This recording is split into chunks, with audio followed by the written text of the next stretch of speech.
Hello, hello, hello. Here we are. It is Friday. We made it, chat. Hello, Kick. Hello, Twitch. Hello, YouTube. Hope you guys are having a good one. We are back today. We are on the Void Knight. Rive Void Knight. Made some changes to the build. I actually dropped all pluses to the skills. I'm just doing a flat 22 across the board. Let's take care of something real quick. I gotta take care of something real quick. Hold on. Hold on.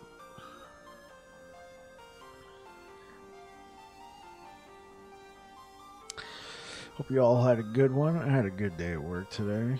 Had to work really hard, but overall, everything was just fine. So I don't know if you guys had seen, but there is actually a survey, I believe, last EHG put out for the game, asking about the bugs. Like, hey, we're listening. Do you think they should be fixed? I haven't taken it yet, but sounds interesting. I think when I finally do, I'll be like, yes, fix the bugs. Fix the bugs. Okay, let's... Alright. Alright, so, kind of farming this timeline for a little bit. We're about to push it up. I'm 200 corruption in the other timeline. One thing to note is I am no longer using the two-handed bug. It's clearly a glitch. I did it for one day to demonstrate what it is. I told you guys how to do it. Apparently they do have a fix on the way. Also, I removed a lot of my healing effectiveness just to try and fit in, you know, trying to treat this like a normal build.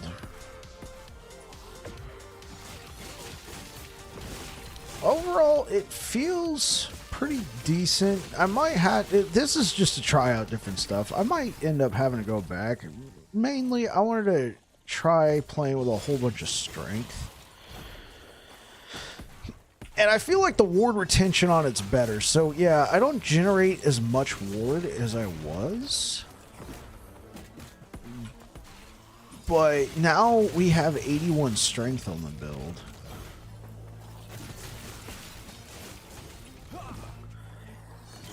And I even got rid of the broken helmet. Not the broken helmet. It's a normal helmet. I got rid of Peak of the Mountain in favor of more protection. So this is more of a normal looking build. We are using the Myrmidon plate, but we still have 71% armor.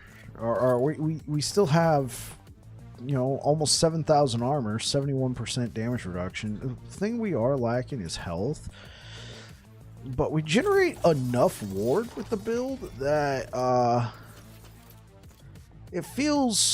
it still feels pretty decent. And we can actually, if I got the time, if I figure this out, I might drop, well,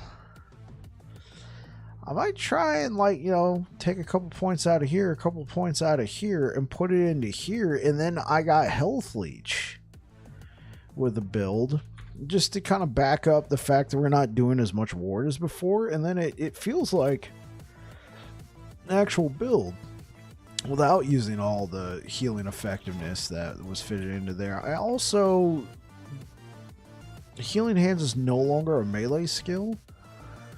I might have to go back and see. I felt like the damage coming from it was not a lot, and so I was able to just fit in a whole bunch of extra ward generation.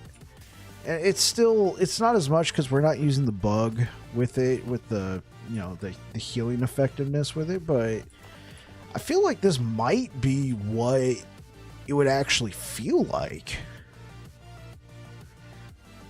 once it gets fixed by not, you know, fitting in all that healing effectiveness. So I'm pretty excited about that.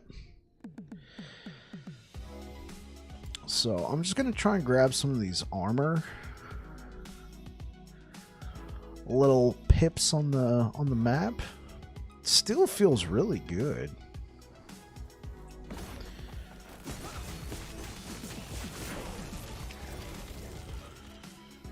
Still do a ton of damage. This might be like the version that I might rock if I'm like, hey, if you don't have, you know, +3, +4 to healing hand, or to healing hands to Rive, try this out. I did have to spec into critical strike chance in Rive itself with the 22 points, so that did take away from some of the damage, but it still feels pretty good. And then I respec back into shield charge just because I like shield charge now. I've gotten used to it. When I first used it, I used to not like it a lot, but this just feels good. It feels like honestly, I'm hoping that the future of this build, like after it gets fixed, feels something like this, you know, because we've dropped just about all healing effectiveness out of here.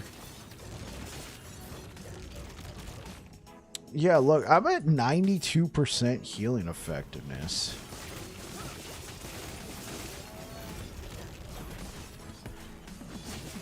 You know, when I was playing yesterday, I was at 700%, and then if I really spec'd into it, I was in much more.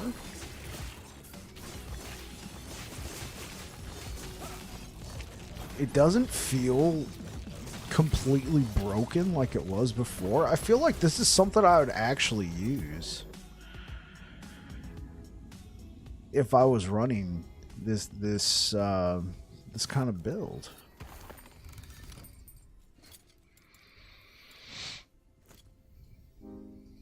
Okay, so now we're done with that. You know, we still got some healing effectiveness for the Paladin tree, but those are nodes we're going to take anyway. Right? Those are nodes we would have taken anyway because they give health. So that's our source of healing effectiveness. And then once we go kill Orbis, we will be in line with the title of this stream. We're at 122 corruption right now.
So I definitely do feel the lack of damage.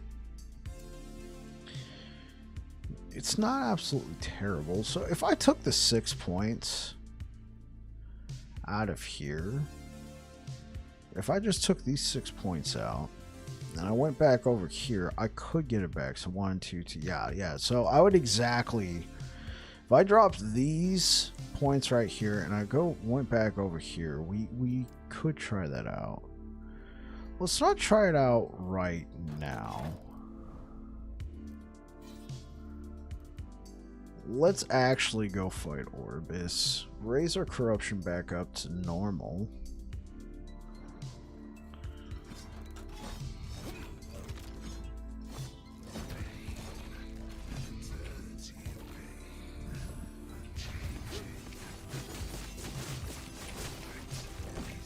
No, I can't tank that.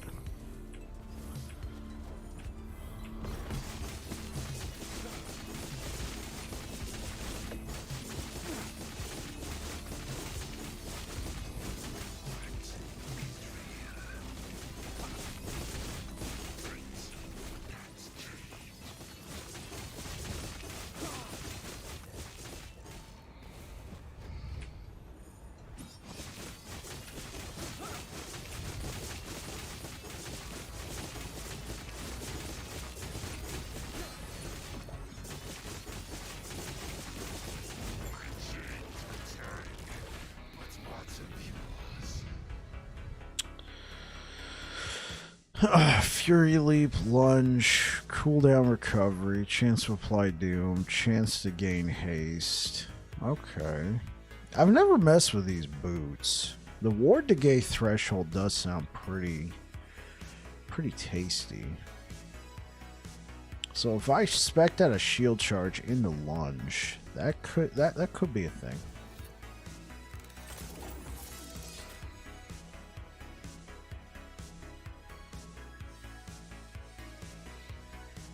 Okay, let's hit good old Twitch with a few of the classic emotes on the channel. Just to be like, you know what? Here we go, guys. So how's everybody doing today? I know we got some people over here on YouTube. Are you guys having a good one? You guys playing right now?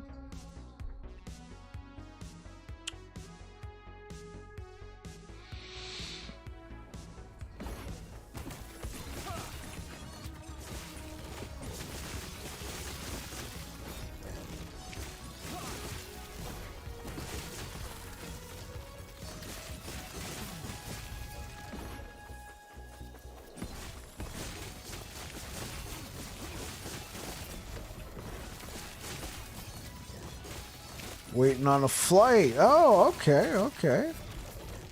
Well, I hope you're not waiting much longer for that, but thanks for being here, eh?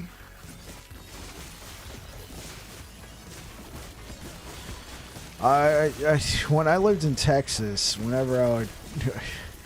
So, I lived in Texas for a few years, and every year, there'd probably be like 2 or 3 times I would...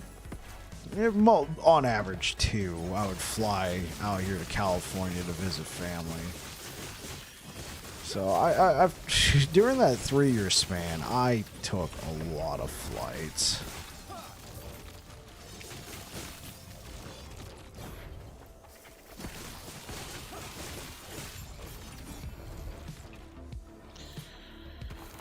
I even had one flight where I accidentally left my passport on the plane that I had just disembarked from, and I realized this, but I realized it after I went to the terminal of where my connecting flight. So I was like, oh, they're already boarding, I need to go back. So I had to go back. It was a big airport. It's one where I had to take a bus to get back to the terminal. Big airport, right? Shuttle, actually. So I had to take a shuttle. They had already phoned ahead. So I get there, and the lady at the terminal has my passport, but she decides she's going to take a few minutes to scold me for leaving my passport on the flight. So then One moment. So then I'm rushing back. Shuttle's waiting for me. I get back. I go running, damn near sprinting towards the gate. Right when I come rolling up, they are shutting the door to the flight. I'm like, that's my plane. That's my plane. Please let me on. Let me on. They're like, nope. Once the, company policy, something like that. They're like, nope, you're not allowed on anymore. And I'm like, what? And what's funny is, like, right behind me was like a family. Mom, dad, 2 kids. And they're doing the same. They're running up as well. And so they hear this person telling me, nope, company policy. Once the door is shut, you cannot board the plane. The plane's right there. If they had just, like, left it open for just, like, half a second more, not even, like, a couple seconds, I could have gotten on. But then the flight attendant was like, nope, you can't board the plane. You can't embark. You're going to have to catch the next one. They even go, like, they immediately go from the door to the terminal to schedule me another flight, even though the plane's right there. And so then I hear the dad of this family, and they look like, good Christian folks, and like, mom, dad, all that. They look like good, upstanding people, but I hear the dad just go, fuck. I'm just like, okay. So then they had to schedule me another connecting flight. So all my stuff went on that flight. Luckily, the airport held on to it. I just had to, like, go to the baggage clerk or something later on. But I remember thinking, I'm like, if that lady hadn't scolded me, I probably could have been on that plane.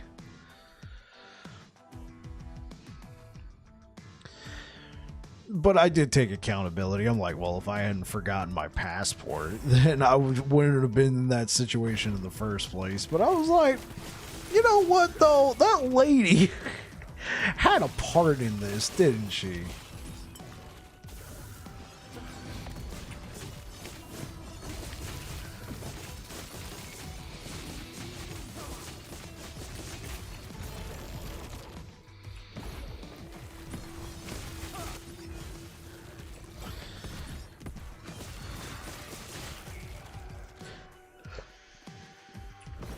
So if you're just tuning in, we are trying essentially a different version of the build. So we got 23 strength. This is a tier 7 strength mod. I couldn't do anything about the multi-strike, but we did get health, high health. And then we have some lightning resistance there, which we don't technically need, but all of this is to boost cleaver solution. We removed all of our healing effectiveness. They seem to be delayed quite a bit now after COVID. Yeah, I did take a flight once during COVID, or in the aftermath of COVID. It was 2022. I went to Hawaii to visit my dad. My dad lives in Hawaii. And so, around that time, I think the mask mandate was still a thing when I went onto the plane. It might just be a thing regardless, still, the mask mandate.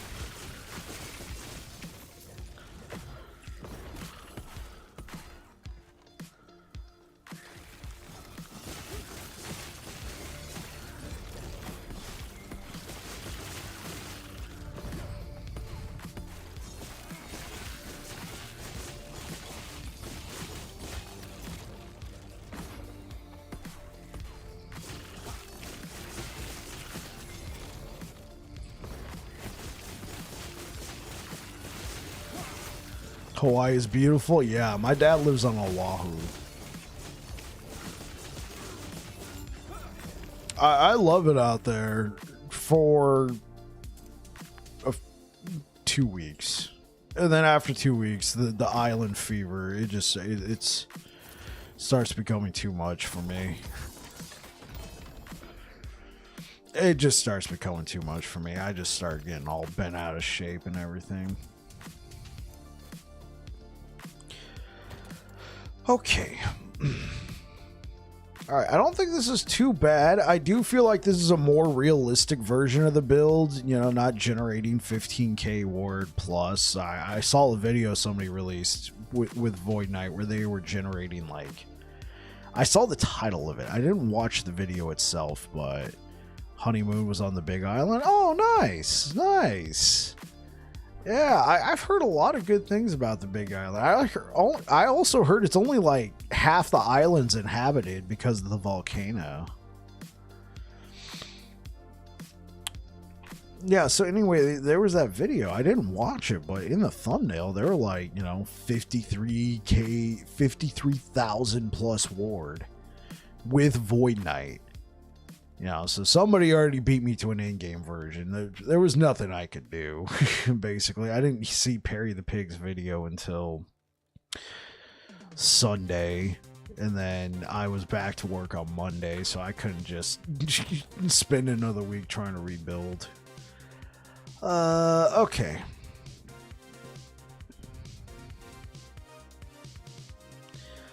So we got a +3 to a racing strike. This could be an ability. This could be an ability. I would rather boost Rive if we're going to be honest, chat. So I actually do have several pluses. I have several items that have a plus to Rive. That one's only a +1. That one doesn't count.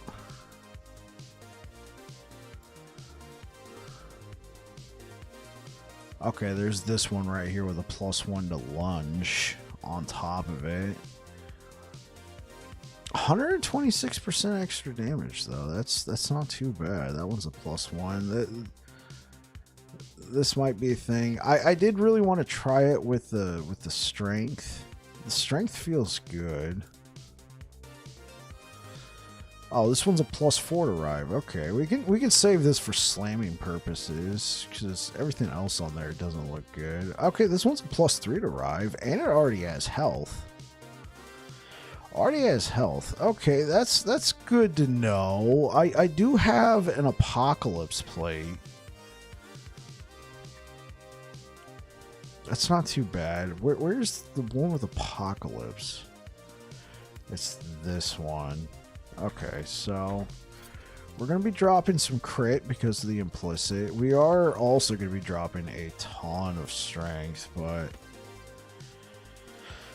let's try this. This is going to give us a good amount of armor, stun avoidance, a decent amount of damage for if increased echo damage when a skill echoes. I'm excited about that. So let's try a couple runs with this just to see how noticeable the damage increase is.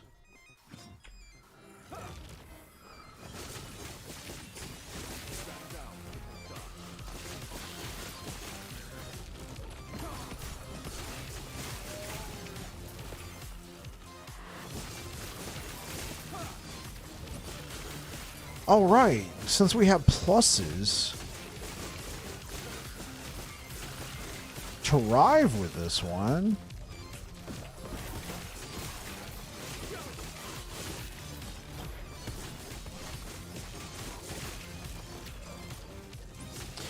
Yeah, losing the strength, I can feel it.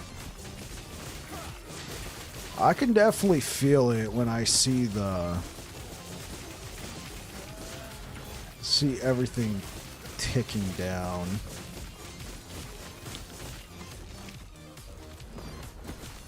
I do. It's the rendering on. I have 1 gigabit fiber internet.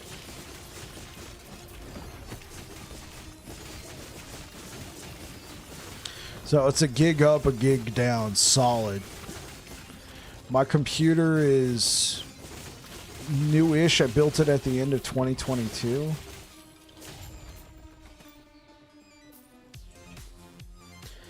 I've noticed that on the YouTube side, The quality will vary more than, yeah, it should be plenty. The quality will vary more than like on Twitch. I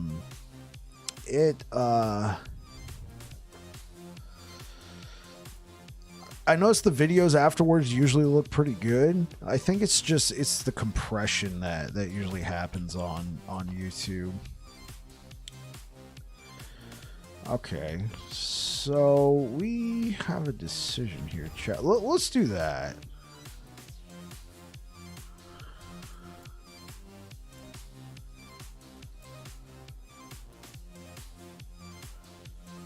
Yeah, let's do that, and then let's put the rest of our points. Oh, good. I'll flip to Twitch. Yeah. I stream to both, and then your first question might be, well, that's it. Right? You're streaming to both. It's a single upload. I'm streaming to a service that then mirrors it for me, so it could be on their end. Because Twitch would be the primary in that case.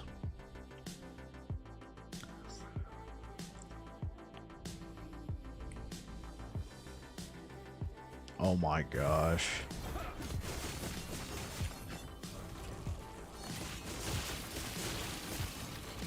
Yeah, this works fine. Hey, what up, A?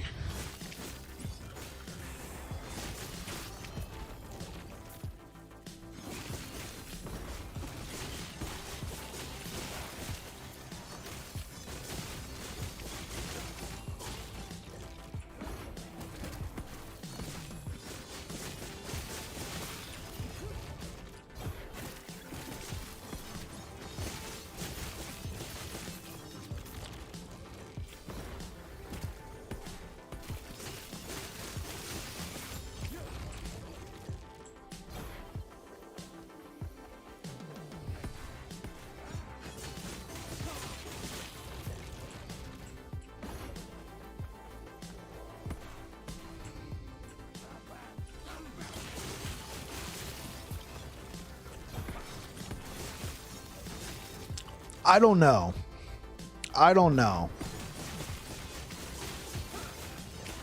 Possibly. It depends, because we know that the build is bugged, right, chat? Like, we know the build is bugged. But on the same token, the way I'm playing it right now, I feel like the ward generation is more in line with what it will look like after it's all said and done. We're not going to be generating, thousands of ward, but this could, you could be looking at a decent chunk of ward after all is said and done. Okay, I'll take that. I don't think it'd be unreasonable to think that, 5k ward on this build normally would not be terrible.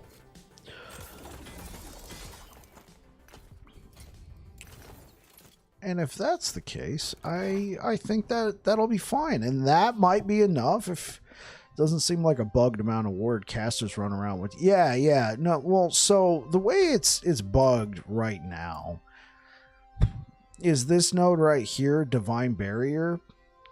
It's supposed to scale with attunement, but it's not. It's scaling with healing effectiveness, and as far as I can tell, it's scaling with 100% healing effectiveness.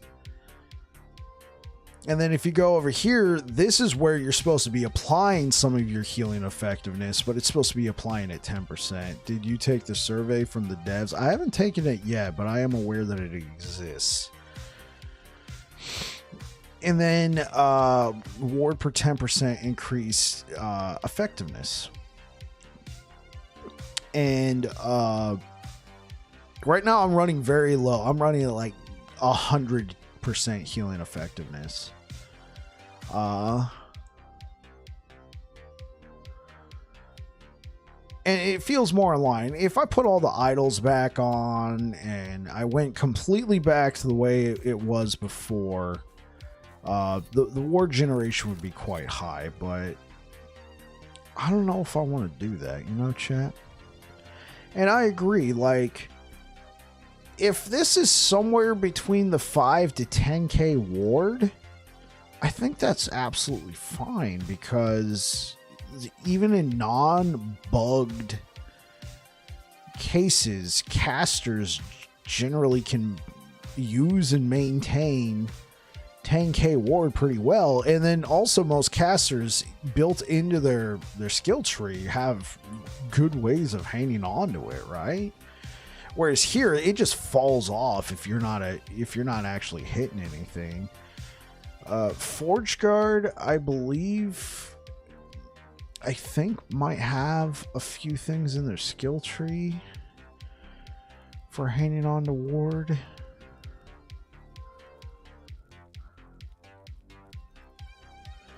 That could just be, I could be misremembering that. Looks like I'm misremembering that. I don't know why I thought Forge Guards had something to where they could, yeah, it doesn't look like they have that at all. What about Paladin?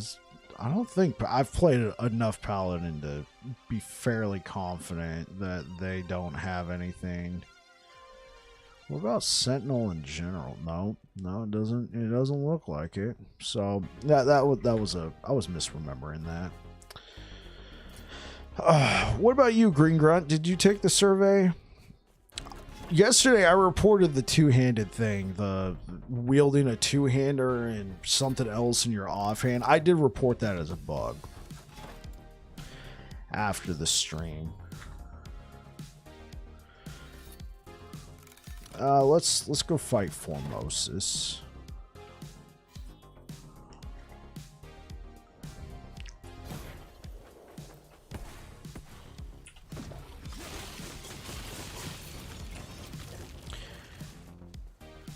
Yeah, you put 5 to all. That honestly, that's probably the best approach. I do feel like this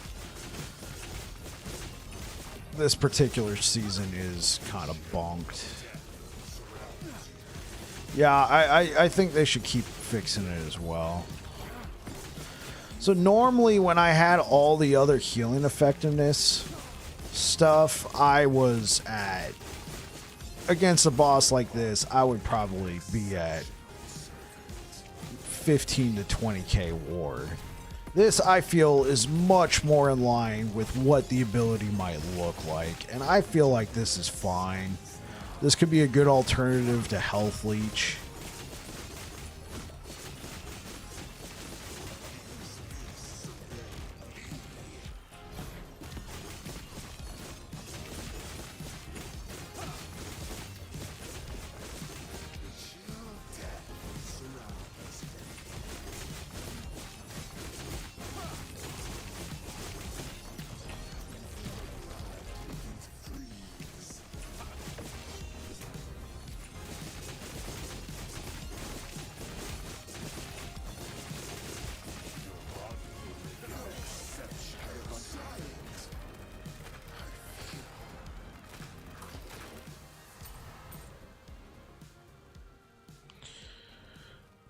It's way too out of whack. Yeah, it's gotten way too out of whack, Green Grunt. I agree. One-handed mace, that was fine. What about two-handed axes? One-handed swords. This could be a thing. We will probably just hang on to the one-handed maces. Just try and find something to mix together with our good old. Okay. I think we actually have to hit though. Okay, so when we use that, we go to 80%. Okay. Yeah, so far I feel like this is fine. This is just fine. We can actually spec into Health Leech with this build.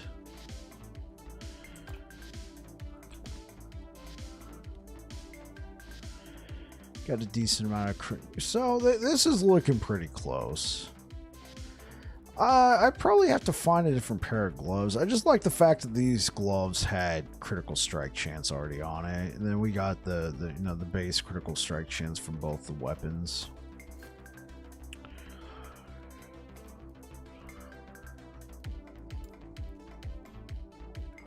I think a Titan Grip passive would be cool. Yeah, for sure. I think it could be a feature. I think it could absolutely be a feature, Green Grunt.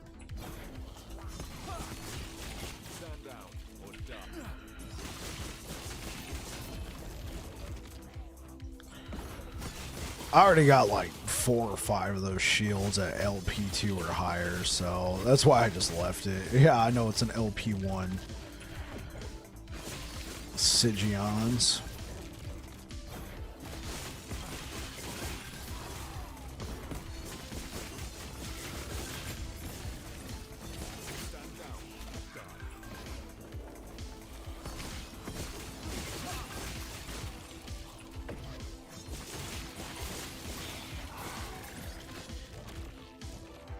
Like, yeah, minus 25% attack speed, or what they would probably try and hit on is like the damage, because you can get some really crazy damage. And then I think the next question would be, could you dual wield? Not dual wield two-handed weapons, but like, you know, put something in your offhand. Hey, what up, Air Dragon? How's it going, man? Could you put something in your offhand? I think would be the question. Well, no, obviously you can put something in your offhand. That's why we're saying it. Otherwise, what's the point? You'd just be taking a penalty for no reason. Could you put another weapon in your offhand, or could you, or would it be a shield only, or something, or catalyst? You know, if you're like a spell caster. And what classes would get this? Would this be a you know, every class, kind of like the dual wielding? Would it be kind of like baked in, or would this be like a primalist sentinel feature? Because like when I saw that, you know, the thing I thought of obviously was sentinel, but I was also thinking, dude, this could be a cool primalist feature. Imagine being a bear. Void Knight, call it Void Grip. Oh, okay. Void Knight only. I was thinking this could be more base. Sentinel or Primalist, or both. And it would be baked into the overarching class tree.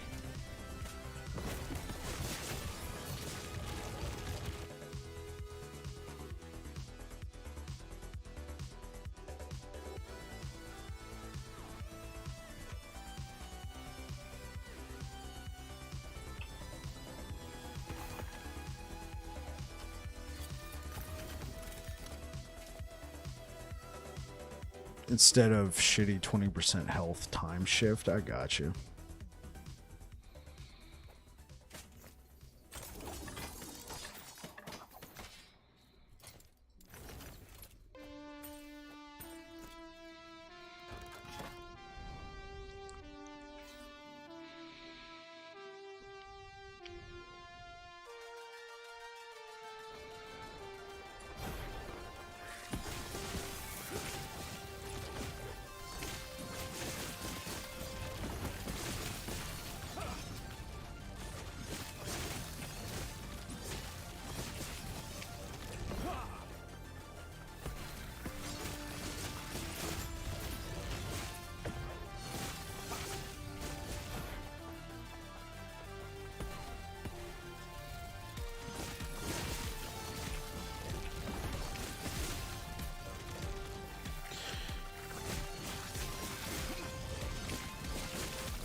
Not really.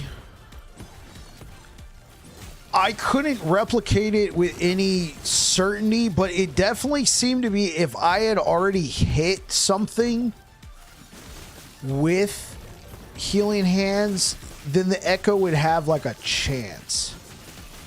Right? Does that make sense? it would seem that the Echo would have a chance to replicate it, but it was never... It was never a truism. Like, yeah, like that'll happen.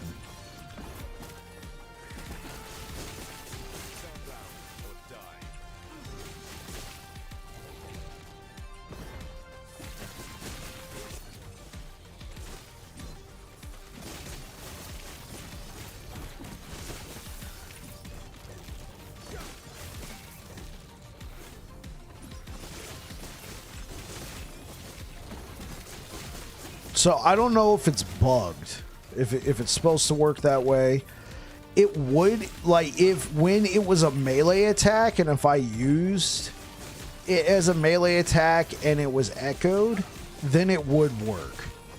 100% of the time, it would work.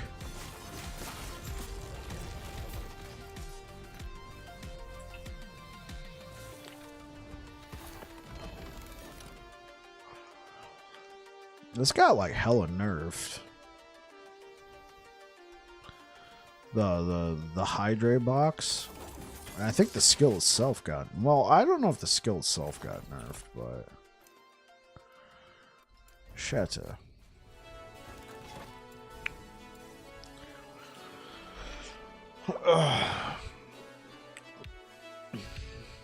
I bet the Echo has limitations to how many actions its mirrors and triggers, likely on purpose. Well, especially with Rive. So what was happening, Air Dragon, I don't know if you were here, but basically I was doing this and I went up to the test dummies and I would hit the test dummies and they would echo and then I would stop, and you know how they kind of keep echoing after that, and I'd be like looking intently. Chat, you on Discord? No, thank you. Thanks for the follow. So I would go to the training dummies and I'd be like hitting the training dummies, then I'd stop and I'd watch them hit, and then I'd keep an eagle eye on my ward. My ward wouldn't go up at all. But then I noticed when I was in an echo one time and I was like running around, I tried to like attack something, I missed, I kept running, then one of my little echoes came up and did the attack with Rive and it connected. I noticed my ward go up. I'm like, wait, what? It works? I thought I tested this. It didn't seem like it would work. And so then on the next echo, I just kept kind of running around. I would like hit a couple times and then run, and then one of my echoes would come up and hit something. And I noticed every time I hit something and then every time I hit something and then one of my echoes would come back and hit, I would get nothing. I would get no extra ward. But I noticed if I missed something and my echo would hit, there was a chance that I would gain some ward from Healing Hands proccing off of that. So it did feel random, and I do agree with you, Air Dragon. It's probably some limitations built into it. Okay.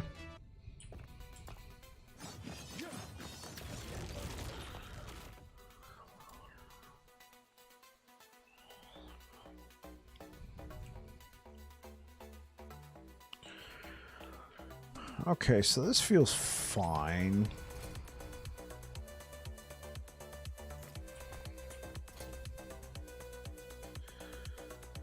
Well, if we swapped out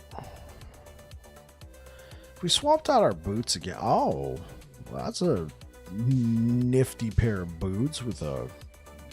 Heck yeah. I'd guess based on what you said that Rife has an internal limitation. Yeah, it's most likely that. Okay. So, well, now we're going to try it without these two nodes to see how much the ward generation is being impacted. And then we're going to go back over here, take Seraph Blade, and just see like how much extra damage we can get out of that.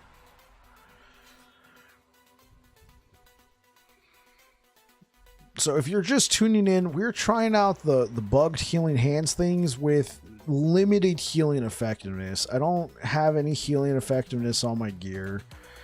If you were here yesterday, I was rocking almost 700% healing effectiveness without being fully, up to my gills in healing effectiveness. I had idols, all that stuff, and we would be generating a decent amount of ward. We know that the healing effectiveness is the main bug behind this. So I'm doing it without the +3, which also gives healing effectiveness, and we're just trying to see what this would look like if it was not bugged.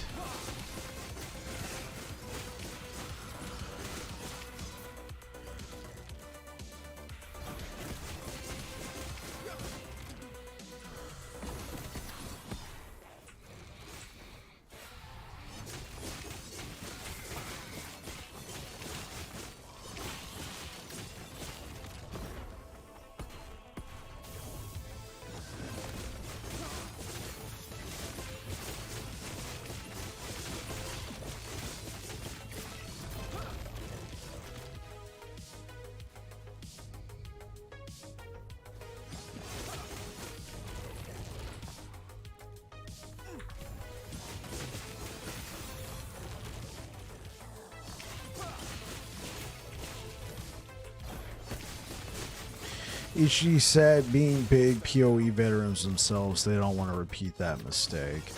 Common trick to balance abilities from spamming generation also means that the Echo is actually copying your direct attack. Echo and triggering abilities like that is something that PoE tried and it got abused in Nerf land. Got it.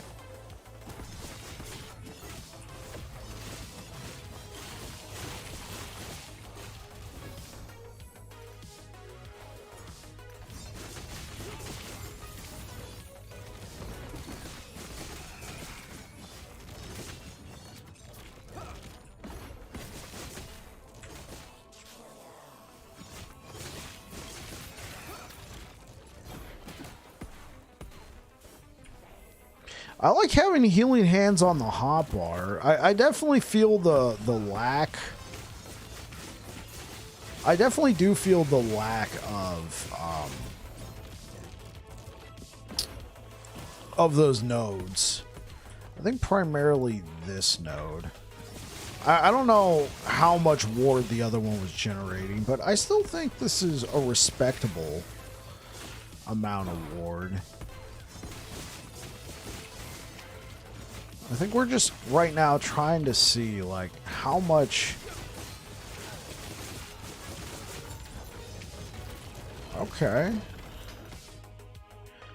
How much damage can we generate?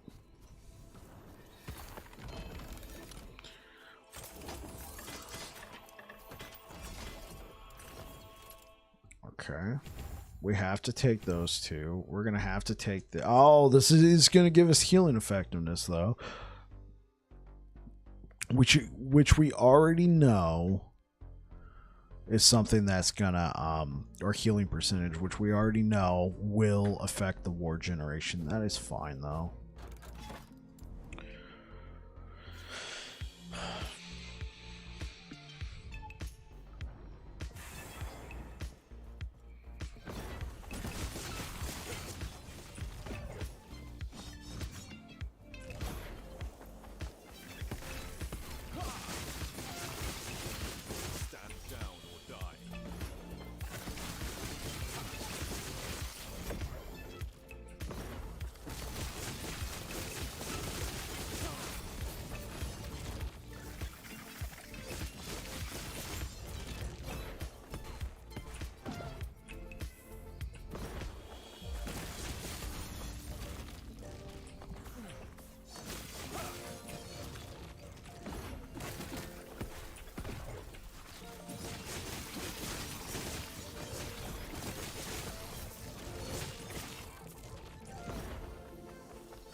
Okay, so we're now back to this being a damaging skill.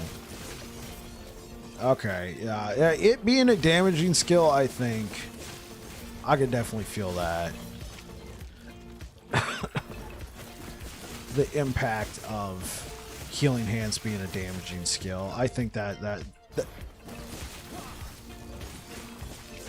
I don't think I realized like how much damage that actually meant. So even if we weren't doing the ward bug, Healing Hands on top of Rive, I think would still be the meta.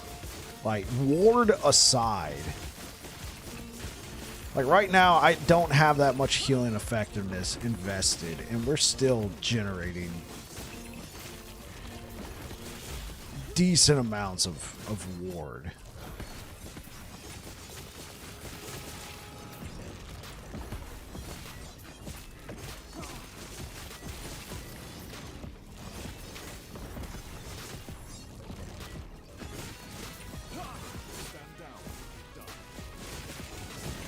And you had 0 ward? Yeah. It's so what we're doing right now. What is that?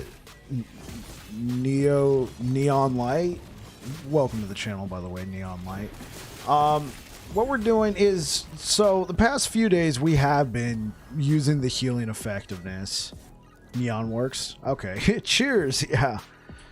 So the last few days we have been fully embracing the bug. The bug is this node right here is utilizing 100% of your healing effectiveness when it's supposed to be using your attunement. This is the node that's supposed to be using your taking your healing effectiveness into account at only 10%.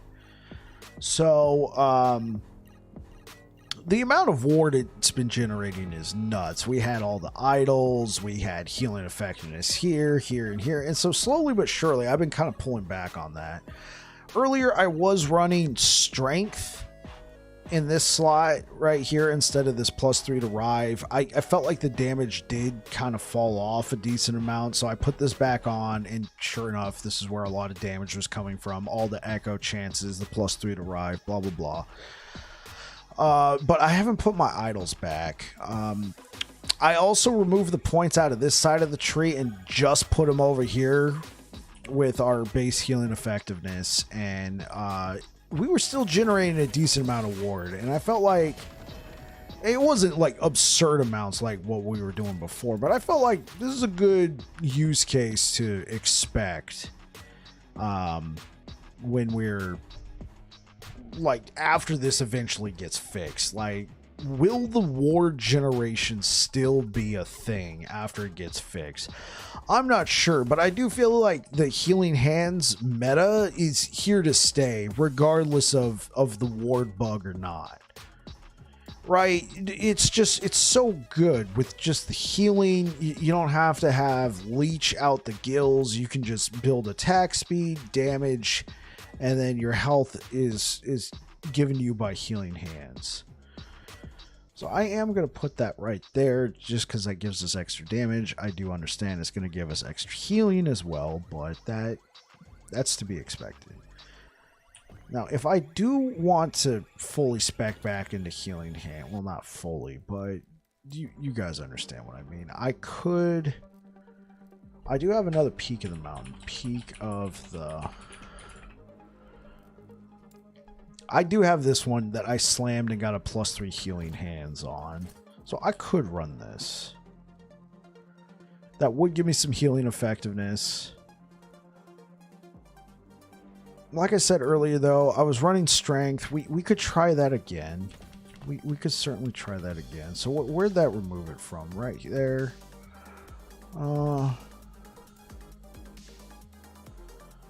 Let's remove a point here and a point there.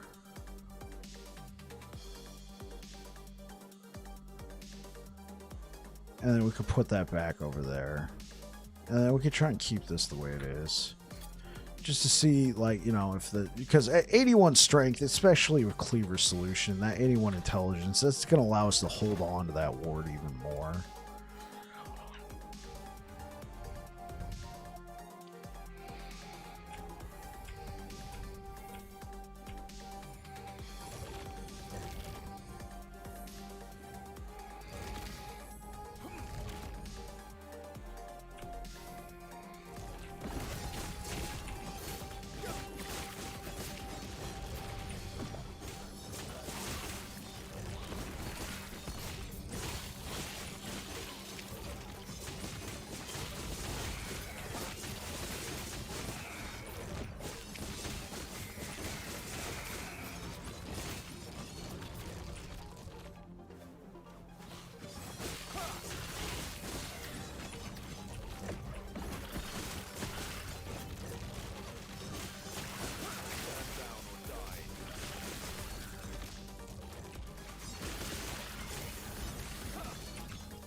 This feels acceptable. I would like to find an Apocalypse plate with like a huge amount of strength like this. The 59% crit is really nice though.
Bailey's skill point. What do you mean by skill point?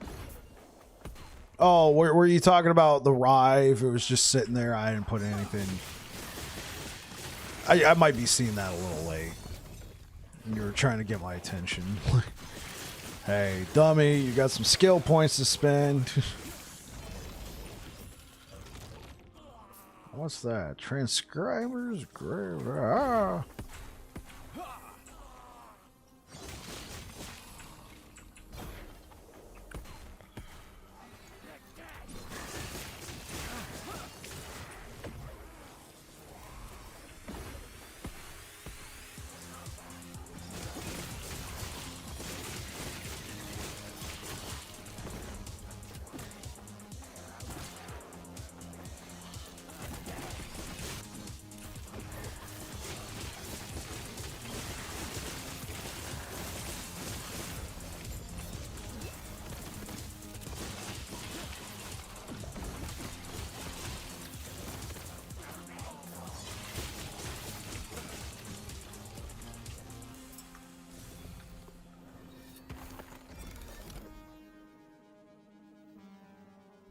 There we go.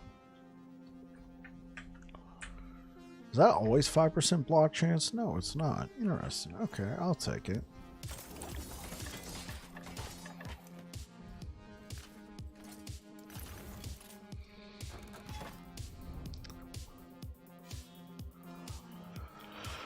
Okay, so if we go here, go here, go here, and keep going down. Sounds acceptable to me.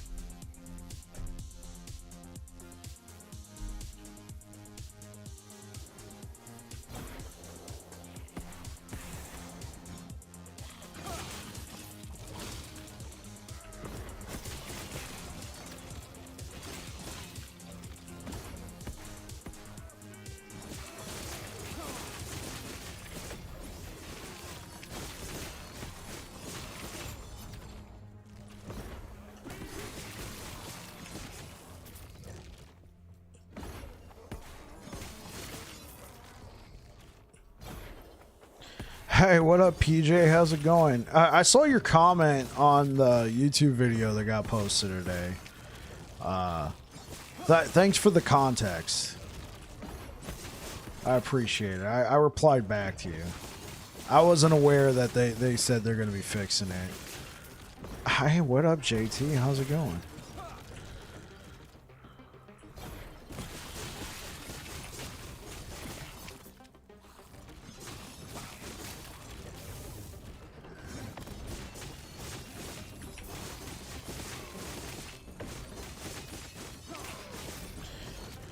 Yeah, I just saw that right before I came in here. Oh, okay, cool. Yeah. I'm glad they said they're going to be fixing that one. Because it was unclear with the stance they had listed, like, what their plan was.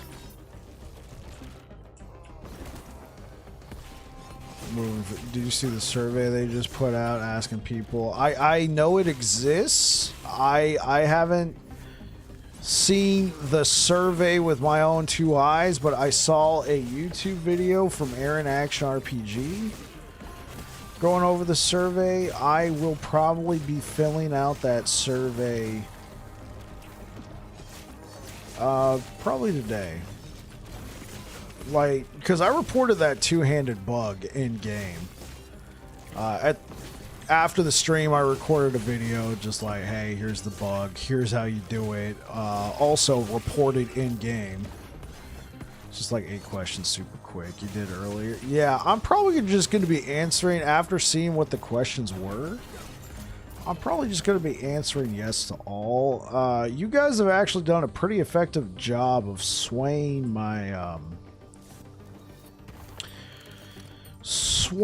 opinion, you know, because originally I was like, no, they shouldn't change it, they should leave it in there, but it just seems like there's like bug after bug after bug that keeps getting introduced. And now I agree, give everybody full warning, like, because I don't think my opinion on the matter would have been before would have been as firm as it was, even though, I mean, it's probably not that firm because I'm already changing it, but before it's been like, well, dude, guys, it's been like 3 weeks. People have had a chance to really like build and entrench themselves in these builds. So now you're gonna nerf it afterwards, but from what they said, they kind of caught on pretty early, but they were like, oh, we got servers that are melting, we're trying to fix those. So I think the right call is, you know, fix stuff that's obviously broken or bugged, overperforming beyond intention.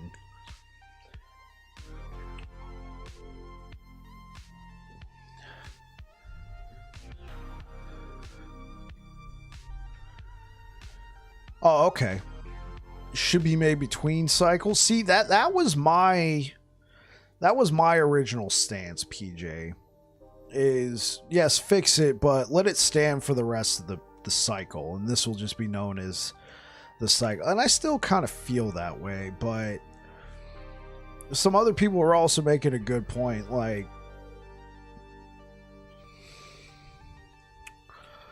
because also my, guys, I like to compete on the leaderboards. Let's see if I'm still there, actually.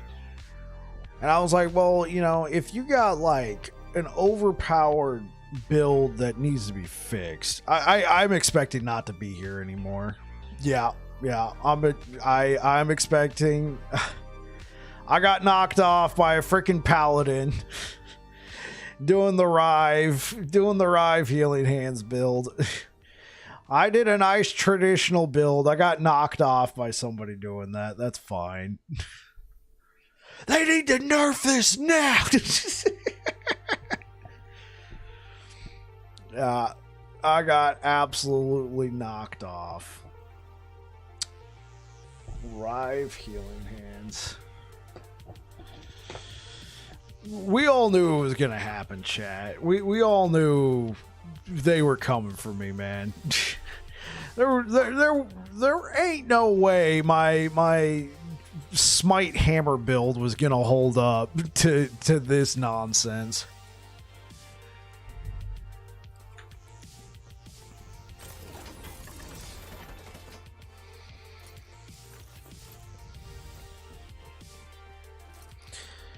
Honestly, I'm kind of curious how this build would hold up in the arena. Like I am kind of curious. Like, how would this build hold up? I still need some levels. I still need to clean up the Void Knight tree here. Like,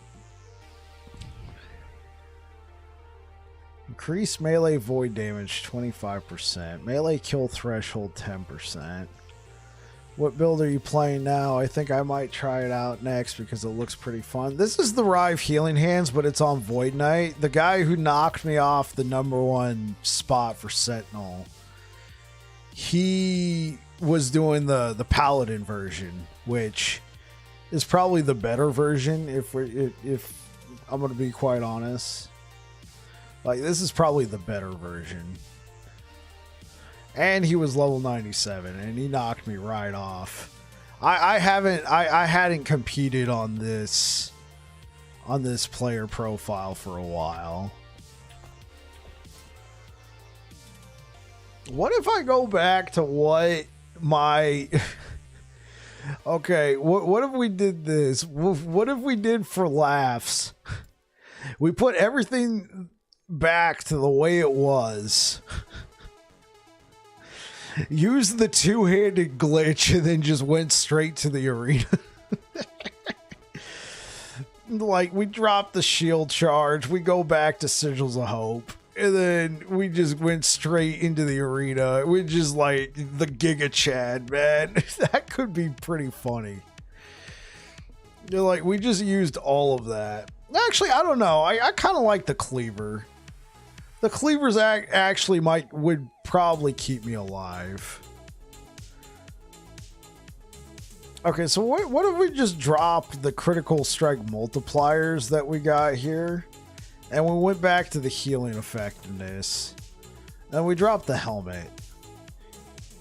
Like, honestly, we could probably get away with that. Let's see.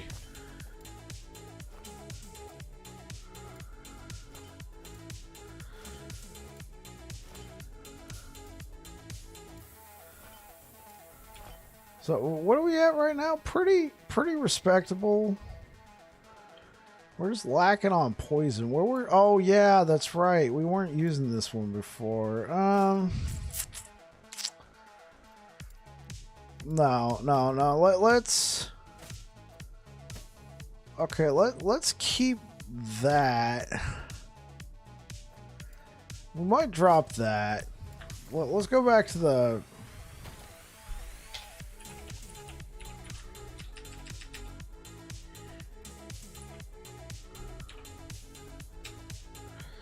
I wouldn't be surprised if that's what he did. Just saying. Exactly. You know, if I need to compete, then I need to compete on his level, right?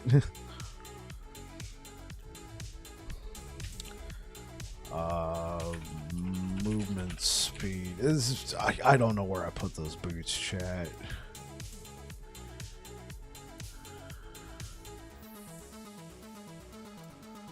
I'm not going to change my I do not want my paladin to have a rank on the leaderboard with a bugged build like that.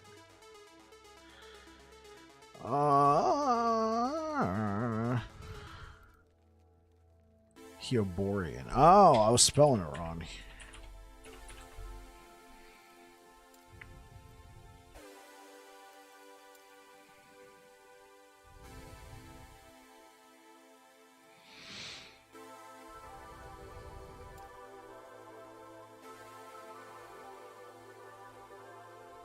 I mean, these could be a play here, chat. That could be a play. Oh, here we go. That's what I was using before. Oh, also my old ring. No, I want to keep the strength. I could just level those up though. Get enough reduce. Okay, vitality's not too bad though. We could scale with vitality a decent amount.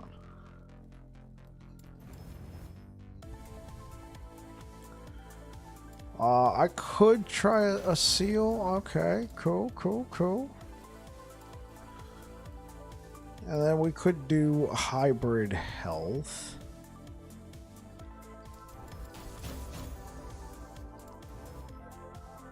This is actually a pretty good pair of boots. Pretty decent pair of boots. Now, we did lose a decent amount of armor. But now all my resistances are doing good. Alright.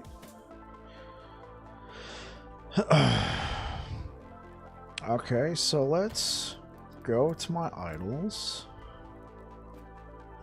And we can just go back to the old healing effectiveness. You know, not gonna lie.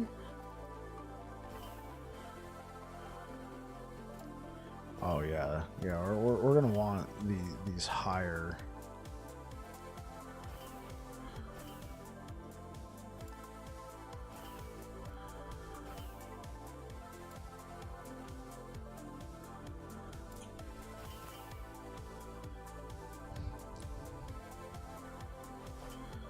Okay, okay. This is something we can do. We can go try and compete in the arena like this.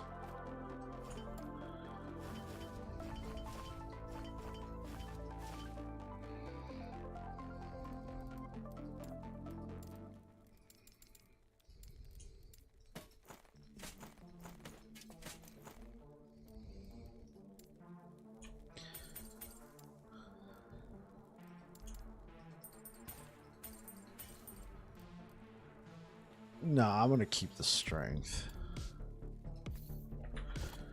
Okay. Oh, good, good. I already got it unlocked. Okay.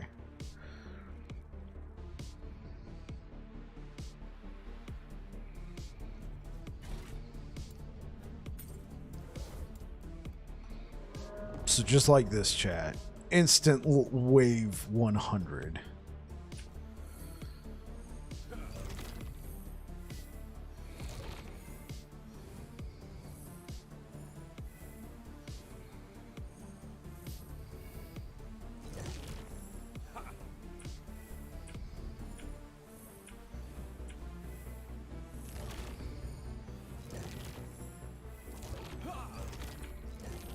Are we gonna get the show started? I'm over here just, you know, maxing out my...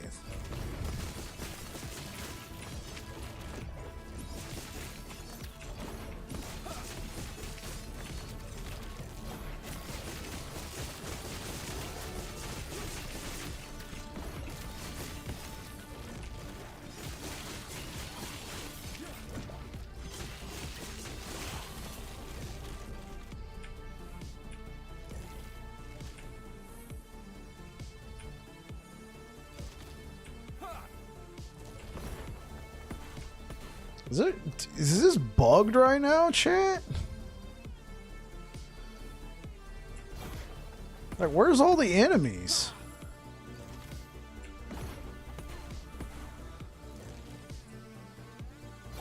Oh, we had some slow ones.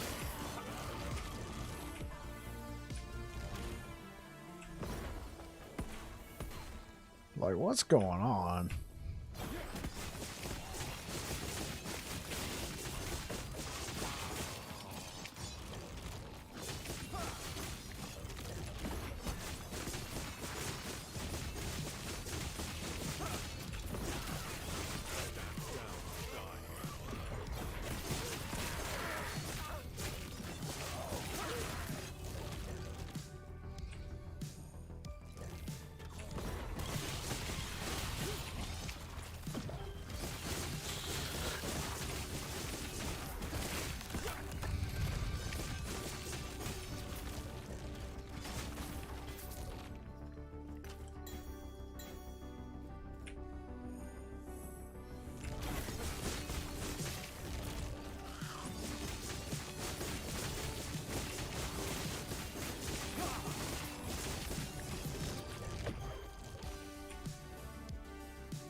Yes, let's go. Let's go.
Oh, no, no, no. I don't want to do that. No, no, no, no, no, no.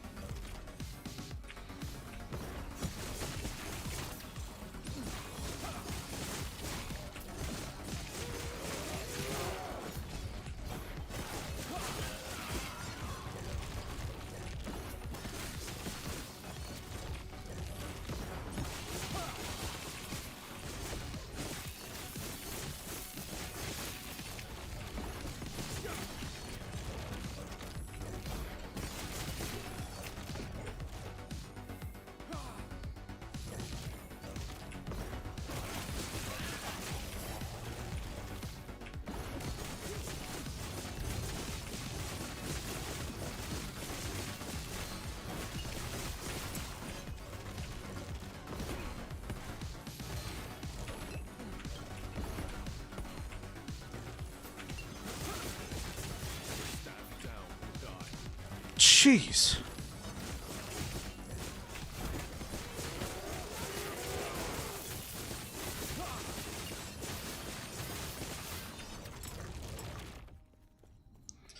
Yeah, lunge in the arena would probably be the play.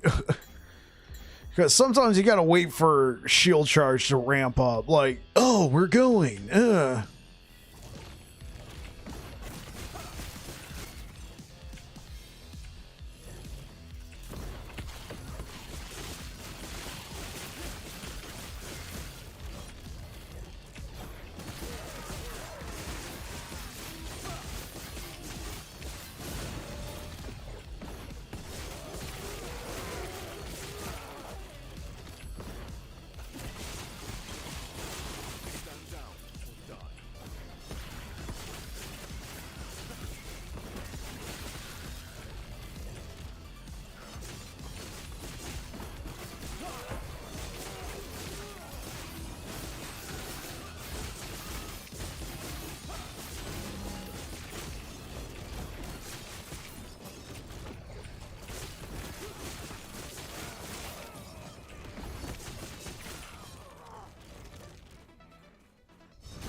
Or you run into a tree like that and then keep getting shot.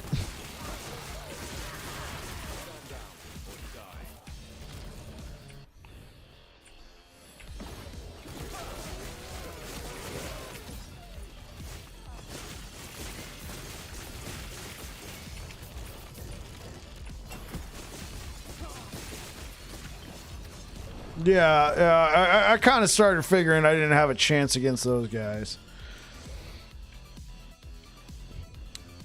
Well, that was fun.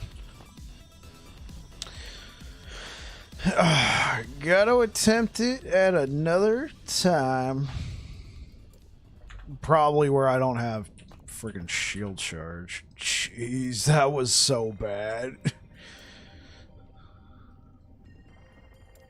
Shield charge is great for monoliths. Not gonna lie, I like it. I like it for monoliths a lot.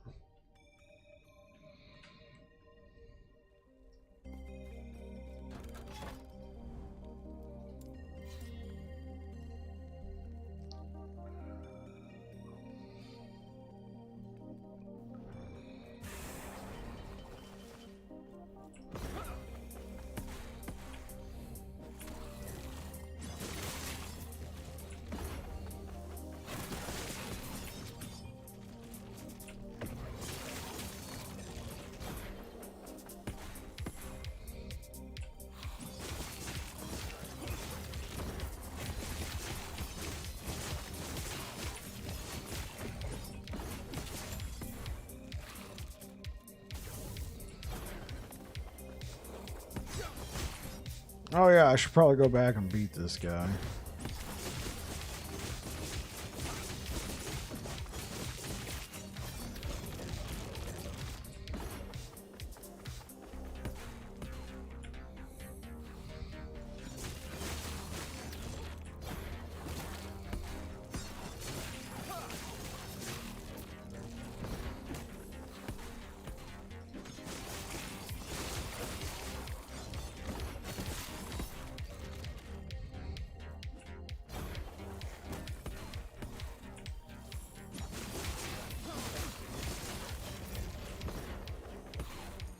Jeez.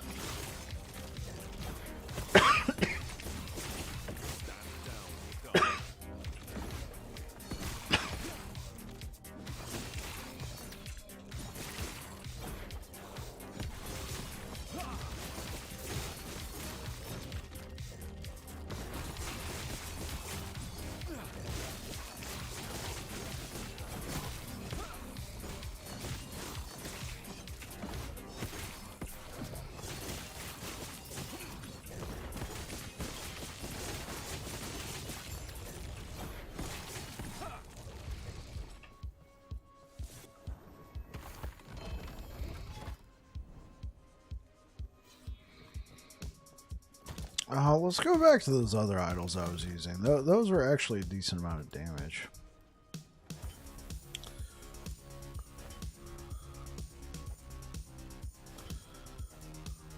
Now, I don't know if we're going to be able to maintain any of these healing effectiveness idols.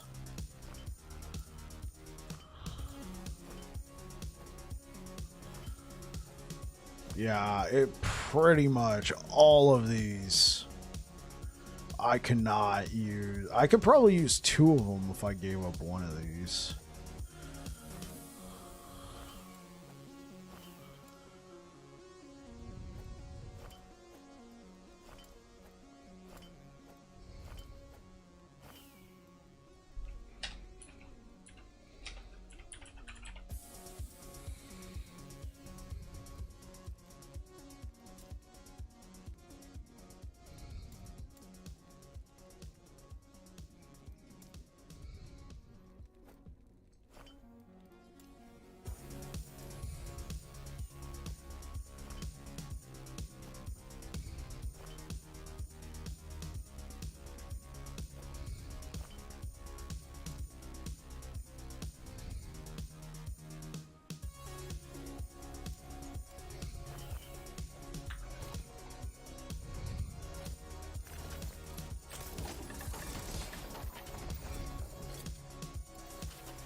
Oh, I got one like 9%.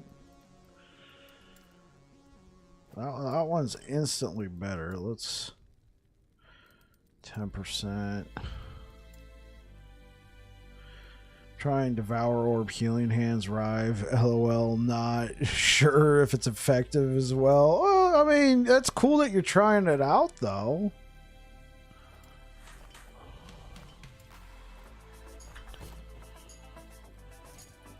Okay, so we only got 140%.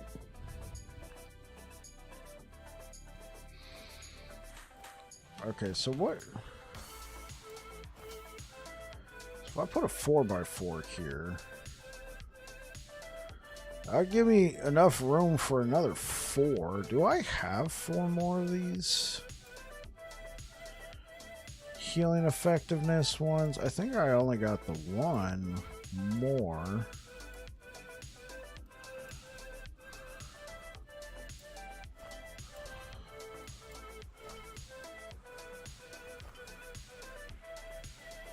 Okay, well that's 3. Do I got just 1 more?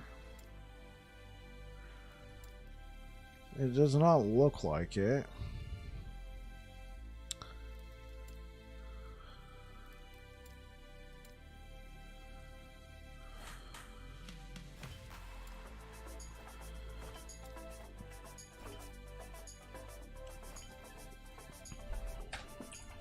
guess we can just pull up good old-fashioned health.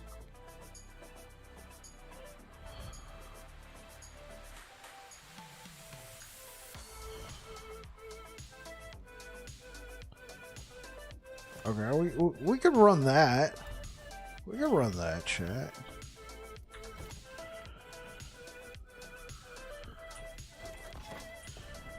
So this should help with damage.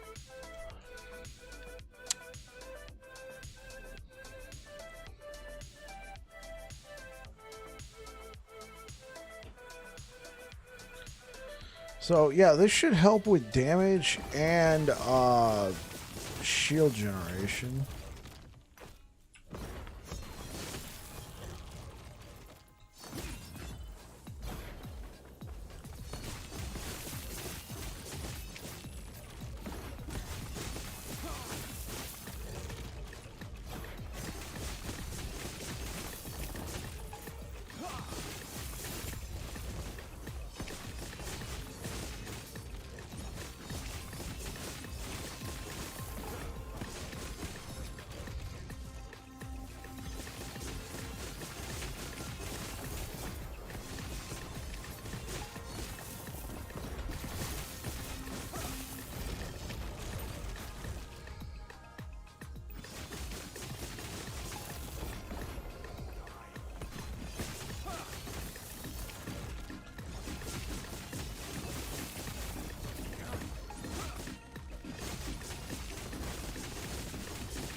Hi, what up, Reefer?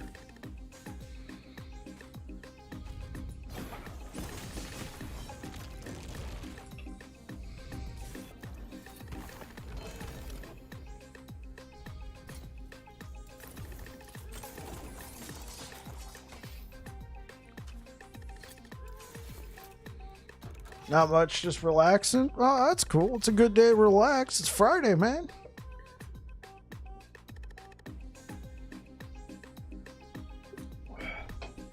It is Friday, my dude.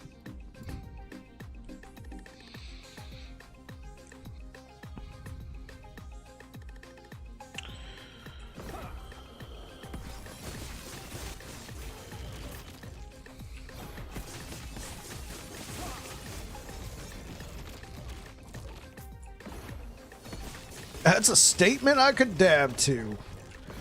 By golly, you should.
Double the arena key of memories.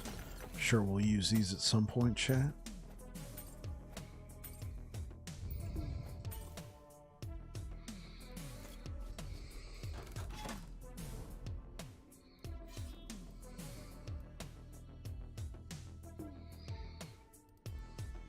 All right, yeah, let's go fight good old Formosus.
Two-handed swords. We don't need that. What about two-handed axes? Okay, we can get two-handed axes. Let's do that.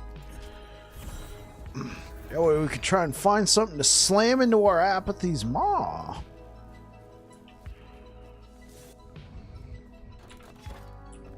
Alright, let's see. Yeah, I figured we had a ton of favor.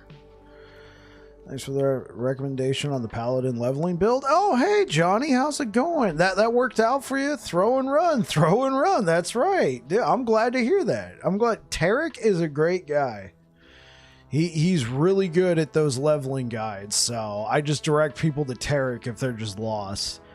You know, for me personally, I played so much Sentinel, I can just make up a leveling whatever build for myself. I'll have a hard time explaining it, but it'll work for me, maybe not everybody else. But, you know, Tarek, he's really good at making those leveling guides and then teaching other people about it. I'm not as good at that.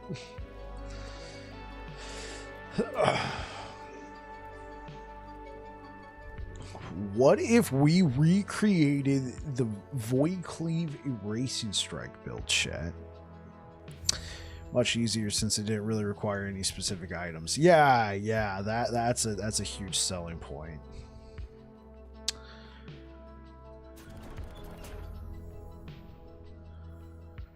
Unique armor. I went from chapter 5 to chapter 9 just this morning. Let's go.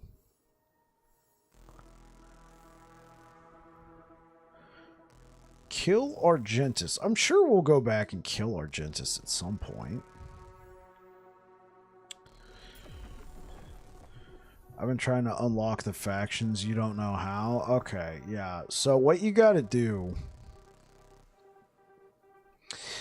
What you got to do is you got to make it to Majolka, right? So here, let me show you. So this is Majolka. So once you get here, right, you know, you got the Radiant Dunes. You get to Majolka.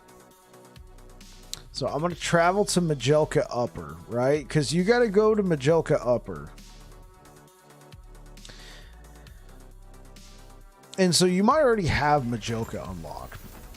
So you go right here and they tell you talk to Zarek, right? You talk to Zarek, nothing happens. And you're like, but it said go to Majolka Upper. Okay. So now that you're here in Majolka, this is normally where you walk, right? You don't want to go there. You don't want to go up here. You're going to want to teleport here. And then you're going to want to go up this little side path. Because if you see, this is also the Majolka Upper District. It's confusing. Now, once you get over here, you're going to see Zarek again. Then you're going to talk to him. And when you talk to him, he'll say, hey, I got some good friends. You should go meet them. Which one would you like to meet? And it'll be like, and it'll say, do you want to join the Merchants Guild? Or do you want to join Circle of Fortune? Select which one you want. And then you'll be able to teleport there. Yeah, I know, right? And then the waypoints will become unlocked. Circle of Fortune, Merchants Guild. Both of them become unlocked. No, you don't have to beat Chapter 9. You just have to make it to Chapter 9.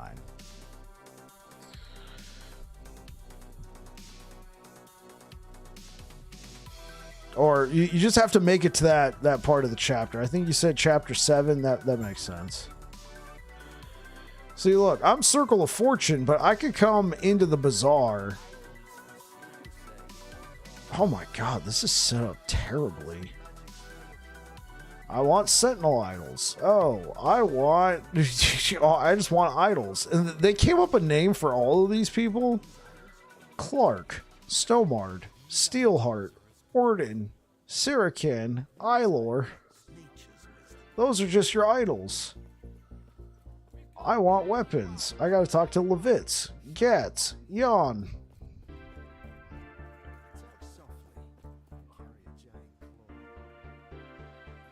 Yeah, no, for sure. For sure. Join Merchants Guild. Level it up. Buy your stuff. I had somebody come by the stream and said they used one of my guides, one of my in-game builds I had set up. It's not really much of a guide. It's more of a, here's what I did, guys. Here's the gear I had. Bye, type thing. And so they just followed it to a T. I think it was Green Grunt. If Green Grunt's still over here on YouTube. Yeah, Green Grunt leveled up a Void Knight. He got the proper ranks in Merchants Guild, and then he just went and bought a lot of the equipment I had. And then I had like some recommendations like, yeah, this is probably best in slot, but this is what I'm using. It was all gear I found like before the game came out, before there was Circle of Fortune, before there was Merchants Guild. And he went and just bought the stuff he needed. And then he went to the arena in one player, right?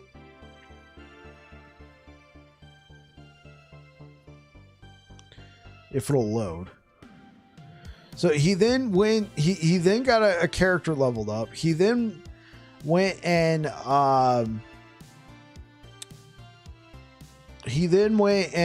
bought the stuff he needed, did whatever he had to do, and if I'm not mistaken, yeah, there he is. He dropped a few ranks, probably because people have been going nuts. He's like now number 17 on the one-player Sentinel leaderboard with the Void Cleaver Racing Strike build for Void Knight. So, yeah, I think Merchants Guild is great.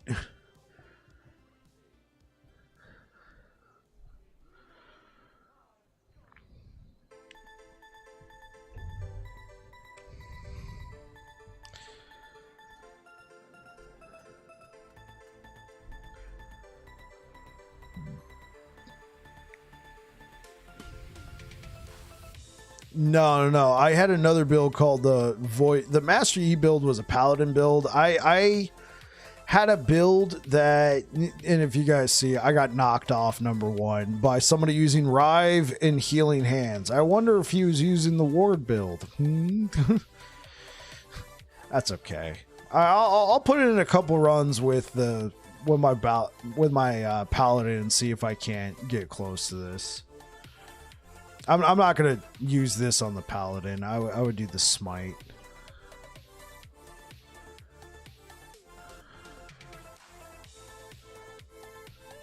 Oh, wait, that's hilarious. That one random ass run I did already put me at number 35 on the leaderboard here. Babbling Knight. Oh man, I gotta level this guy up some more and do another attempt. This is hilarious. Good old Babbling Knight.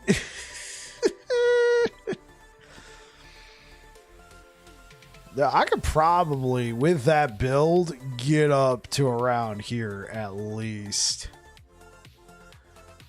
Oh man.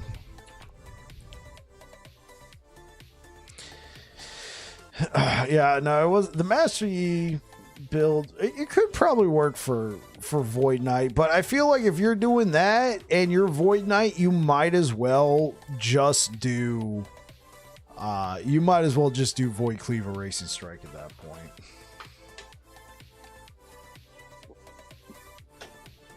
At that point, just do Void Cleaver Racing Strike. The Master Yi build existed because I was playing a Paladin and only had access to one of the two skills, Void Cleave, because a Racing Strike is Void Knight.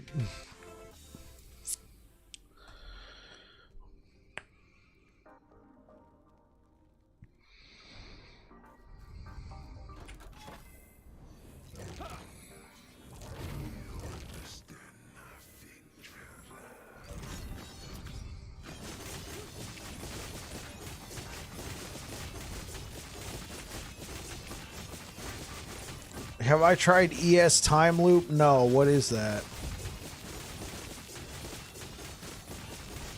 A Racing Strike Time Loop? What does that do?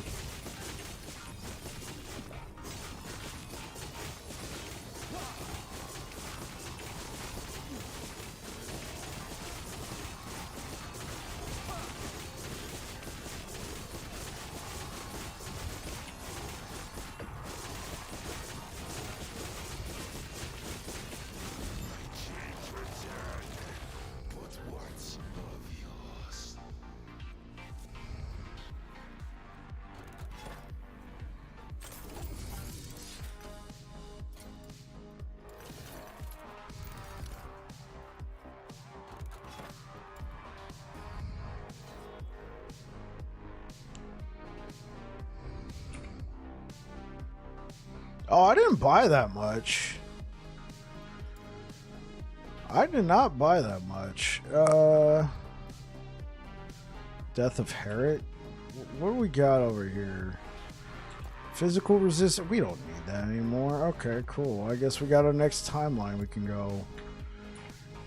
Well, let's go back to the observatory, though, chat.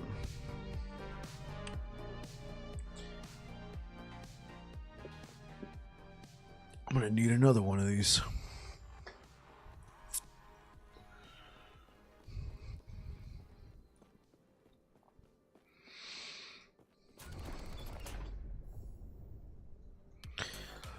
Death of boss. Okay, sure. Deaths of void horror. Sure.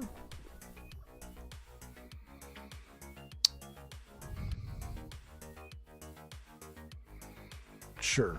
I'll take that. Unique gloves give me a shot at getting what's the name of that item? Ravenous Void? That'll be fun. That'll be fun. Unique boots. I think there's too many unique boots I want.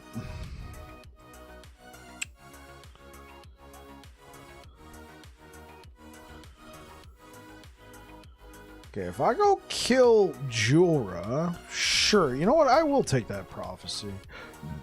Excuse me.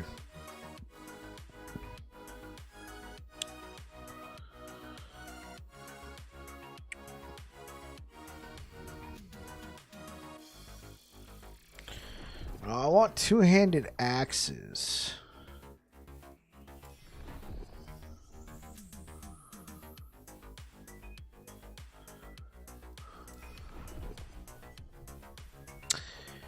Two-handed axes. One-handed axes. That could be fun, but no, I want two-handed axes. Maybe I should have taken that one. That one might have been actually would have been kind of cool. Two-handed swords. Sure, let's take that. Two-handed swords. Just gotta go kill Gaspar. Ooh. Two-handed swords. You know what? This can give me a shot at Leviathan Carver with some LP on it.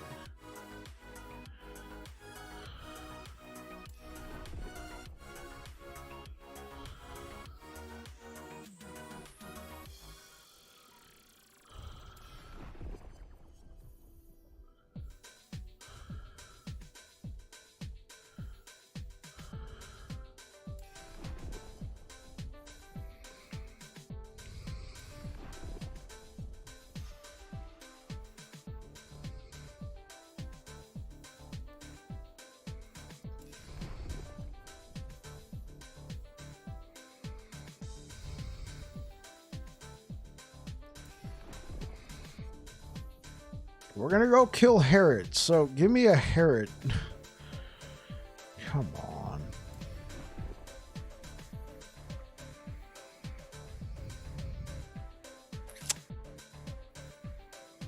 Two-handed axes?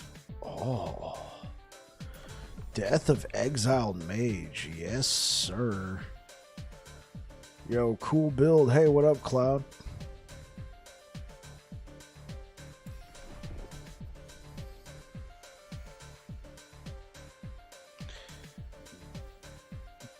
Death of Immortal Eyes. Sure. I'm sure we'll find some. Exalted Weapon. Sure. You never know, chat. You might find something kind of cool.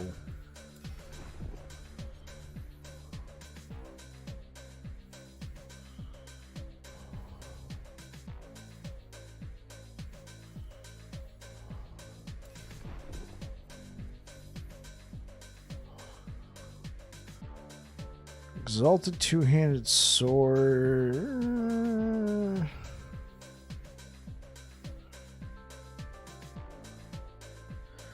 I feel like I got a lot of good exalted swords right now. Let's just skip that for now. Sure. Give me all the reins. Give me the relics.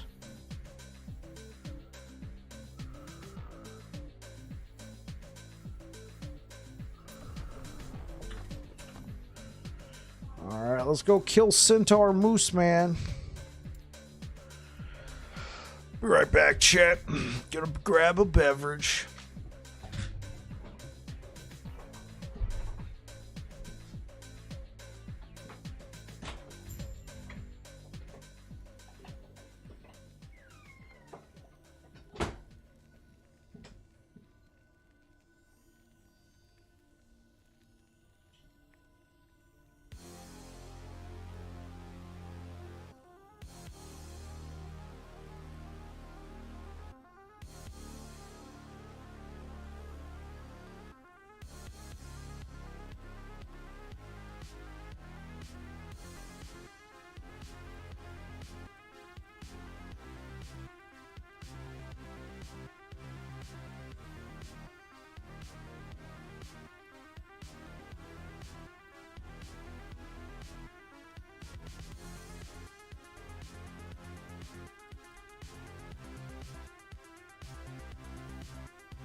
All right, let's see what is my... Oh, I got nothing in this timeline. This is straight up 100.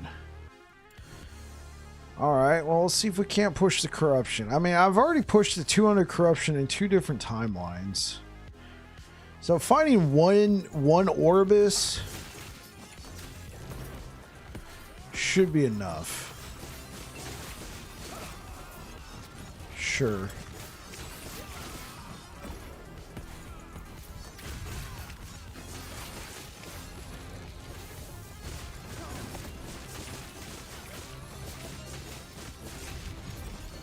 The prophecy has been fulfilled.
Oh, Wraithlord's Harbor. I've heard about this helmet. Should I take it, chat?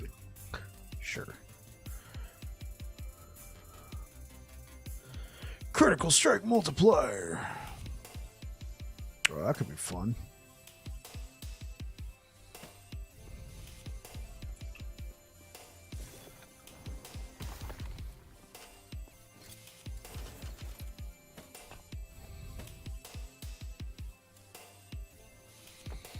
Shatter. Alright, let's just shatter this. Oh, I shoulda. Shoulda, woulda, coulda, chat.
Build. Oh, I don't have a build command set up for this one. That's why nothing popped up.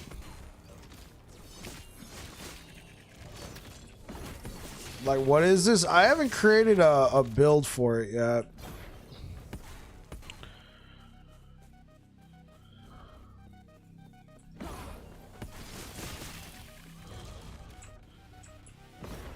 But here, I'll link you some stuff.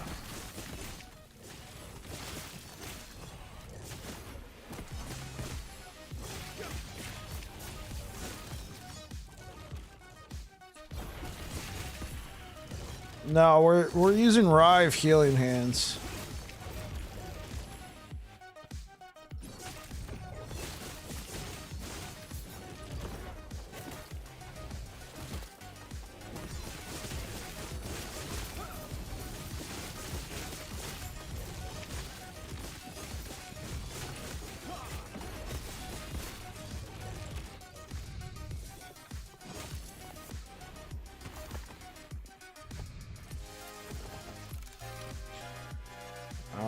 Okay. Let's go over to LE Planner. Let's just pull up what... Let's just pull up what I got right now. Import.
Okay, that's the LE Planner. Let me put that in the YouTube chat too. This is just what I'm using right now, if you guys are curious. And then let me pull up Perry's video. Perry the Pig. He's the one. He actually created an in-game version of this build for Paladin.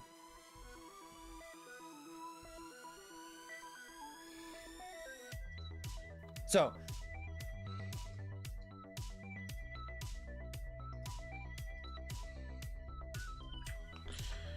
all right, that's a link to Perry's video. Let me also put that in the YouTube chat. So he's kind of, as far as I'm aware of, the mastermind behind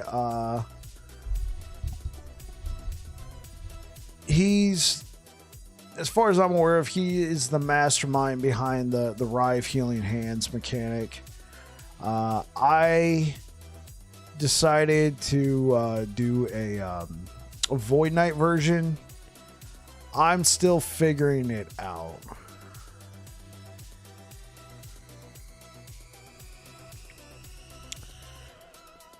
So that's why I just linked the planner with what I currently got equipped. Nothing's finalized. Still just looking for loot. Just having fun. Oh, fair. Are the legendaries required? No. You could totally get by without using any of these legendaries. Void Cleaver so far does feel best. And the reason why... The reason why... not Void Cleaver. Cleaver Solution feels best is because your strength is now also the same. You're getting the same level of intelligence equal to my strength, which we have 74 strength, so we also have 74 intelligence, which gives us a nice 296% ward retention. So the ward that I'm generating is not just instantly, disappearing.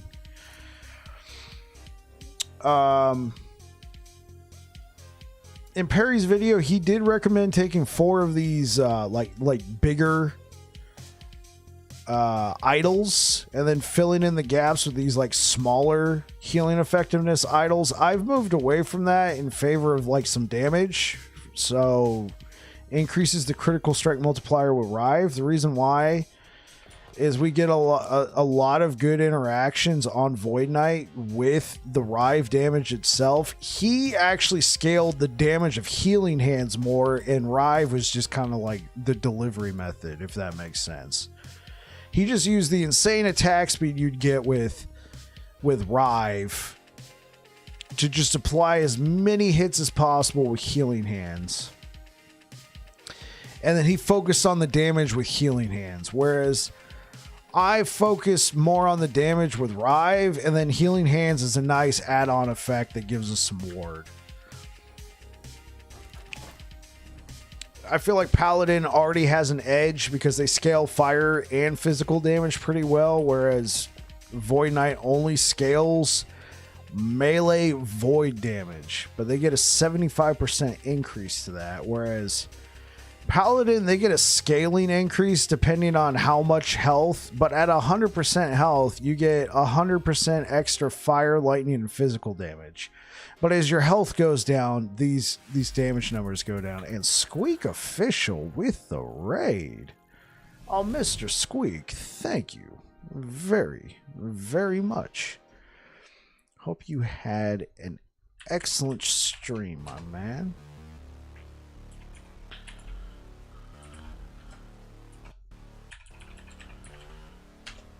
Give you a shout out over here on Twitch, sir.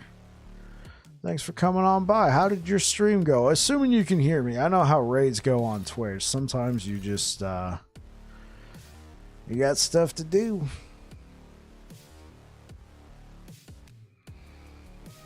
All right. Well, welcome on in, everybody. I'm doing a Rive Healing Hands kind of. Things went well. Was a long stream today. Excellent. Etsamar, thank you for following. So yeah, we're doing the Rive Healing Hands. This is a known bugged build. Not exactly sure if it's going to get fixed anytime soon or after the cycle ends. We've tried out a couple different variations of it today. So Squeak, like, what level is your Warlock now?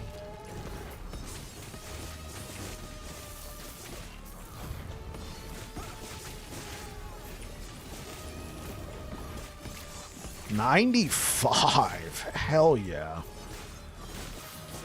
We're closing in on 92 on this guy. We're closing in.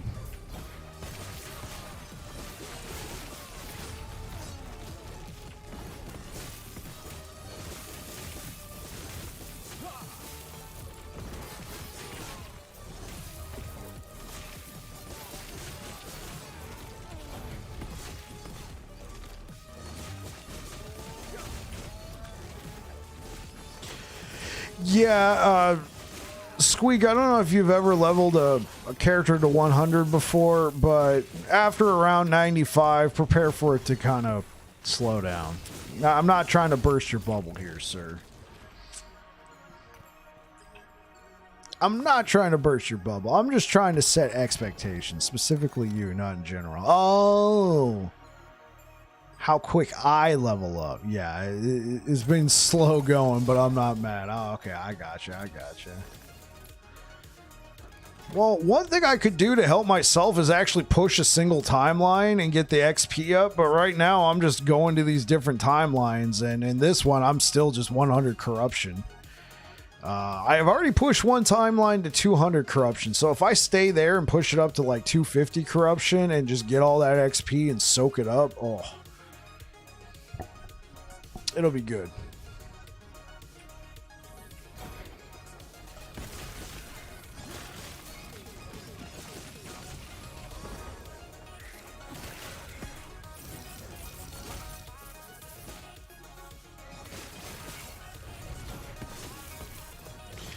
You got some work to do? Oh, yeah, but you're probably closing in on finalizing your build.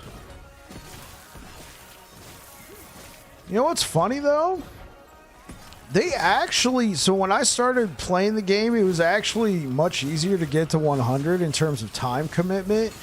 But then like a week later, they changed it, right? They changed it to where it would take longer.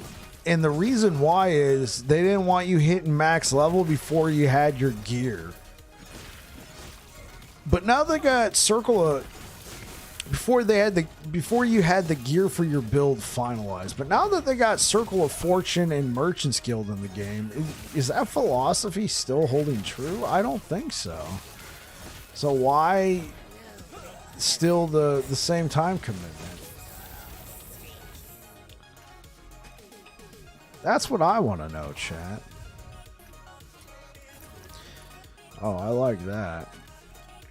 That looks good. It's already got health and throwing attack speed. Let's go. If we could seal that attunement, throw on some throwing damage, and then a little hybrid health there. Hopefully we got a lot of 37 forging potential. Okay, that's a bit of a gamble, chat. I do eventually want to try out a throwing build with Void Knight. I've never tried out a throwing build with Void Knight before. And I'm just now realizing you can echo your throwing attacks. And with the new items they got in the game, man, like throwing damage might be kind of lit, chat. You know what I'm saying?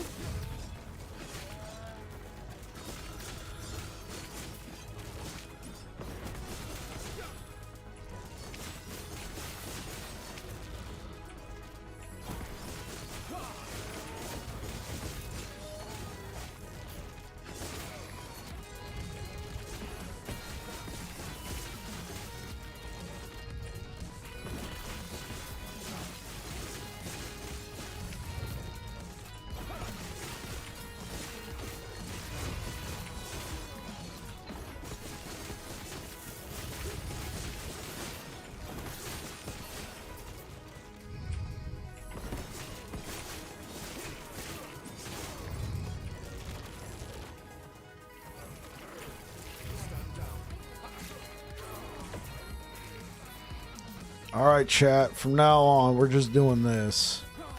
We're not going to do that much damage. But we're here for them gains. Oh, yeah. You can never kill me. I got the damage of a plastic bag. But I got the hardness of a turtle shell.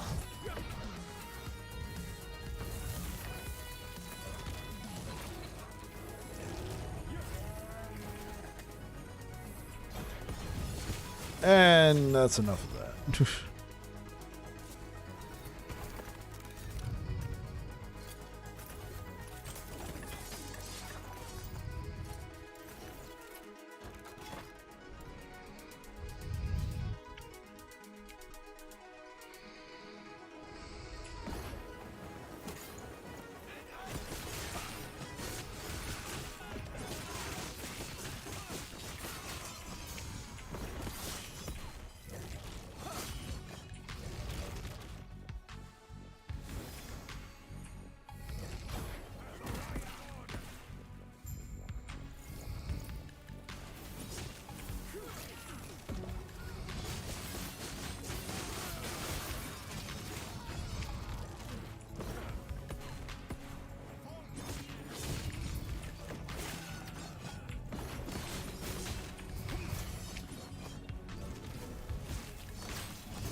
Is this bow even good? Long shot? Puncture cannot be dodged.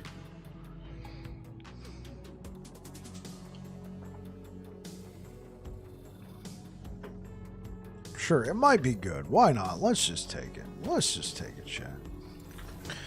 Who knows? Maybe someday we'll make a falconer.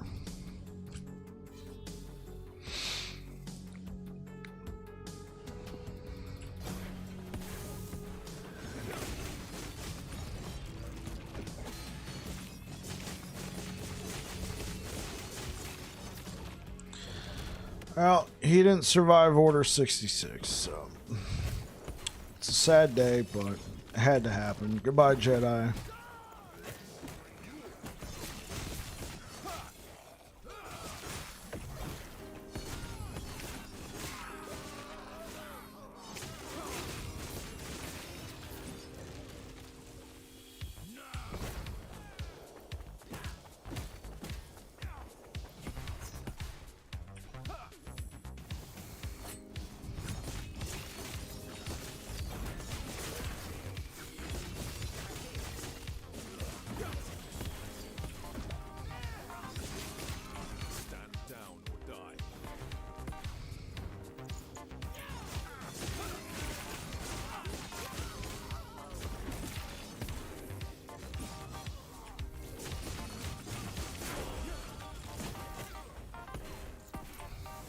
Level 92, chat. Let's go.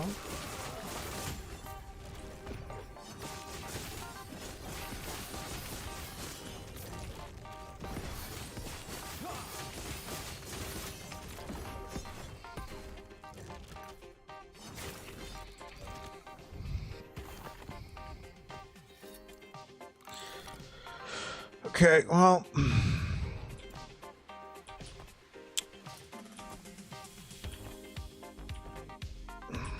honestly, it might be time to restructure. I think we want to take some points out of that. I don't think we need that anymore. Put 5 points into that. And then this needs to be cleaned up. I mean, 2 points here. Like, what the heck?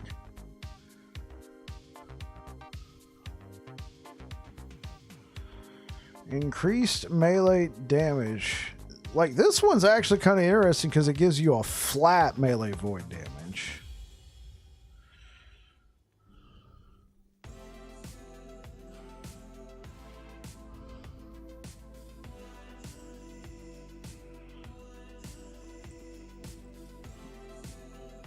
Like, whoa, might honestly. Do you ever get tired of seeing the same damn unique drops? Like, yeah, it does get a little tiring.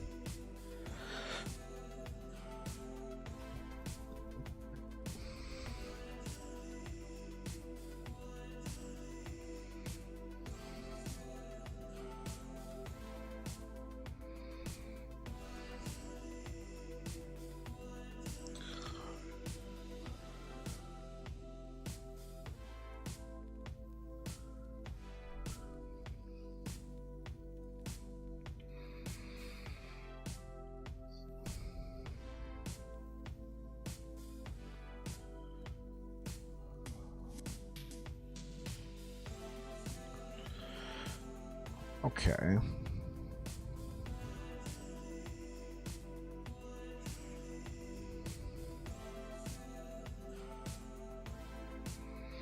Honestly, Eternal Form's probably the play, but also whoa looks really cool.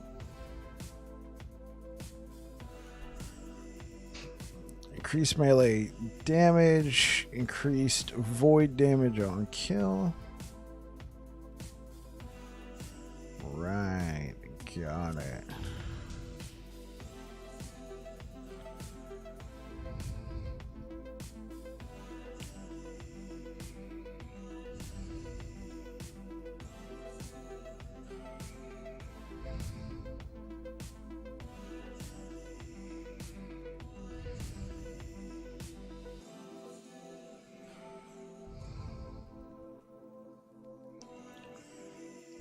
I mean, this could be cool. Whoa might honestly be the play. Let's go for survivability, chat. Let's go for that vitality health.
Yeah, Josh, it does equal more ward. The thing is, that's what's bugged.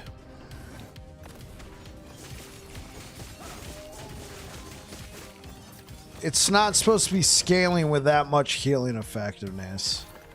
So right now, I have a moderate amount of healing effectiveness. I'm still running these critical strike multiplier with Rive idols.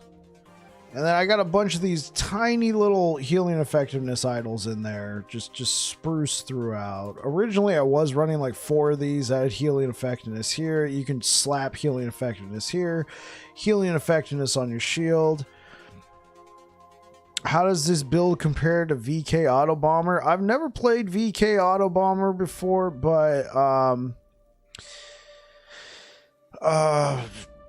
in its current state, it's really good. Like, so I'm trying to make a Void Knight version work, but somebody's taken the Paladin version, which is like the more mainstream version. If this will ever load.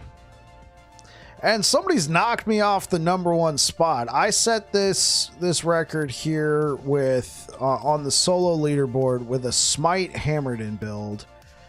I only did 1 run and made it to 219. I could probably push this to around 250. Somebody used the Paladin version, Rive Healing Hands, at level 97, so not even max level yet. And they're around wave 299. So I'm trying to make a Void Knight version. I'm trying out several different variations. And so far, it's good. It's effective. I don't know how it compares to Auto Bomber, but I would say it's probably comparable. I haven't played Auto Bomber, though. So, yeah, Josh, to go back to what you were saying. So this node right here gives you ward based off of your attunement. And this only works if you have the affix, lose a percentage of your current health, gain percentage of missing health as ward per second. So if you have that affix, Healing Hands converts all the healing into ward, but it's supposed to scale off of your attunement, not your healing effectiveness. And as far as I can tell, this is scaling at 100% healing effectiveness. So I've had... With this Void Knight, Paladin's better because they actually get healing effectiveness built into their kit. If you look right here, 1% increased healing effectiveness per point of attunement. So Paladin gets a ton of healing effectiveness spruce throughout their entire kit, right? But even with this Void Knight, I've been up to, with a shield with healing effectiveness on it, and an amulet and a relic, I've been up around 1300 healing effectiveness, 1300%. And like the ward generation's insane. At that point though, I was losing too much damage, so I backed off. So as it stands right now, I'm at 239% healing effectiveness, and it feels fine. The ward generation is still pretty high. It's not as... There was some bosses I was getting like 15 to 20,000 ward, just maintaining it even against their damage.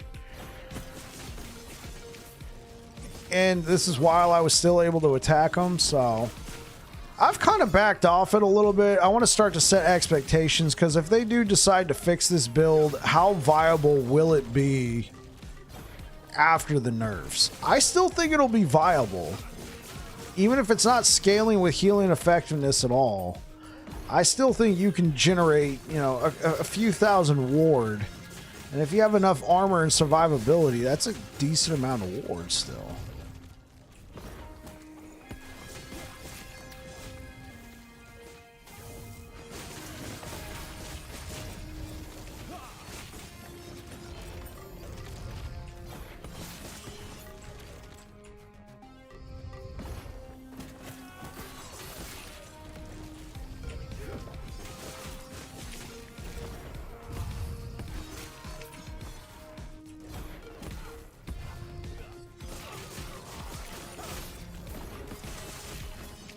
So one thing I've been experimenting. Hey, what up, Marvel Man? Hey, did you move? I haven't seen you in a while. I knew you said you're going to be moving. I'm running the same build, but I'm a noob. Hey, that's all good. I'm pretty new to this as well in terms of this style of play. When it comes to Void Knight, I've only really ever ran one build, and that was Void Cleaver Racing Strike. I kind of came up with it on my own, though the concept is nothing new. People have done it. Yeah, dude, moved Monday, but finally got my setup put together. Hell yes.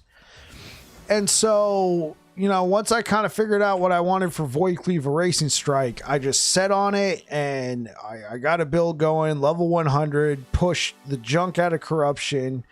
Pretty successful, uploaded a video. It's now my most viewed video. But in terms of that, I'm actually only really familiar with one Void Knight build, and it's that build. So I do kind of feel out of my element with this setup. Is it possible to get a Racing Strike to 0 mana? Okay, well, if you're running something like Conan or a Sentinel, you can get -3 melee mana cost.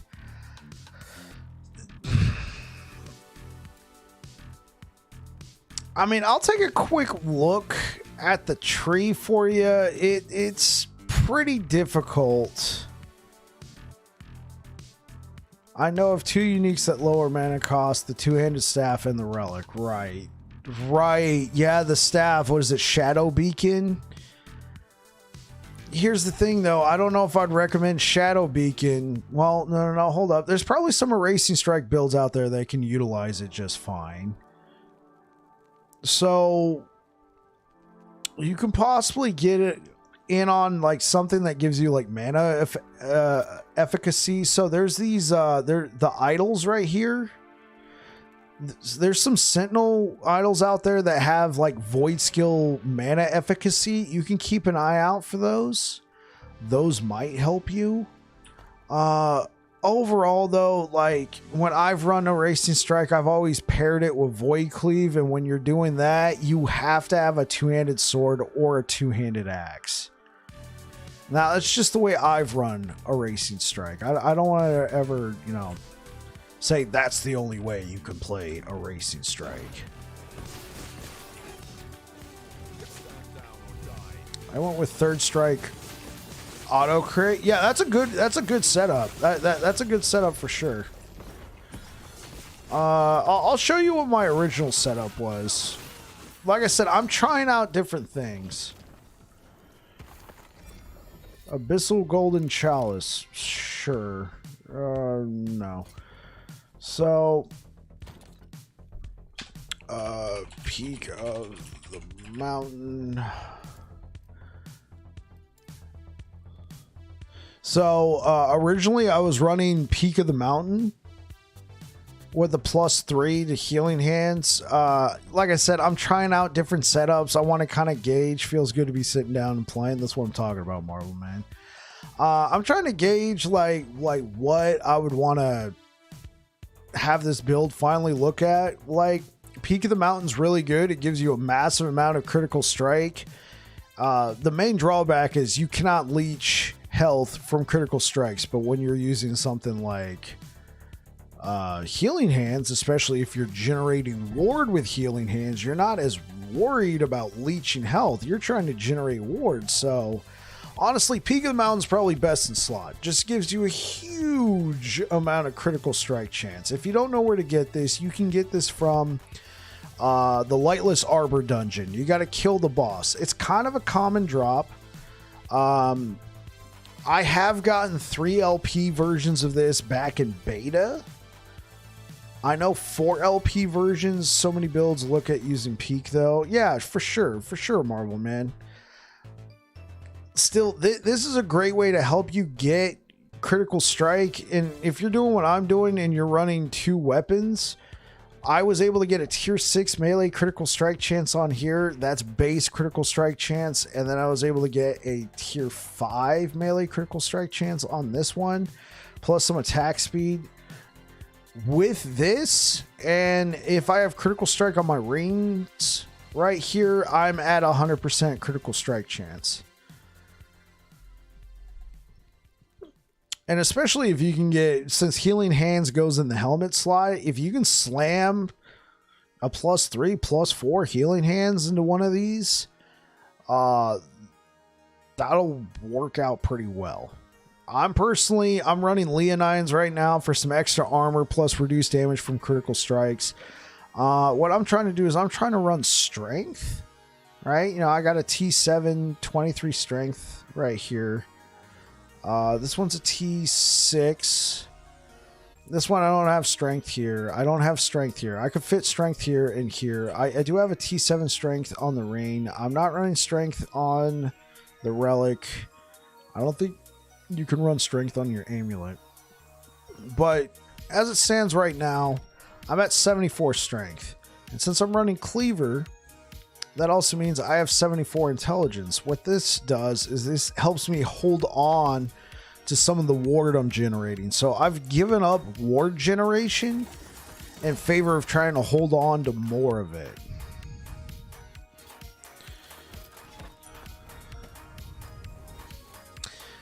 I do agree, Marvel Man. A lot of builds do use Peak of the Mountain, though. I think it's got a good...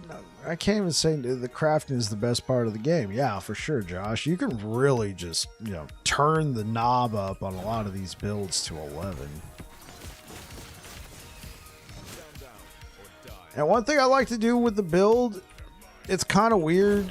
A lot of people, you know, the people I kind of learned from, you know, especially like with Perry the Pig, he was the one I saw do this build first, so I just credit him every time.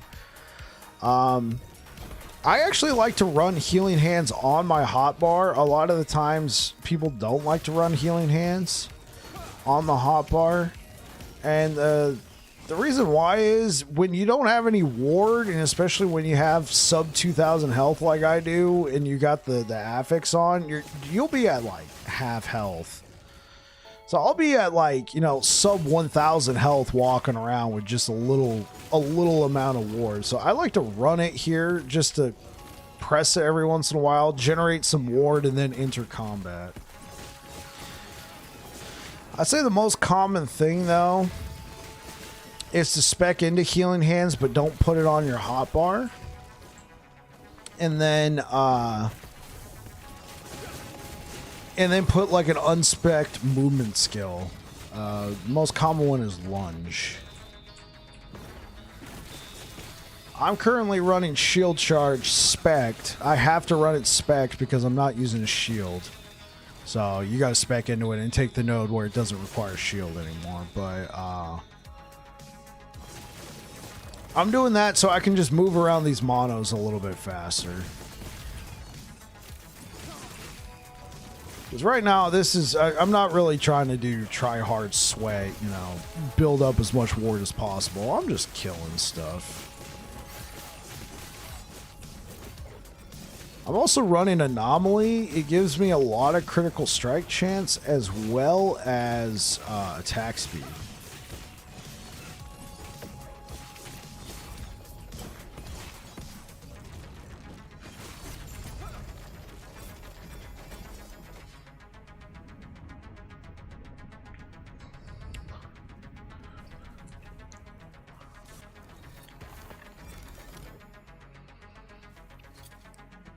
What's really good in this slot, though, if I could get a tier 7 strength, I would love to use... Do you play D4? I did... I played the betas, and then I also played...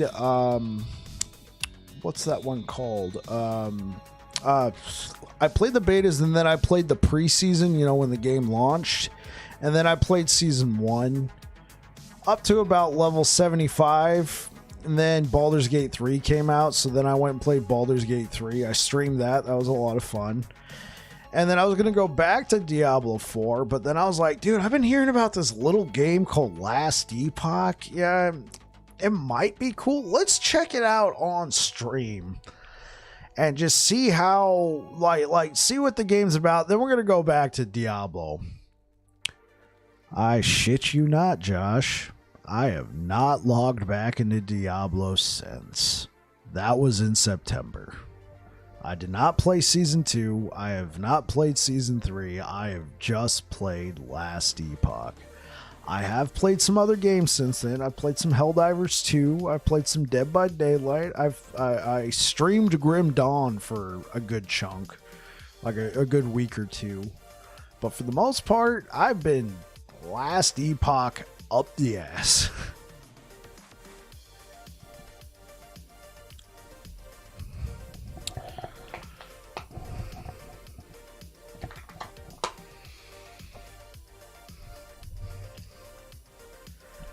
Season 2 was the only good D4 season so far. I heard it was really good. It's kind of a shame I didn't play, but at the time I was like, I'm not going to lie. At the time I was like, Last Epoch is life. So that's kind of how my life was at that point in time. Last Epoch is life. Let's go.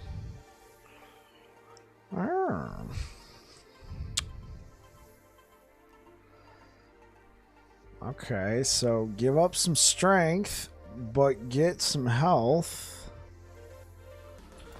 Do I really need... I don't need that. Okay, okay. We're going to give up a little strength here, chat, but I'm going to use the helmet from the Master Yi build. Honestly, you just avoided the disappointment of expecting Season 3... top Season 2. Yeah, that's probably right.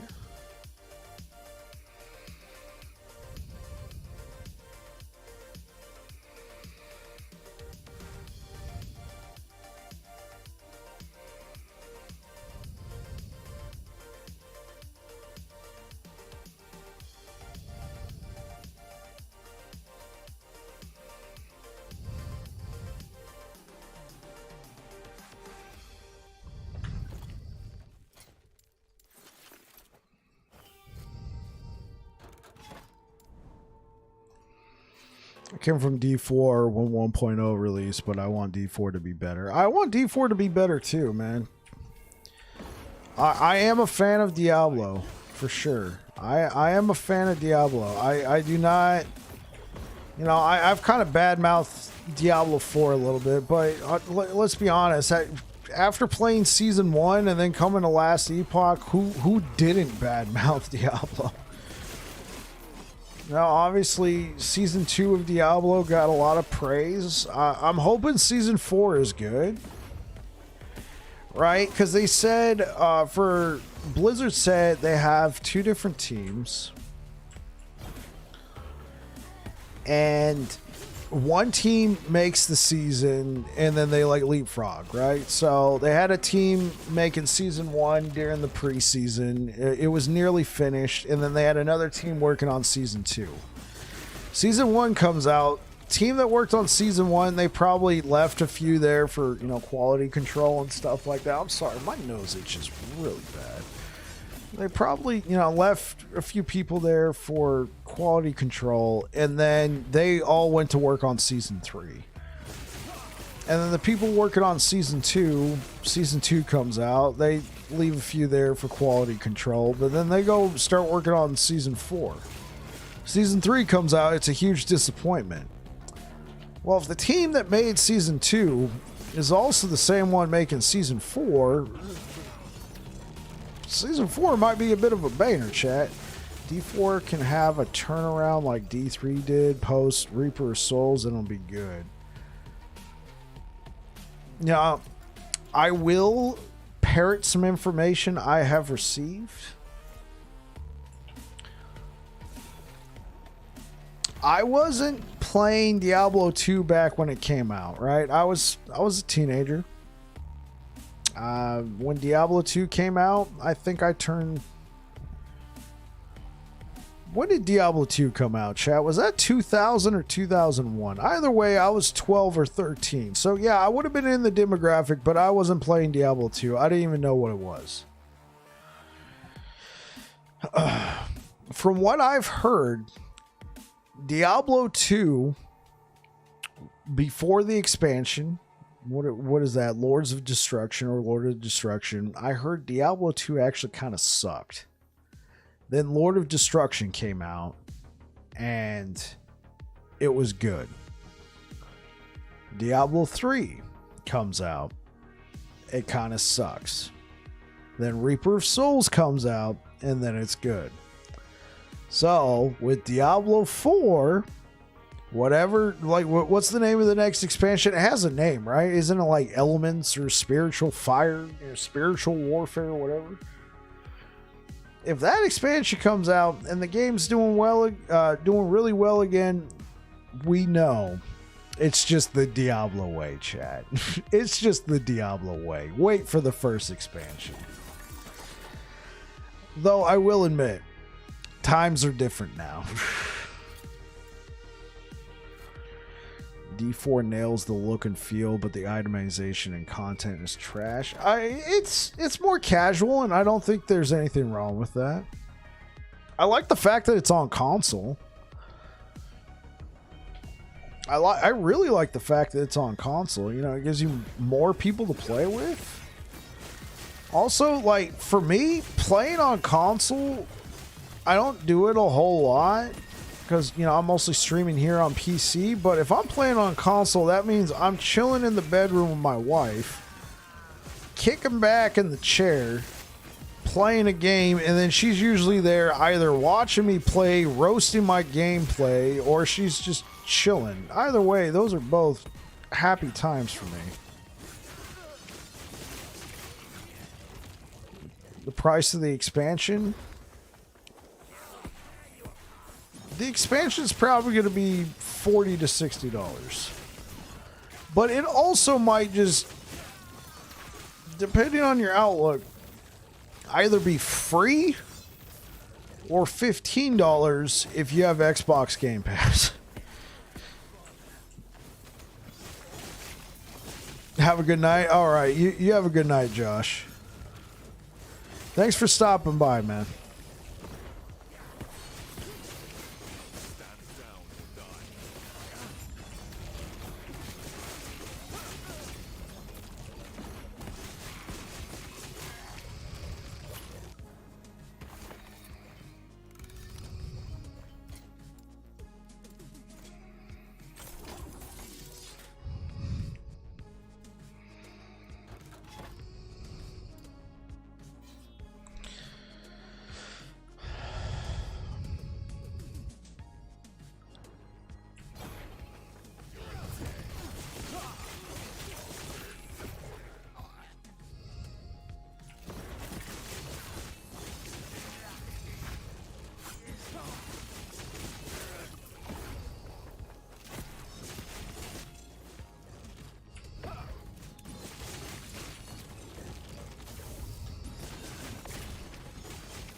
Sure. Later.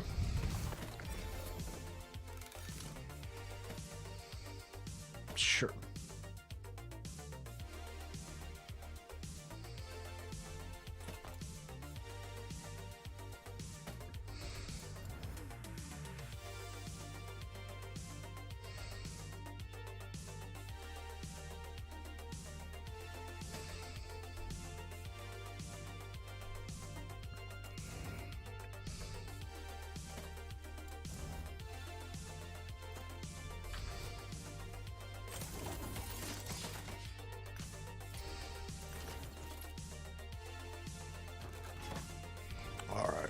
Time to fight Centaur Moose Man. Then it's time to fight Orbis. This is a mercy. Shatter. Do not stand in my way. Behold the rage of winter. This is a mercy. Shatter. Do not stand in my way. Rise, my fallen champions. Aid me. This is a mercy. Shatter. Do not stand in my way.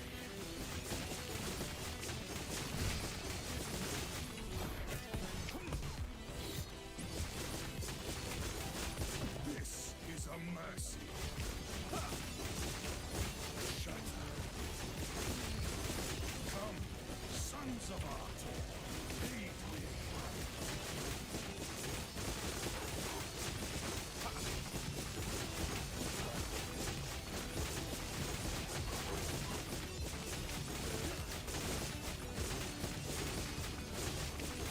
Stand down or die.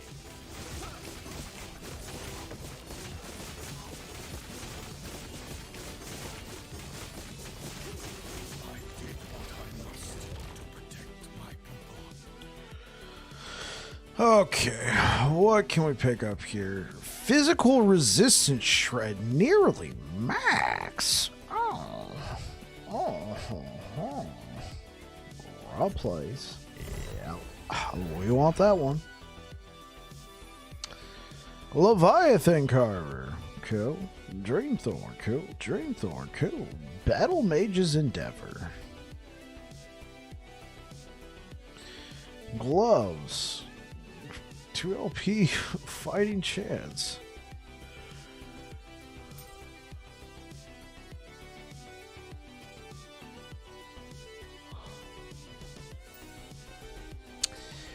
I'm gonna leave them all behind.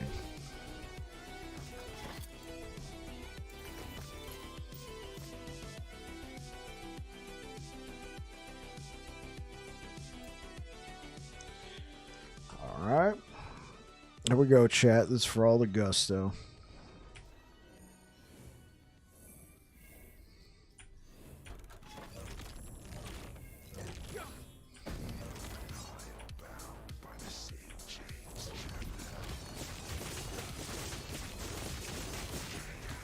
No. We're not playing that game.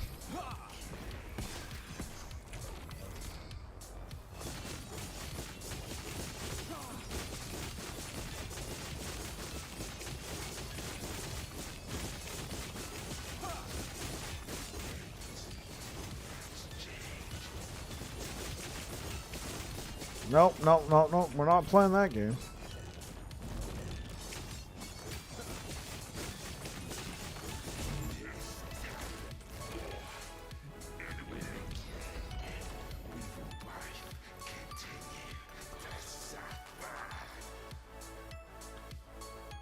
Sure, I'll take that one.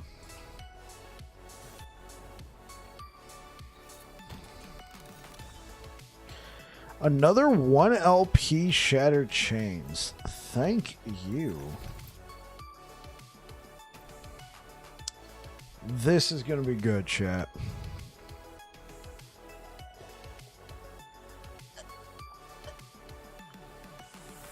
Excuse me. I don't mean this. I mean this.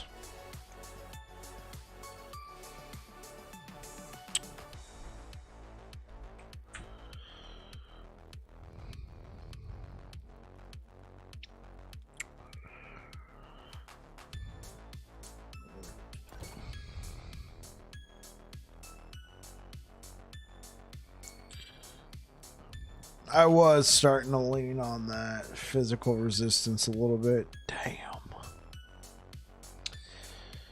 Oh, crap.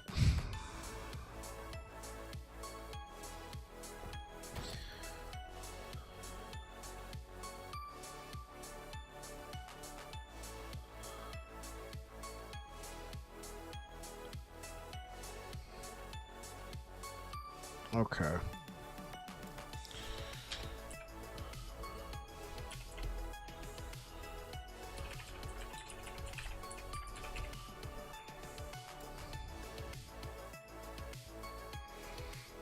Okay, well, if I can find a good one, what's the highest these can go to? 17%? This is probably fine. Let's take these off. Put this here.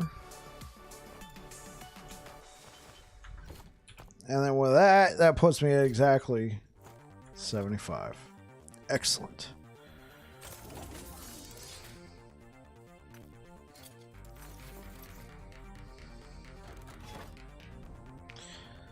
Pump this up to 181. All right.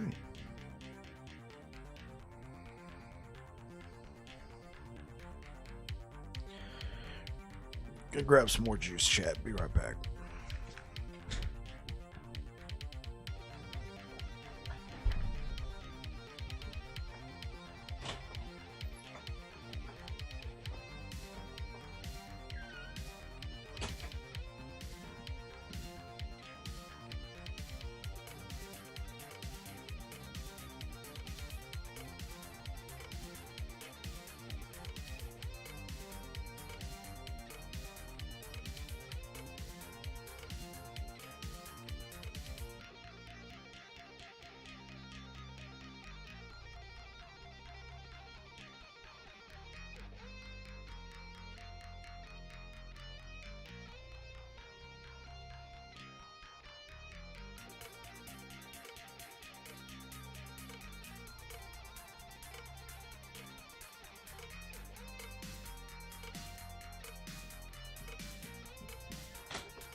Okay.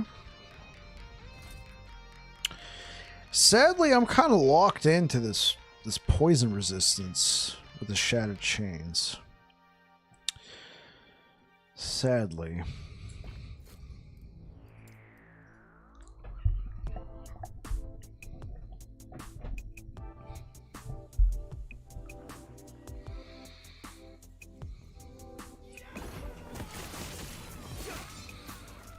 Oh, I can't move.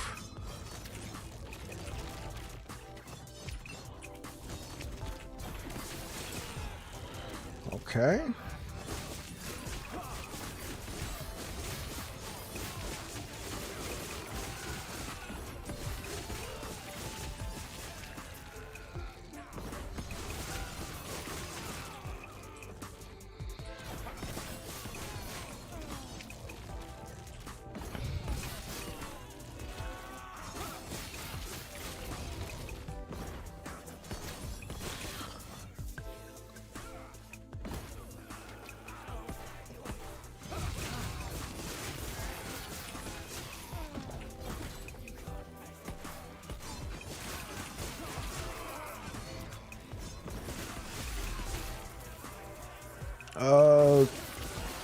Wherever you are, thank you for the follow. I cannot read that.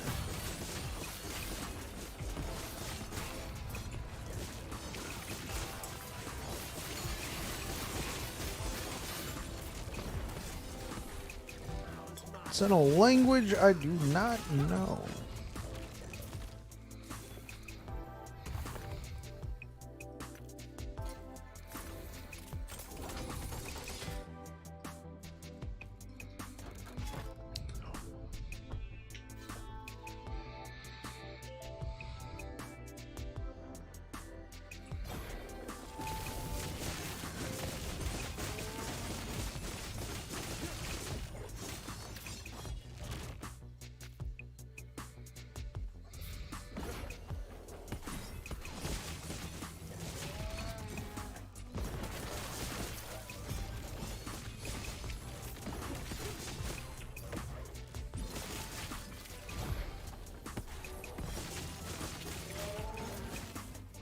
Man, couldn't play all week and now I'm dead tired.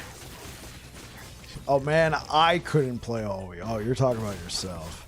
Maybe this weekend will rejuvenate me. Hey man, that happens after you move, bro. For sure.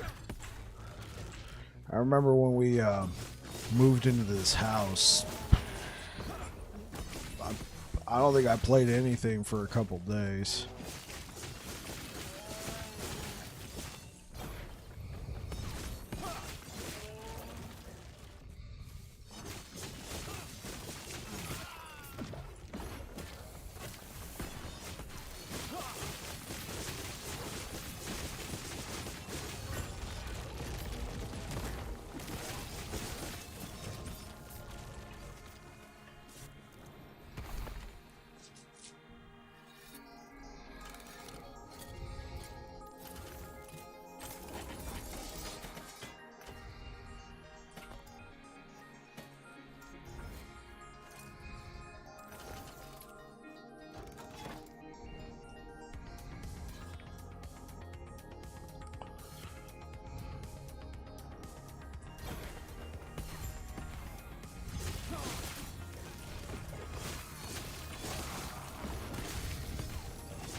Well, have a good night, Bike. I'll be sure to be back tomorrow. Yeah, I should be live tomorrow. I don't know for how long. I'm going. We're hanging out with some friends, my wife and I, tomorrow.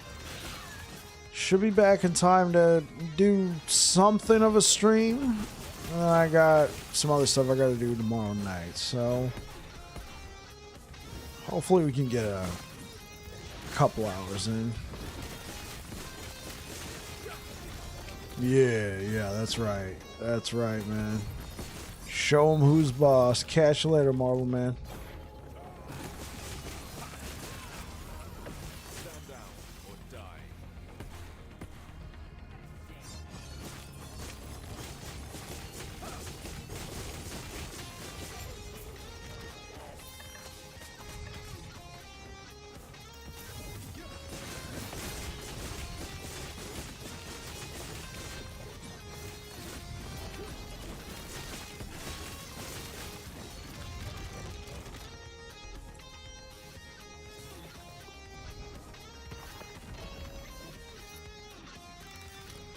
The Ashen Crown.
Stefan, thank you for subscribing over on YouTube.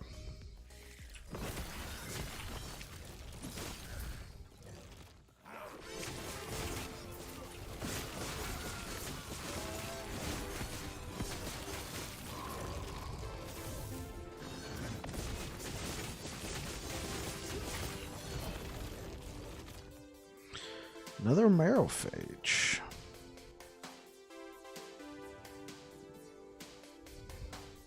Sure.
Okay, this is actually not too bad. Wish the implicits were actually good. Holy frick.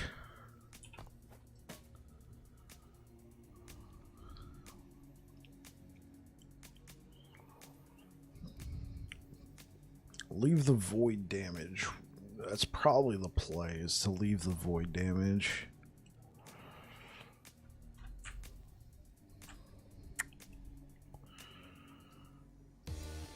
Might be able to seal the dodge rating, but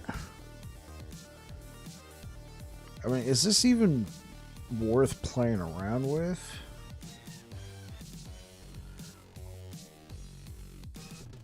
I'm gonna say maybe. This might be a maybe. Honestly, though, even if we got to seal this, any forging potential we lose, then we're stuck with that poison resistance. We would want percentage health. Not to mention, we'd lose a ton of perks. As for science, it's worth one upgrade. Okay, okay. We're gonna want percentage health. Poison resistance is probably the play, but let's just level that up instead. Alright. Oh, I didn't even bother trying to mess with the... Yeah, that...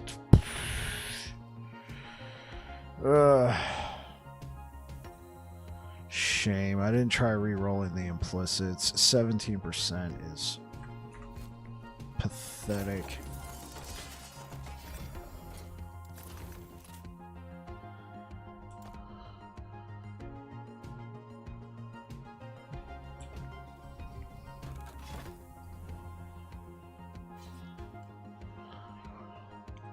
Because if we could get that close to 130, chat, with the Terror Crown...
I should have tried to re-roll the implicits. Should have tried to re-roll the implicits. Let's just go back to that. Throw that in there.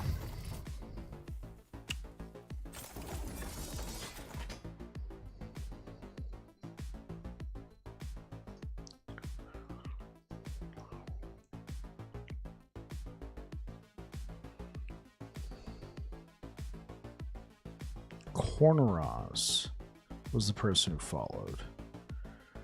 Corneraz.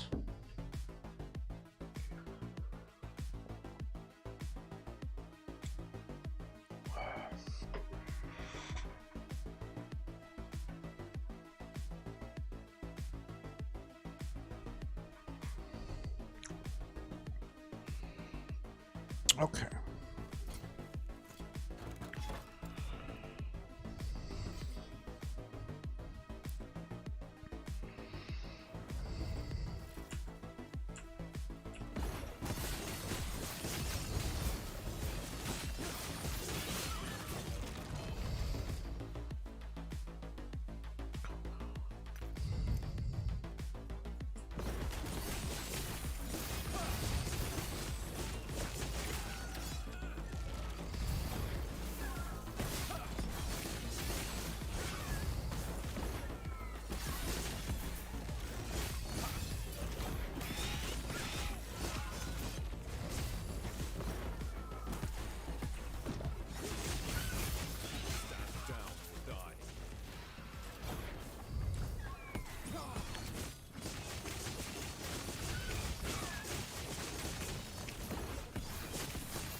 Let's go into the filter.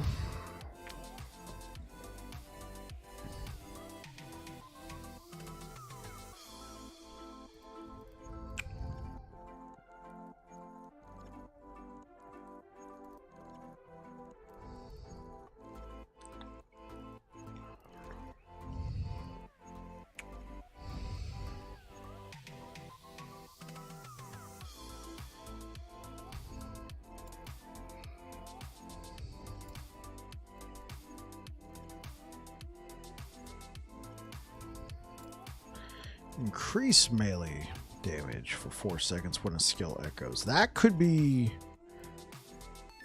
This could be a pretty good play here, chat.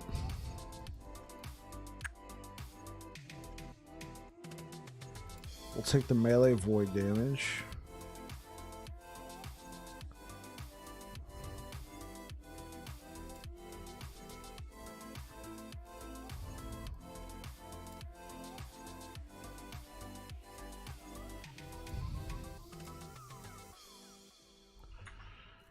Okay, cool.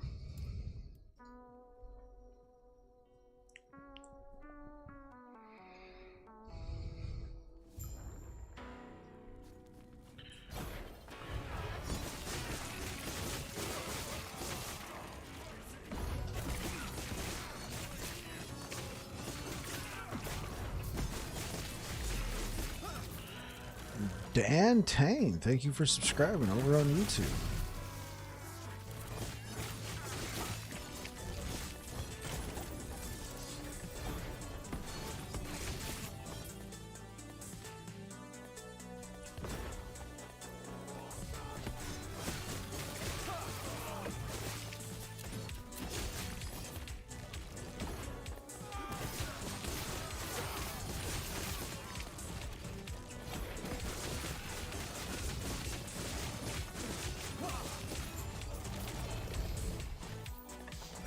If I see one-handed axe, you already know I'm thinking, oh, another cleaver solution? Beast King. Alright. I think I'm going to leave it.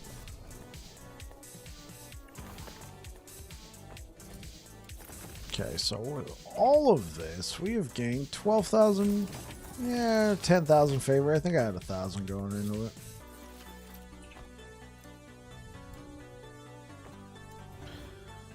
Rune of, actually, let's Rune of Discovery. Okay, and now let's Shatter.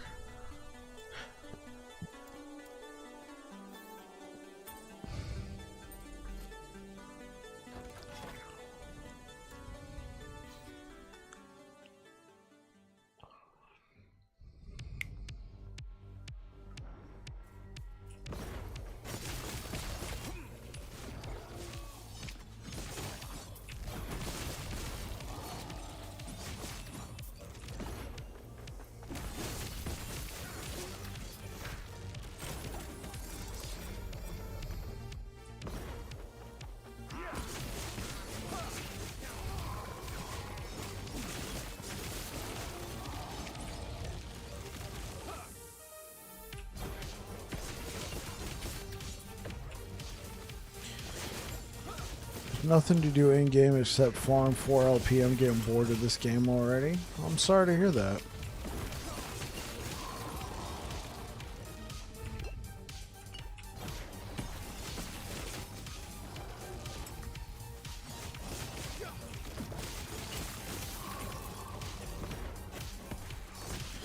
I just like the huge amount of builds that you can start dipping your fingers in and then just like, okay, the last build I pushed into 300 corruption.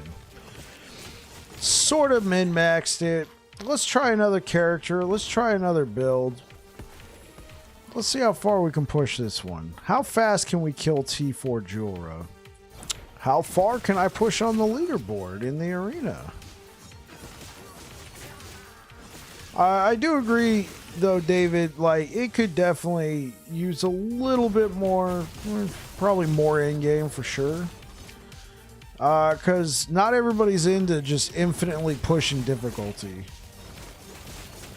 Or in your case, farming LP4 items just to try and get the ultimate min-max, right?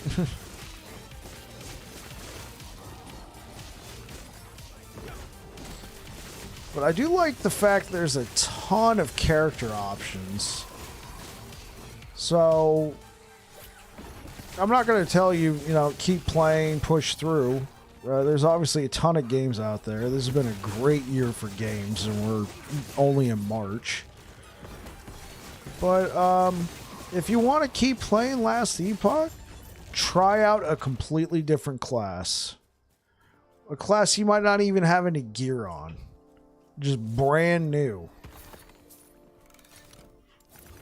And go looking for some stuff.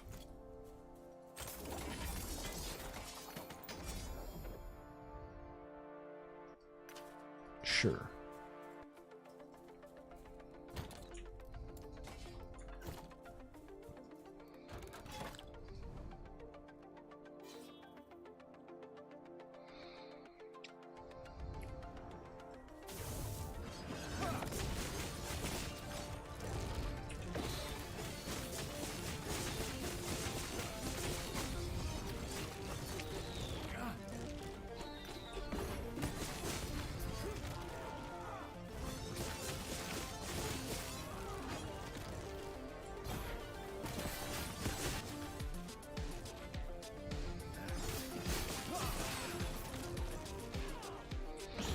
Which build am I going for? Okay, so I started this season with Paladin, right? Paladin's my favorite class. So I say season. I mean cycle, but it's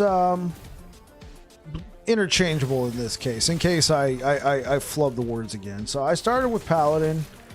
We kind of came up with a new build as a chat. We called it the Master Yi build. I don't think it's new, but it was new to a lot of people when we called it Master Yi. Had a lot of fun with that, farming that build. We pushed onto the leaderboards. We actually took the #1 spot on Solo Sentinel for a day before somebody reclaimed it. After that, I tried a handful of Paladin builds because, I'd found a bunch of gear. So I tried dot hammers and a few other things. I then did a more established Smite Hammerden build. That was a lot of fun. That was a lot of fun. And we took the #1 spot back again on the solo leaderboard for Sentinel. And that lasted a few days. But by that point, I had already left it because there was this bug that got discovered with Rive Healing Hands. I hopefully they can implement some of this bug into a feature. I think this is a good fit for the game, to just generate a ton of ward. So I've been playing around with this on Void Knight, and it's fun to play Rive at 200 plus difficulty. Well, we're not at 200 yet, but we're close. And not just, constantly seeing my health bar doing that as I'm trying to leech and hold on for dear life. I got a nice buffer in the form of this ward. So I'm just taking this a little while longer. It's been a lot of fun. I am getting a little fatigued on it. A lot of the builds I like to run typically don't involve hold this down. I'm a big melee guy, right? So I do love melee, but I played Lightning Werebear in beta. I played a ton of different classes in beta and a ton of different builds. And this feels a lot like Lightning Werebear. I am starting to feel a little bit of that fatigue on this particular build. So I do have a commitment. I did tell chat I'm gonna make a video on this build, just with everything I found. So I think we gotta at least take this character to level 95, because after you get to level 95, you're pretty set. Like, yeah, couple pieces here and there, and this is probably best in slot if I ever find it, because I'm playing solo, so I'm Circle of Fortune, right? Here's what I think. So I'll make that video, and then what I might do with this is try a hammer build on Void Knight. Like, could be kind of tasty because check this out. Check this out, David. So Void Knight's known for echoes, right? When they're doing attacks, they have a chance to create an echo that does the same attack. And it can happen 0.5 seconds after you do the attack. And like with this build, they're like with the Rive build, there's echoes everywhere, just attacking with the swords, right? You know, like shadow clones. I'm like, dude, how nutty would it be with just like a whole bunch of hammers swirling around you? You're just running through, and the hammers are just taking dudes out, and then your echoes are just tossing hammers all over the place. I know it's been done before. I know it's been done, but I've never done it. I think that could be a lot of fun. How does corruption affect the monos? So corruption, so this number right here, like after 100. Okay, so to get to 100, Jabberwocky, that is a great name. Jabberwocky Superfly. I love that name. Excellent name. So once you get to empowered monoliths, everything starts off at 100 corruption. So the way the corruption affects the difficulty is this number right here mainly, as well as the player modifier. Yeah, Hammered In sounds like a lot of fun, right? So I did Smite Hammered In. That was a ton of fun. Yeah, okay, so you're in empowered now, Jabberwocky. So when you're at 100 corruption, the enemies have about 60% health and damage. I've pushed this up to 181. This number's gone up to 149 health and damage. But also, this corruption number also affects your player modifiers. So my item rarity has gone up, as well as my XP that I gain per kill has gone up as well.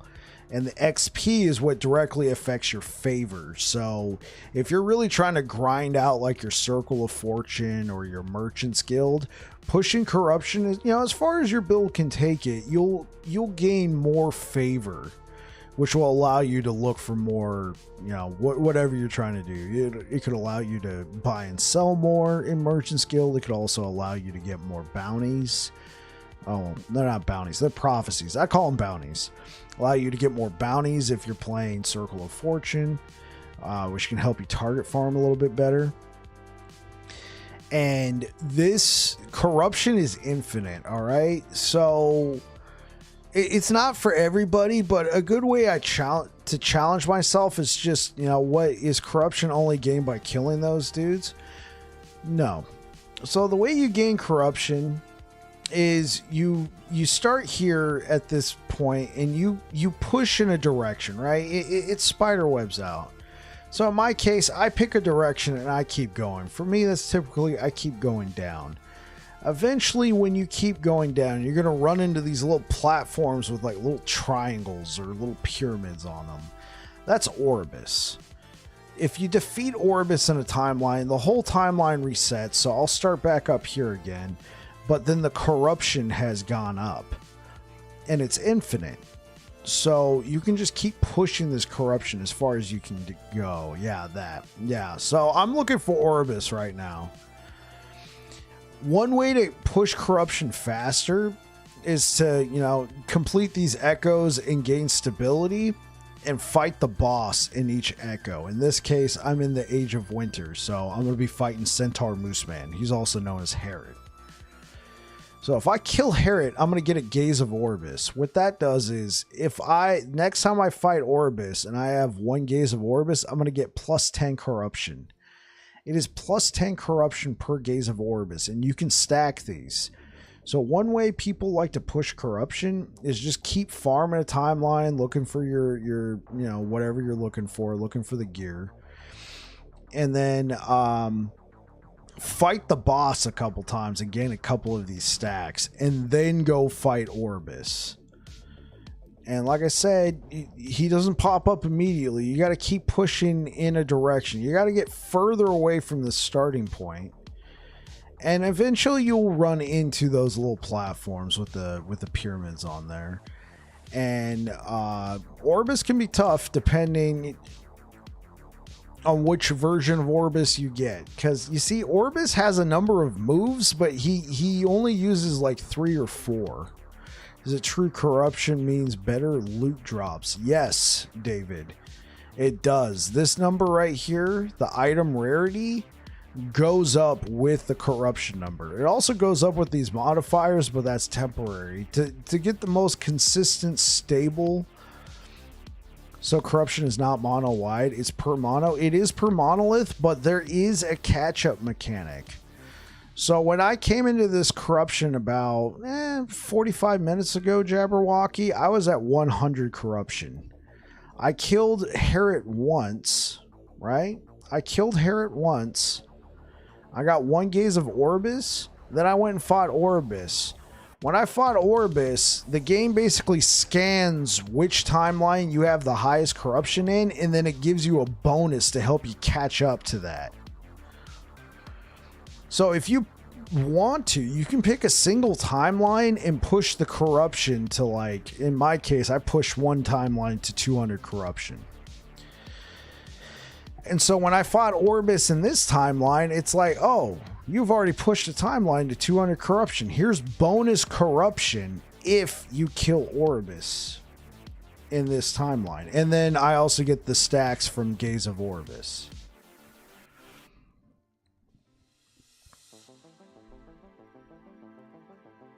And so the devs said, I believe you get better LP chances or uniques to have LP on it the higher the corruption you push. The last example they gave was 600 corruption. At about 600 corruption, you're looking at the uniques that drop, you're looking at about an extra 15% chance to have. Yeah, yes he does. Yes, he does, Jabberwocky. But at about 600 corruption, you're looking at least, if my memory serves correct, an extra 15% chance for a unique to have LP on it, legendary potential. Orbis has specific drops, and the drops do scale with corruption. So the higher corruption that you have, the more likely that item might drop, and the higher the corruption, the more likely that item will have LP. It's not a guarantee. It's not insert this number, you are guaranteed to get this number, but the chances are higher at higher corruption. For instance, an item that he drops quite frequently is a Siphon of Anguish. Another one he drops that's not quite as frequent is Shattered Chains. He also drops Stymied Fate, which is a pair of boots that I haven't really messed around with a whole lot. He also drops Apathy's Maw. I got one right here. So I have an Apathy's Maw with 2 LP. This is actually a bit of a rare drop, so I'm saving this for now until I can slam it with a good two-handed axe, like to get that +1 to skills amulet. Yes, you're talking about Omnis. I love Omnis. In order to get Omnis, you have to be at least 200 corruption. And then if you have to be at least 200 corruption, and then you have a better chance of getting one the higher the corruption is. I will say though, that is pretty true for most of Orbis's loot, but especially Omnis. Is 200 the corruption max for all of his drops? No. 200 corruption is not max. You get better chances the higher the corruption is, but at least for Omnis, you have 0% chance of getting one until you hit 200 corruption. Does that make sense? I love Omnis. It is great for some builds where you're trying to stack as much damage as possible and you decide for your amulet slot, forget it. I'm going to slot an Omnis and just get all of the... Because Omnis not only gives you a +1, it has an implicit of critical strike chance, and then on top of it, so +1 to all skills, implicit of critical strike chance. Hey, what up, Mean Daddy over on Twitch? And then it gives you a plus to all of your resistances. Now each resistance is on a scale. I believe the max is 45% to each resistance, but the likelihood of you getting an Omnis with any sort of LP that has 45 to each resistance is astronomically low. Forget that. I love Omnis a lot, and unfortunately this cycle I have not gotten an Omnis yet. Now in beta I got like 5 or 6 of them, but that's because I played for months. I played for months. Like every night I was playing and I was streaming this game, and so yeah, I got a lot of Omnis. I don't think I explained myself right. Is 200 corruption the max to make Orbis drop his entire loot table? Yes. Yes. I understand your question now. Yes. When you're at 200 corruption, everything's on. Everything can drop. Yeah, absolutely.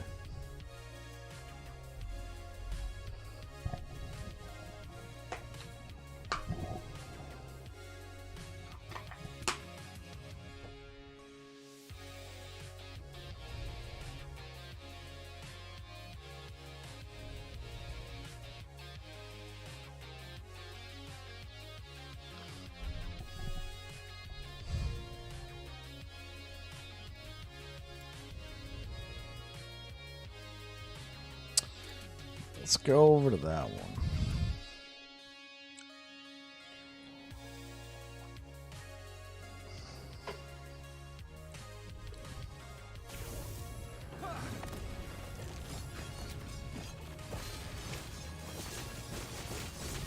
The armor?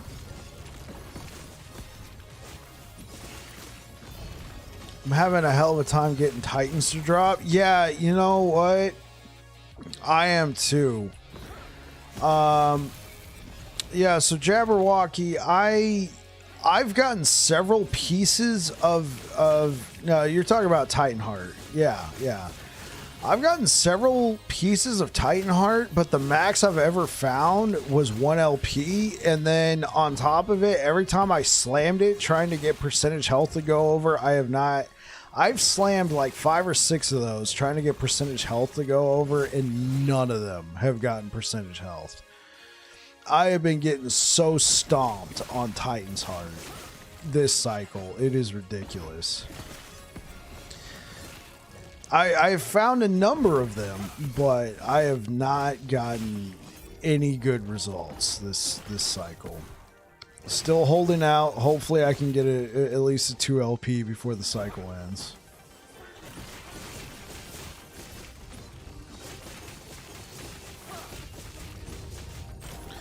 What kind of build are you working on, Jabberwocky?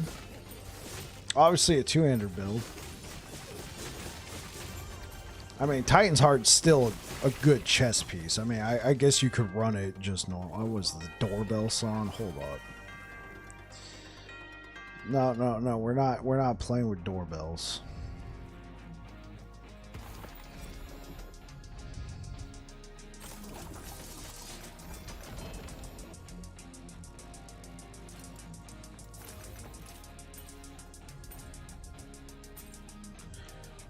Oh, you're doing a Void Knight. Nice. Nice.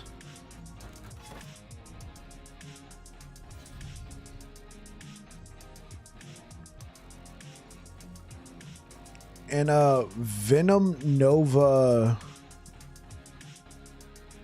BM.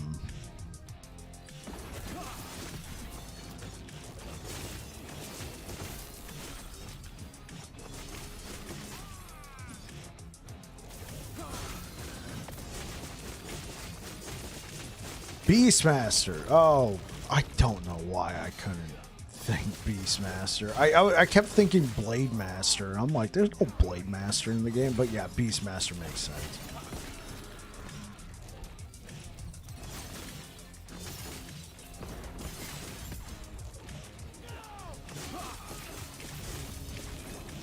Actually, of all, like, I've played all 3 masteries in Sentinel, my favorite class. Paladin's my favorite mastery. But of the other classes, I've only played 1 mastery each. Well, technically 2 when it comes to the Primalist. I played Shaman, who was like my second class. I leveled it to like level 65 in beta, and I was like, this ain't it, Chief. And I left it.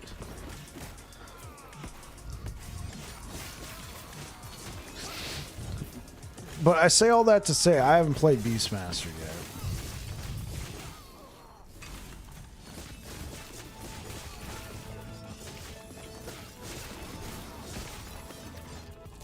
I should. I mean, I got like a couple of those squirrel helmets.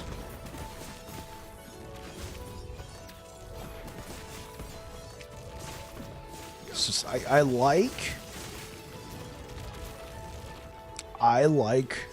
Sentinel so much, even though I know it's not the best. Lots of variety in the pets you use. Yeah. Well, I've also just seen like some really crazy clips with Beastmaster. I know it's good. Quite a few builds. Yeah. It looks like a very versatile class. From everything I've seen, Beastmaster would be right up my alley. I just haven't gotten around to it.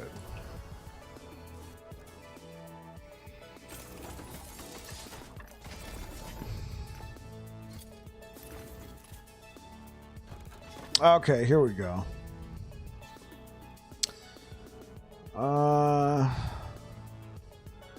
So yeah, Jabberwocky, you're going to want to be looking for these platforms.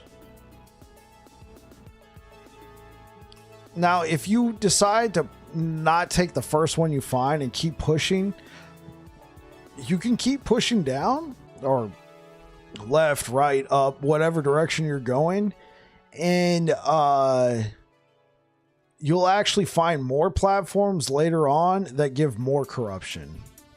Oh, you fought Orbis before? Yeah. And in Powered Monoliths, he's the only way to raise corruption.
How long do the cycles last? 3 months.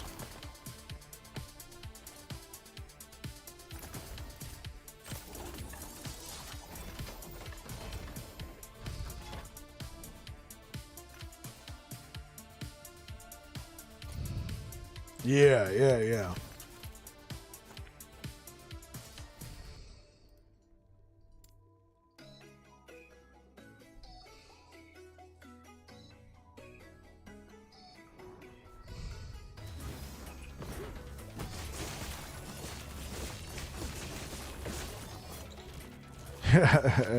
Zach, sup, dude? Void Knight for the win. Yeah, Void Knight is my second favorite mastery. My first favorite mastery is Paladin.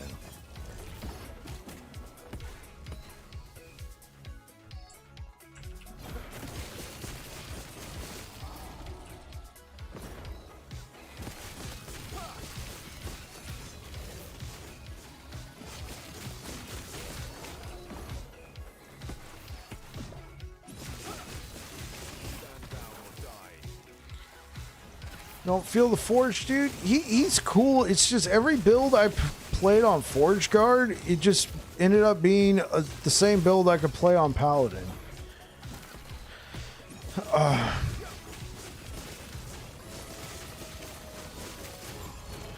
I played a Forge Guard in beta up to about level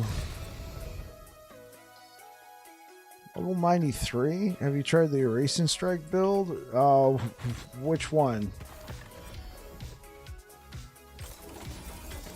The only Erasing Strike build I've tried is Void Cleave Erasing Strike. I had a ton of fun with it. So I know that I'm not the originator of Void Cleave Erasing Strike, but when I played Void Cleave Erasing Strike,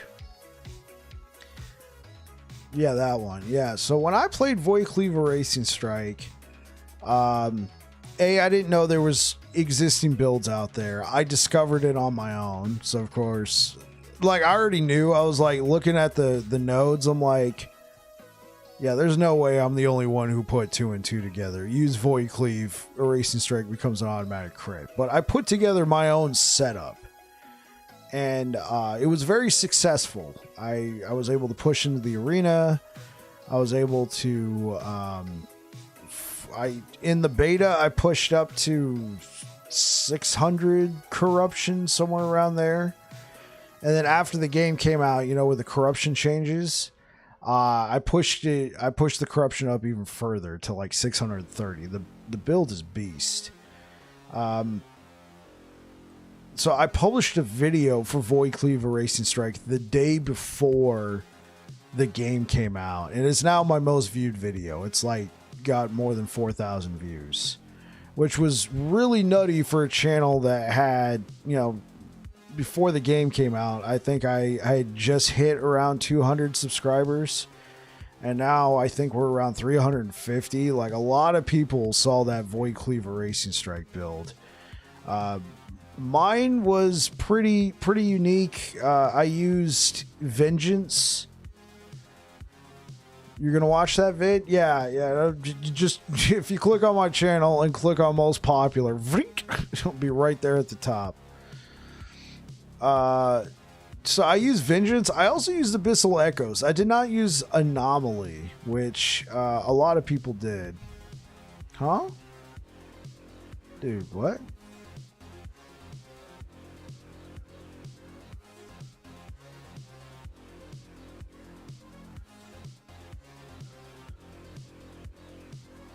Are we doing the same build?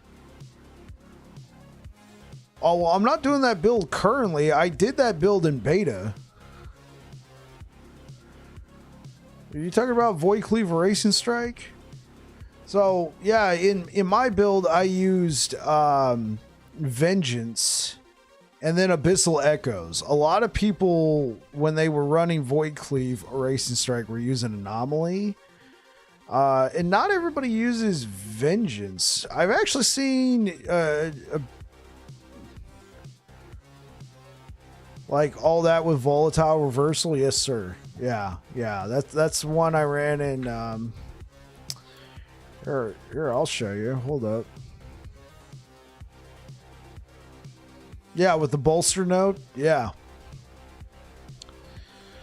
So that's been pretty much the only. Yeah, so this guy right here.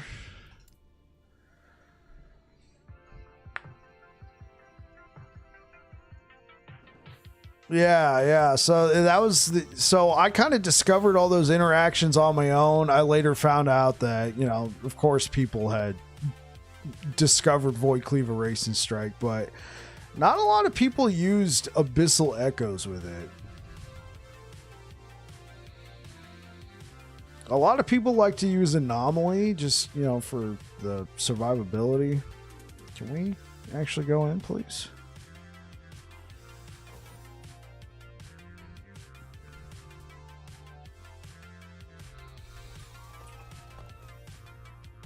Exactly. That's the way I got it set up. So the way I got it set up, I got Void. So, Ravenous Void is probably best in slot here, but my Shattered Chains that I got does not have Cleanse. So so in beta, this is the only way to get armor mitigation. We made like the same build. Hey, bro, that's what I'm talking about. I'm interested to see your take on it.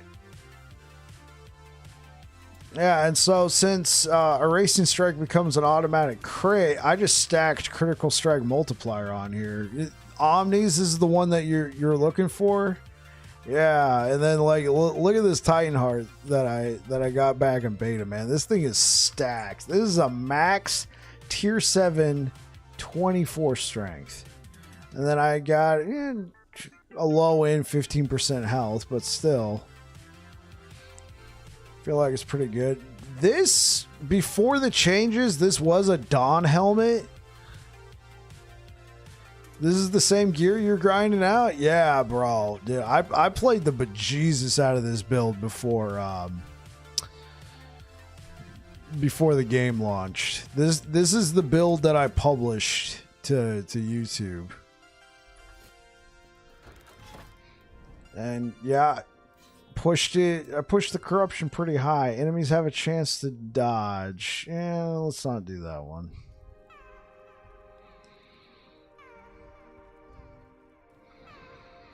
So I turned Void Cleave into a movement skill.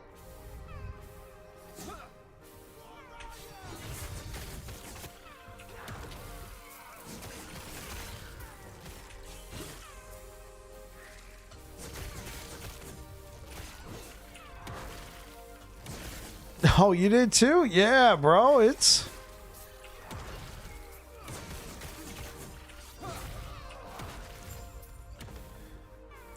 I liked Lunge. It's just turning it into a movement skill. Turning Void Cleave into a movement skill. Okay, so you used Anomaly. I didn't. I just used Abyssal Echoes. I took an unspec'd Rebuke. This was better in... Like, an unspec'd Rebuke was better in beta. It got... The unspec'd version of Rebuke got mildly nerfed.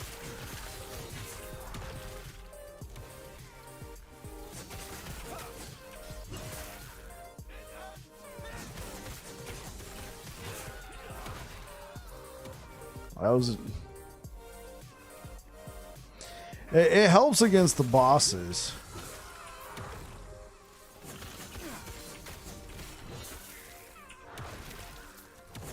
Hey, man.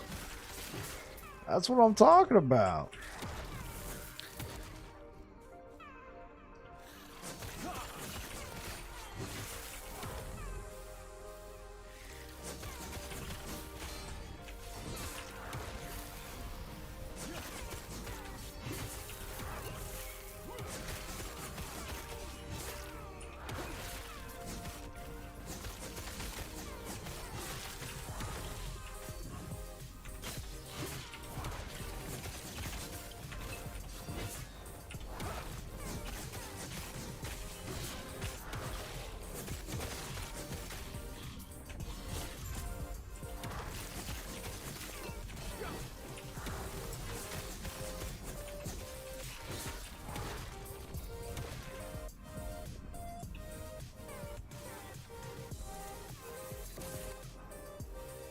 Can I try facing a boss? What kind of boss? Are you talking about, can I try facing Bird Brain? Sure. It might take a while. The build's better against mobs.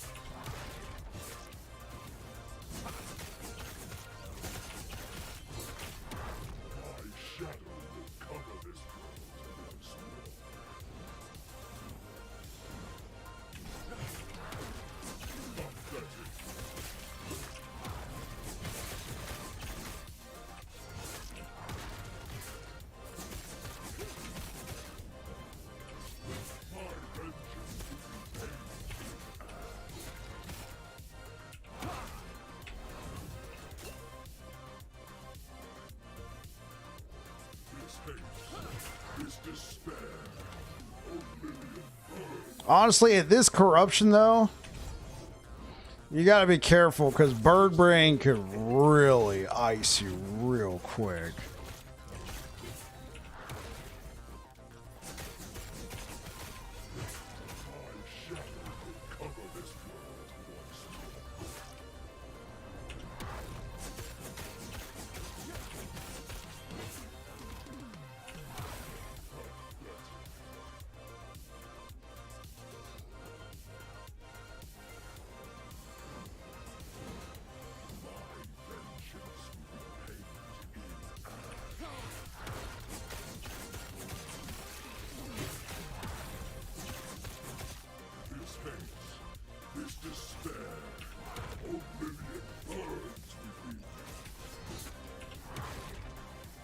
Yeah, yeah.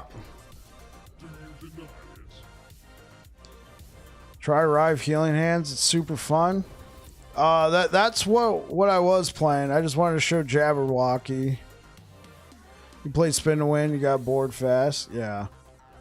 If I had used the Rebuke, I probably could have survived that. But at this difficulty, he's pretty nuts. I'm going to go back to what I was doing, though. Yeah, I've been doing Rive Healing Hands.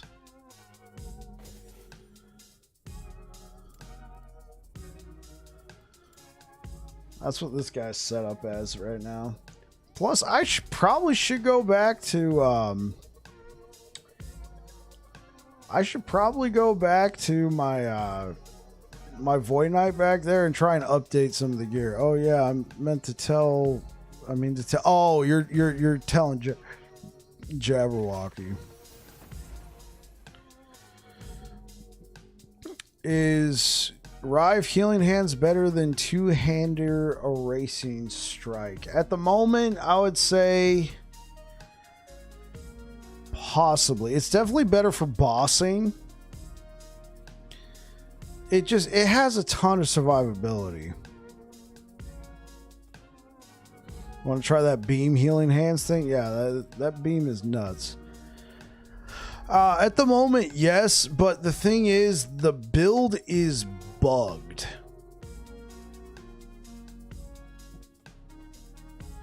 So when it gets fixed, will it be as good?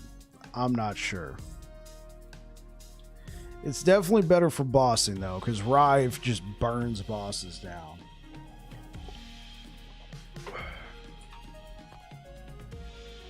Found a bug? What bug did you find, Jabberwocky? What makes the build bugged? Oh, with the forge? Are you talking about the two-hander bug, Jabberwocky? I just beat main storyline with a Racing Strike and debating now if it's time to switch or not. Or Racing Strike can definitely take you to Endgame. I mean, that was 600 corruption I was doing, J Shoots.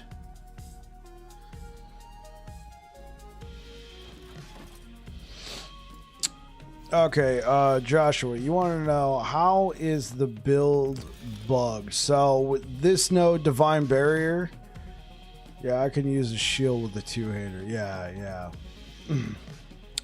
They're probably going to be fixing that here pretty soon.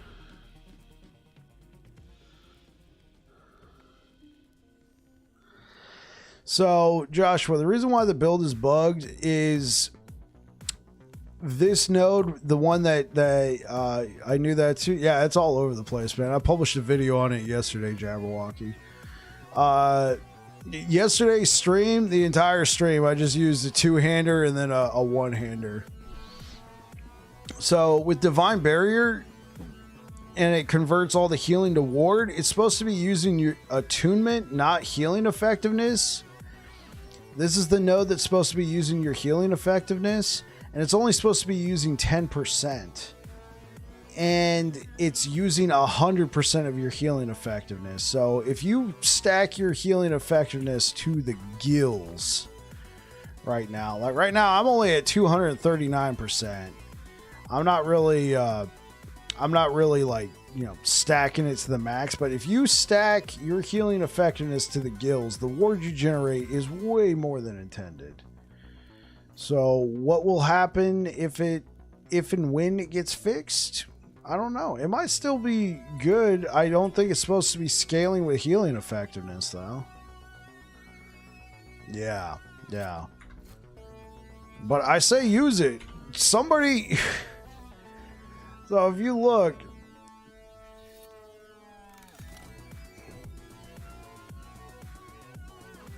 Okay, so wait, Joshua, are you doing the...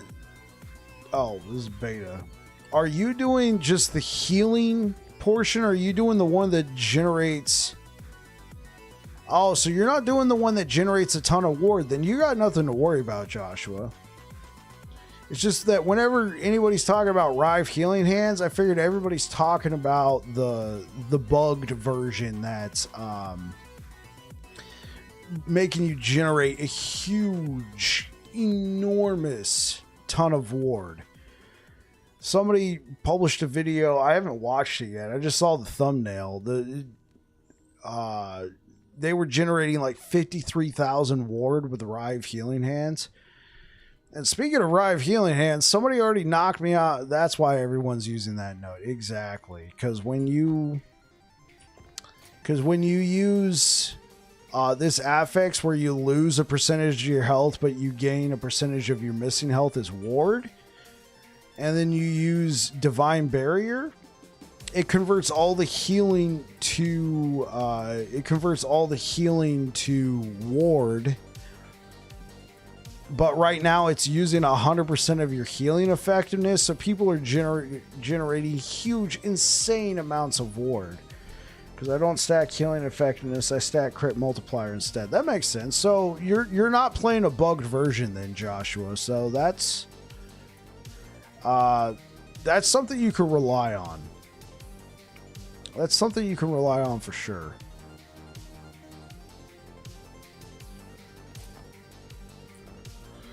But somebody used Rive Healing Hands and knocked me off the number one. I figured it was going to happen eventually, because I hit number one with the Smite Hammered In build like last Friday or Saturday, right? With a Smite Hammered In, yeah, you're still blasting Corruption 500 plus, pretty easy. Yeah. So somebody knocked me off, and they're using Rive Healing Hands on Paladin. I can only assume that they're doing the bugged version. Maybe they're not. I was number one on Paladin. Obviously, this is the Sentinel class tree, so it used, you know, anybody who's Void Knight or Forge Guard or Paladin can compete. Yeah, I was number one until today. Somebody knocked me to number two.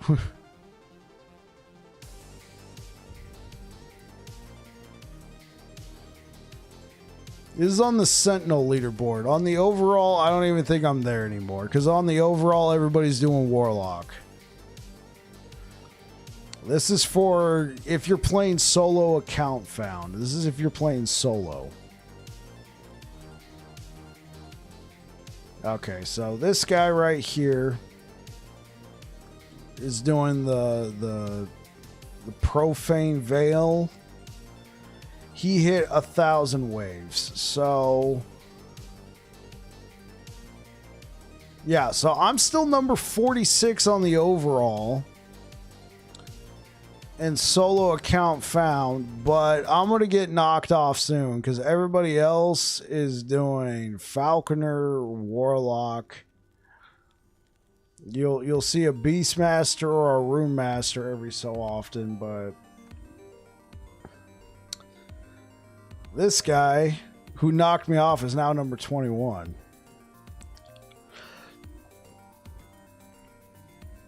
So that's why I'm mostly just competing on the Sentinel leaderboard.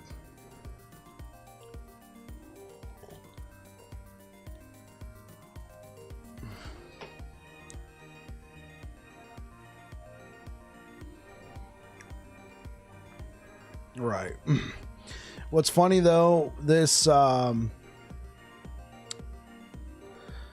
this Void Knight, I went into the arena, I was screwing around and I got number 36 on the Sentinel leaderboard with this Void Knight build.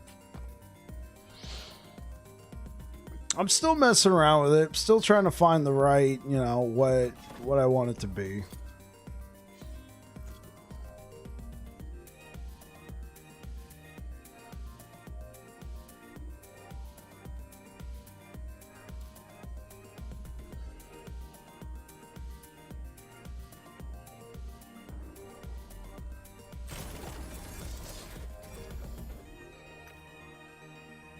Oh, there we go.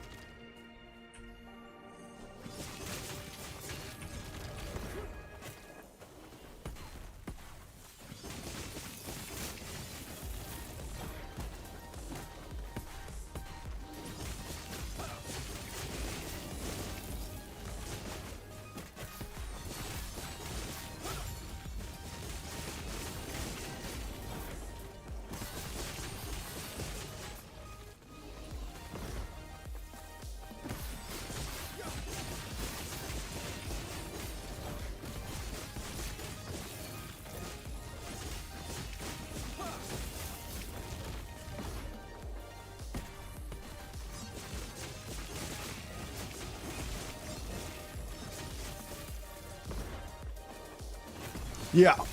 Yeah. Rive procs Healing Hands.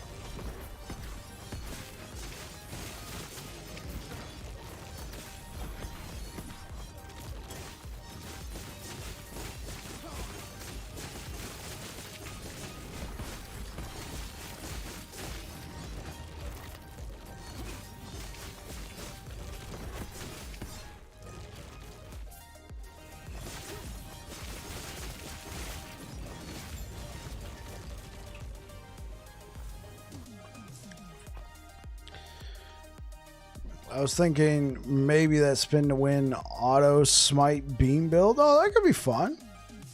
That could be a ton of fun. So, the main way we proc Healing Hands is with Cleric's Hammer. Think that could work? Yeah, go for it.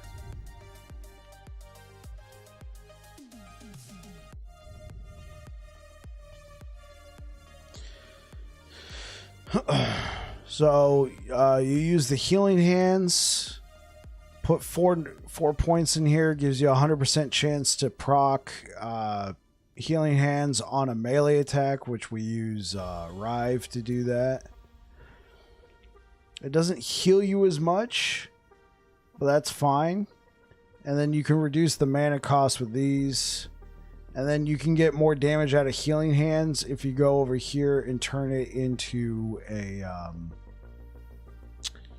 melee attack. You're playing on Epoch tools. Yeah.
That's how you came up with those two builds? Excellent.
Stand down or die.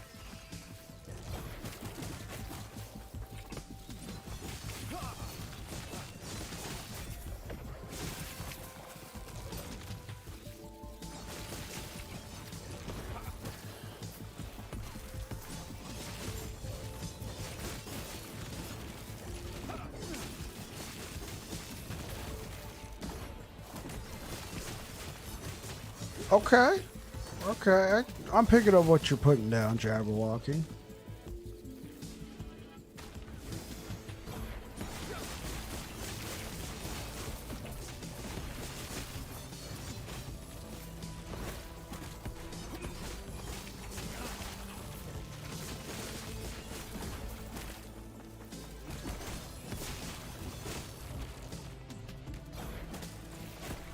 Stand down or die.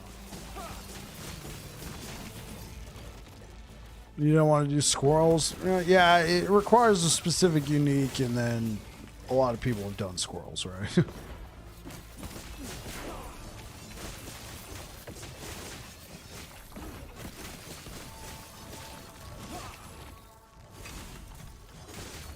Hey, what up, Reefer?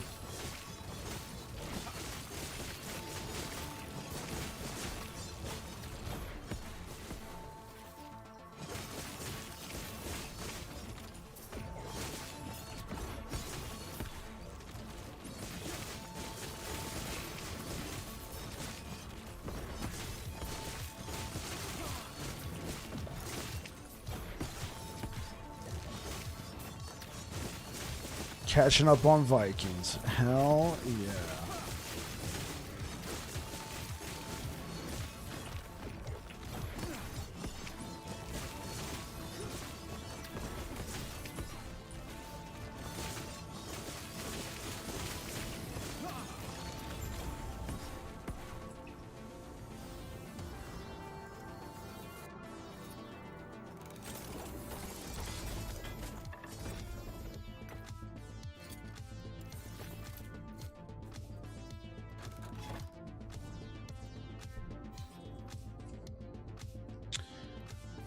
$14 versus 12.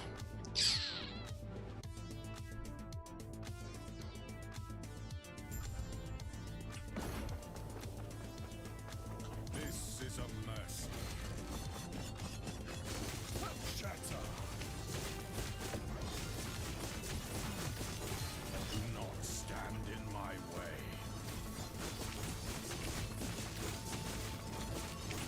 This is a mercy.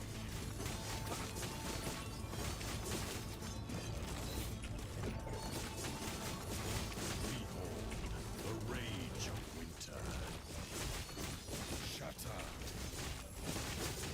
This is a mercy. Do not stand in my way. Rise, my fallen champions. Aid me. Shatter, shatter. This is a mercy.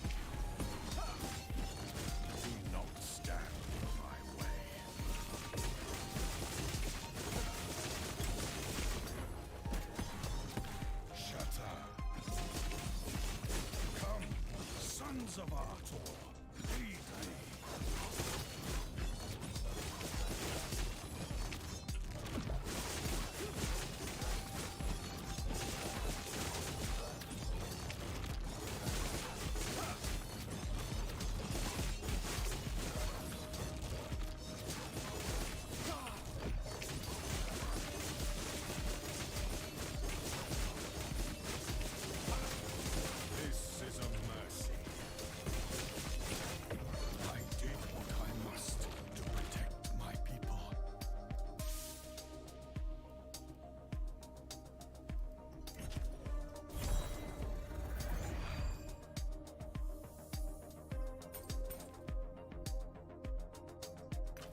Later.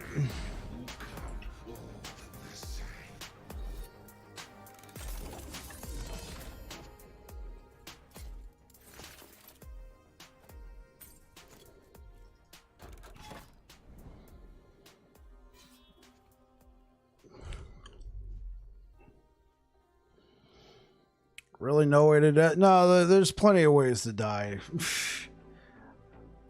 You've been lurking the whole time, Reefer? Thanks, man. I appreciate it.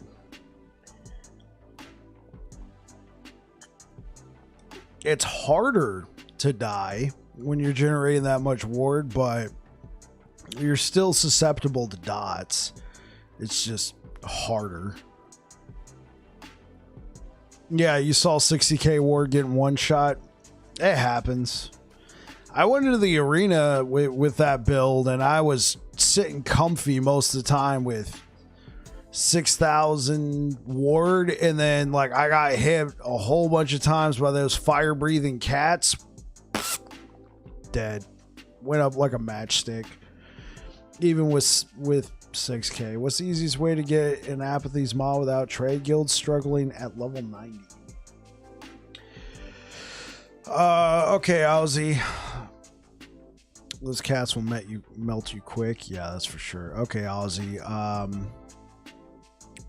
Push the corruption to wherever you're comfortable, and then just keep farming that timeline and keep farming Orbis. It's a boss drop, so like you can't just target farm it.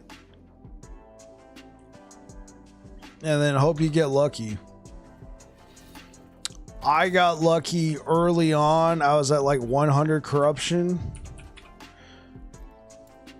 And I found this guy. I found a 2 LP Apathies. Nuts. Isn't it above 135?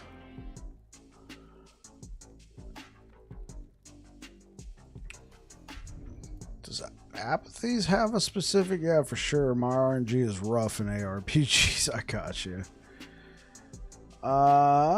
Let's see. Does Apathies require?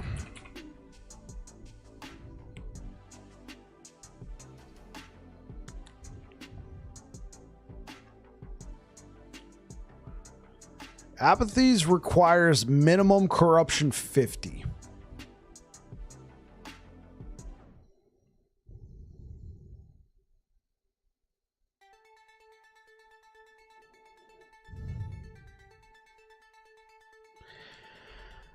So LE Tools notes that, you know, it has a minimum of corruption 50 that you have to do to get it to drop.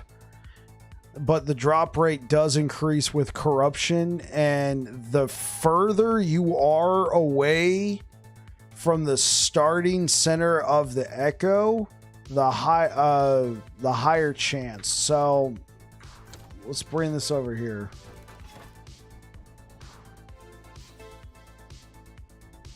I just get the stupid ring like all the time. Right on. Holy, a 2 LP, yeah.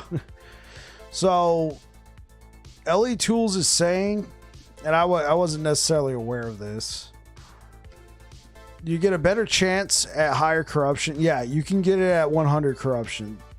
But LE Tools is saying, you know, you start here and you push out. Don't just take the first Orbis you find. Keep pushing until the bonus corruption on it is like 14, 16 corruption. Use that one skill sword. Marrowphage. Marrowphage is not too bad, especially if you get a good shatter. So start here, keep pushing down and down and down. Try and get to the furthest Orbis you can find, and you should have a higher chance. Should you get Shade of Orbis? Don't know how it works. Yeah, you're gonna be. It drops from Shade of Orbis. It's a boss drop. He's considered a boss. He's the only way to get Apathy's Maw.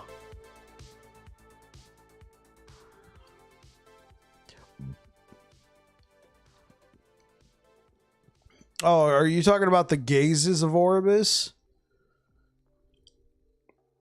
I don't think it's going to help you in that moment. It might. I'm crying out laughter right now. What happened, Max?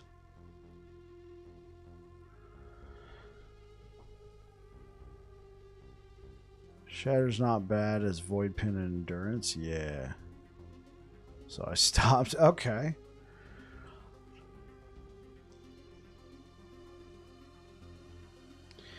Yeah, so get the gazes. The gazes will help for sure.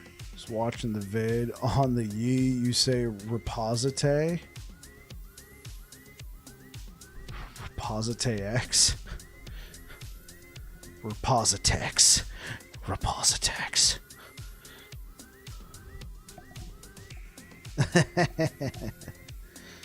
That's nice.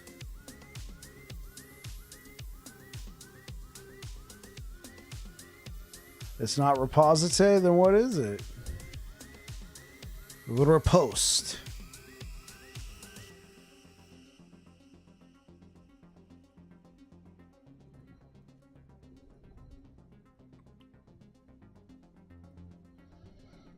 All right.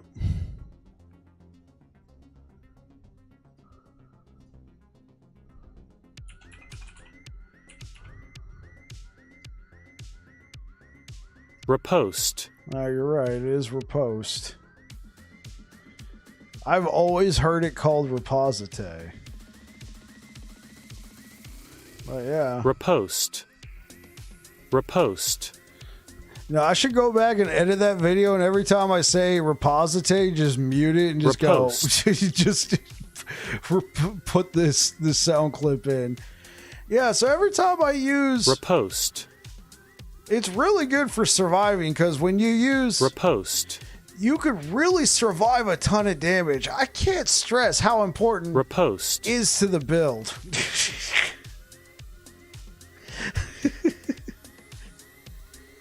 Aluminum?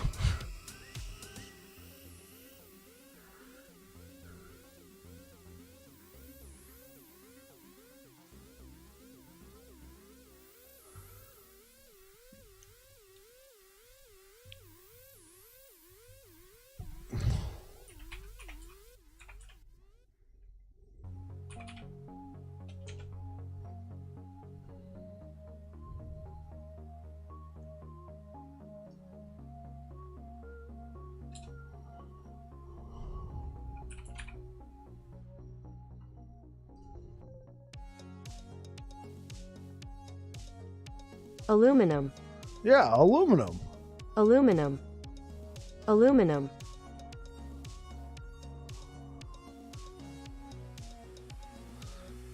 Aluminum.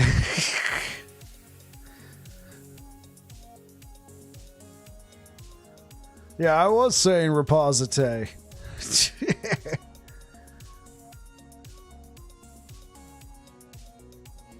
Aluminum.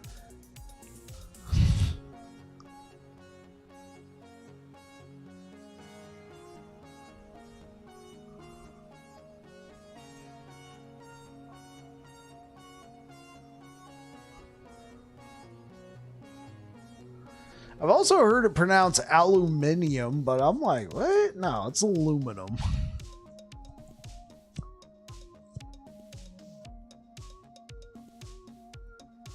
EU, yeah. I'm a sub. Have a nice night. Yeah, catch you later, Jabberwocky.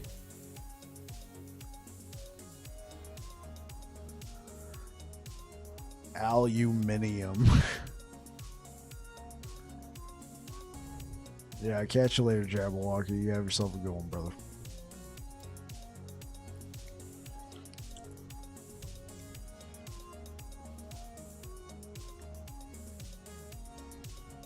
Anyways, you gonna go Yi? Yeah, I get it, Max.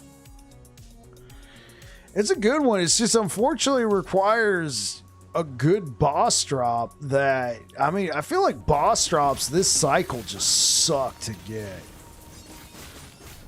Oh, shit.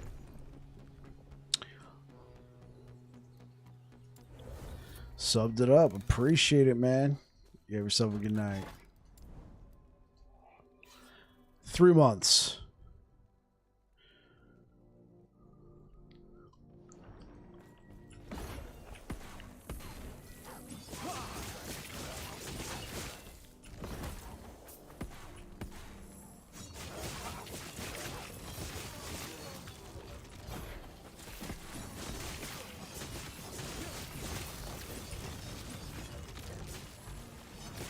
No, it doesn't go away. It goes to the legacy realm. The characters don't get deleted. They just go to the legacy realm, and then a new cycle starts. So if you start like later on in the cycle, and then you're like, hey, I want to keep playing this character, you can. You just won't be in the new cycle. It's just... As far as I'm aware of, it's going to work like Diablo, which basically it just transfers all your stuff over to the legacy realm. If you don't have anything in the legacy realm, that becomes your new legacy realm stash.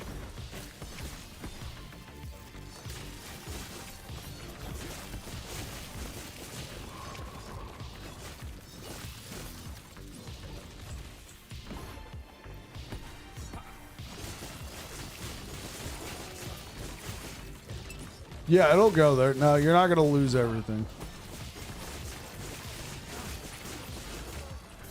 How about the bank loot? It should transfer everything over.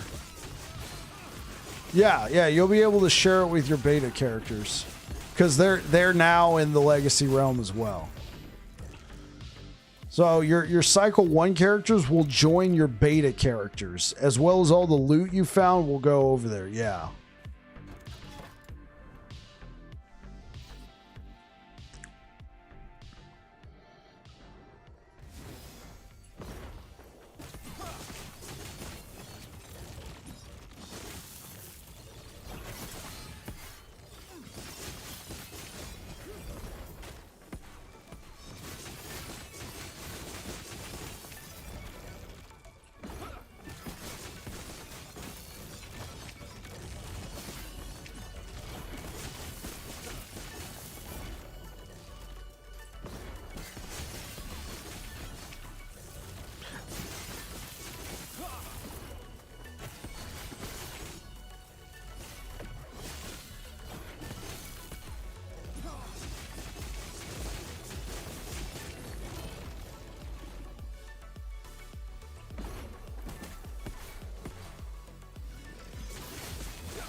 Think you got 2 paladins?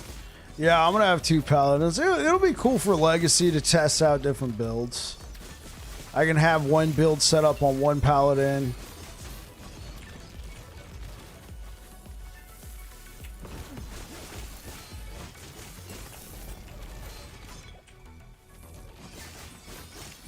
Have another one set up on another one.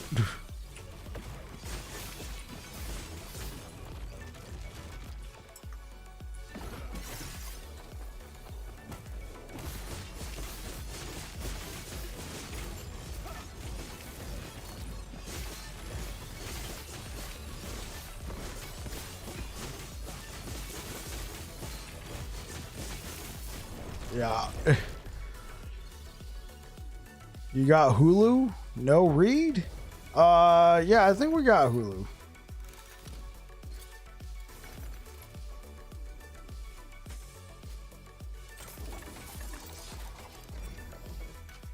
I don't watch a lot of stuff anymore, though, Reef. No, I haven't checked out Shogun. I mostly work, spend a minimal, like, well, not a minimal. I don't watch either. Yeah, I mostly work, try and spend as much time as possible with my wife, which for us is we chill out, maybe watch an episode of like some game show, or we watch a YouTube video, and then I stream, and then I go to bed.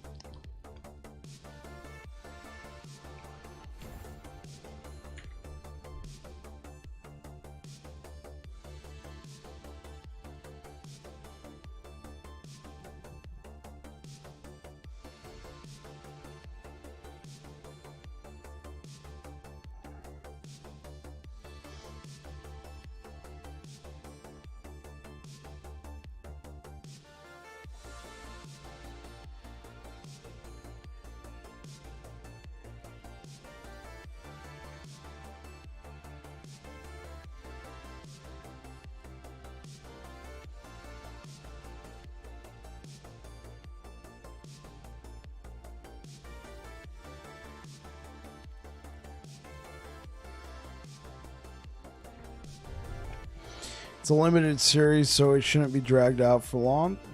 Okay.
Very dank, ancient end of samurai era Japan power struggle. You looked at the new Tempest Strike tree? I have not, Zach.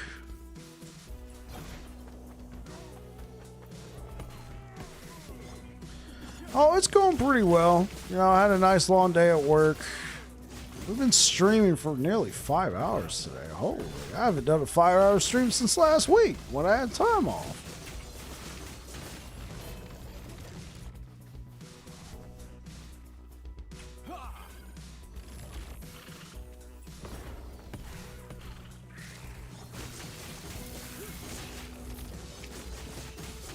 Yeah, you're doing a long one tonight.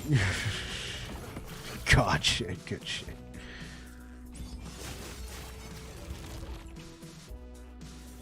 Yeah, what about you, Zach? How's it going?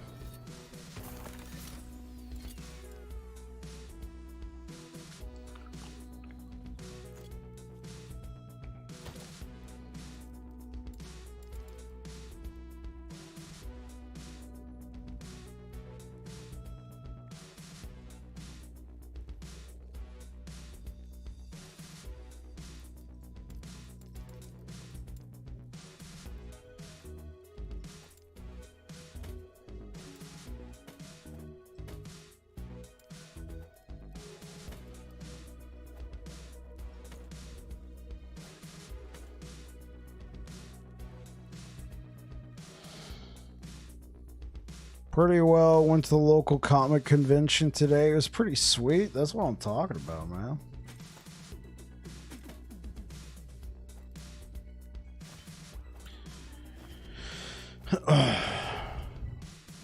Did you get any comics?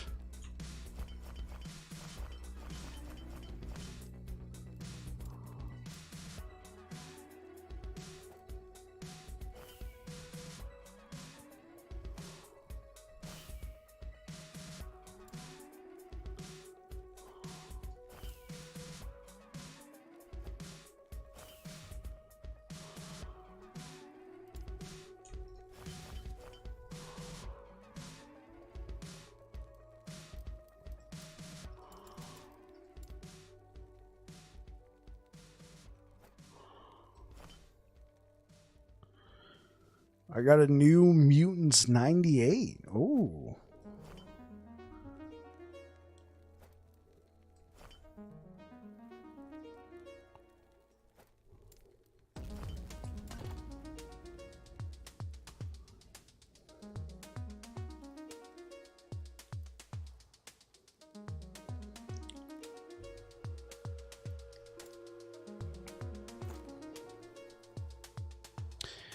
It was the first appearance of Deadpool, your favorite character.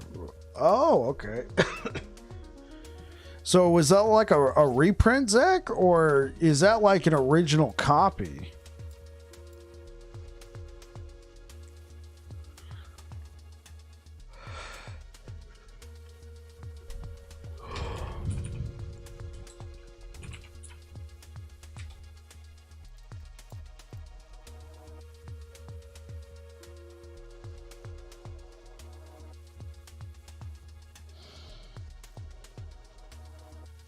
Nope, original scored at 9.6. Oh.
Do you have a fairly large collection, Zach?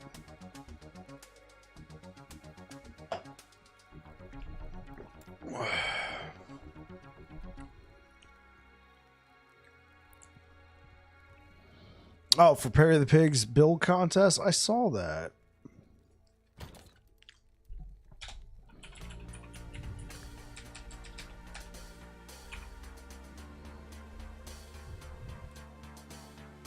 Oh, your dad did, so you're building onto it?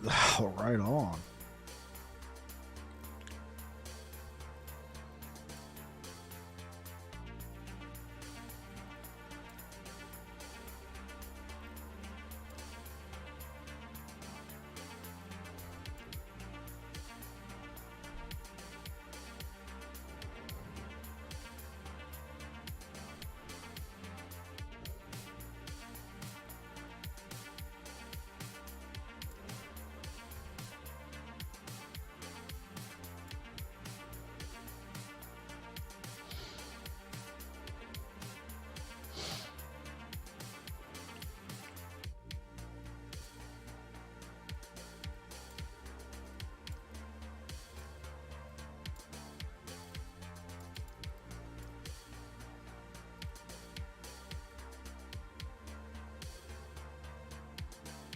Oh, right. This was the pair. Then I edited it.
Okay, cool.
Excuse me. Uh.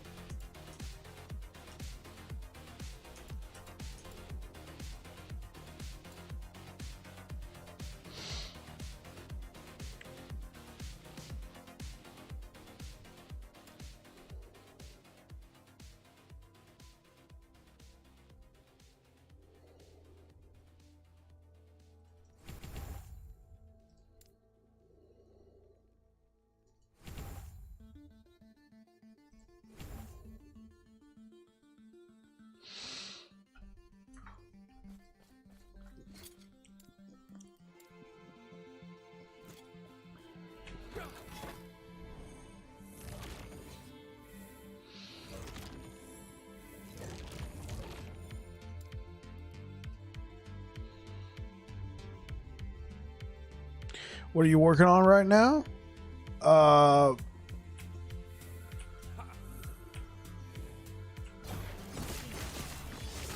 Just working on this build, trying to get the... Oh yeah, I should probably also adjust...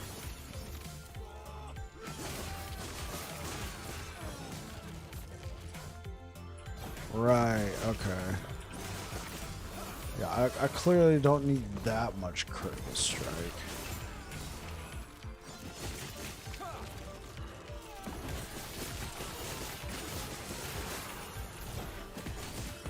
I'm just working on this build, trying to get my ward generation to go through the roof. Stand down or die.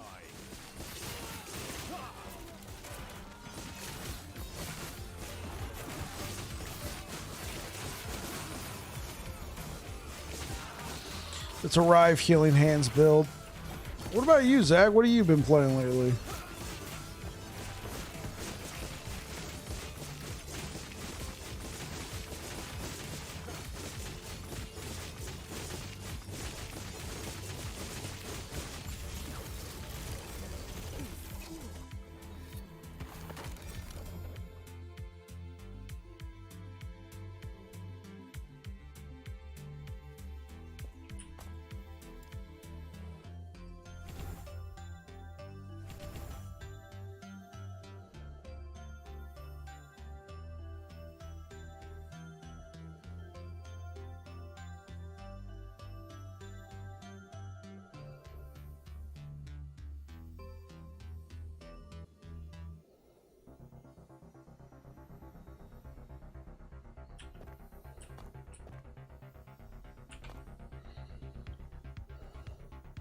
Crit Tornado Tempest. Nice. Yeah, that's right. You did say you were working on a Tempest build for Perry the Pig. Yeah, yeah. I hope you win that one, man.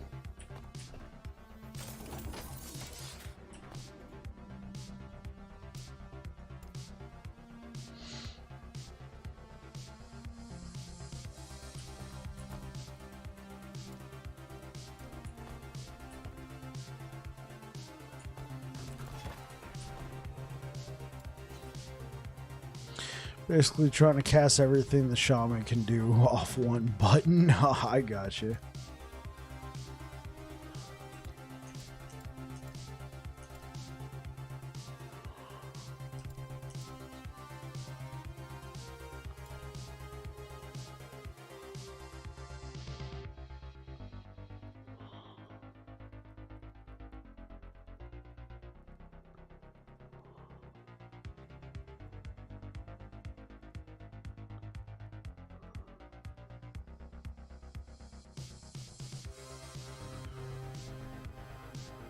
I've given up on my Warpath Void Knight and I've gone back to my Squirrel Man. He's a tank, yeah.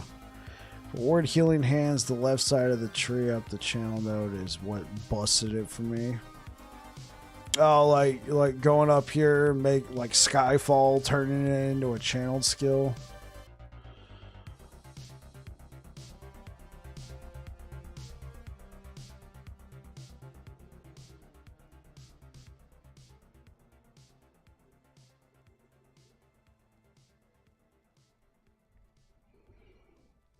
Huh.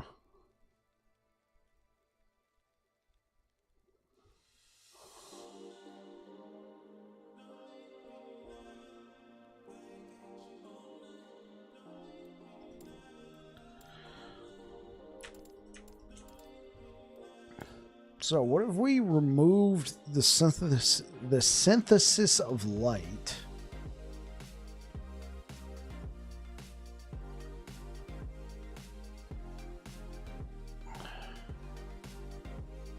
And we put it into this.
Explosive javelin.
Well, off to bed, my dude. Good luck in the looting. Thanks, man.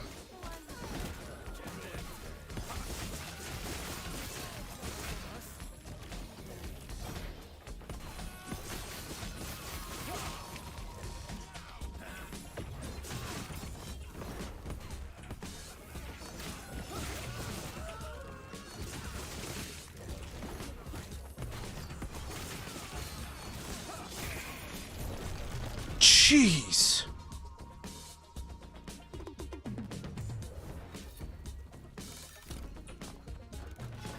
All right. Well,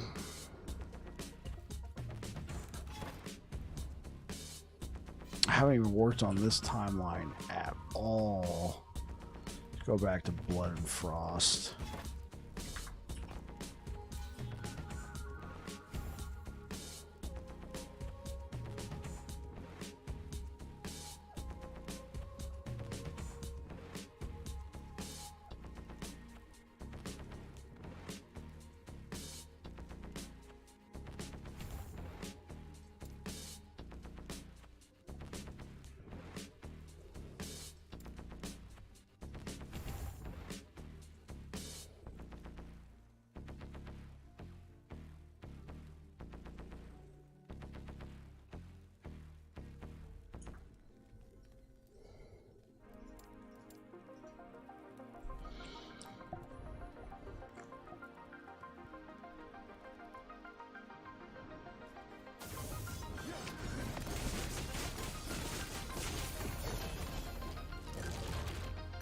Hey, what up, Zakis?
Jeez.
So what you up to this morning, Zakis? It's like, 11 o'clock over here.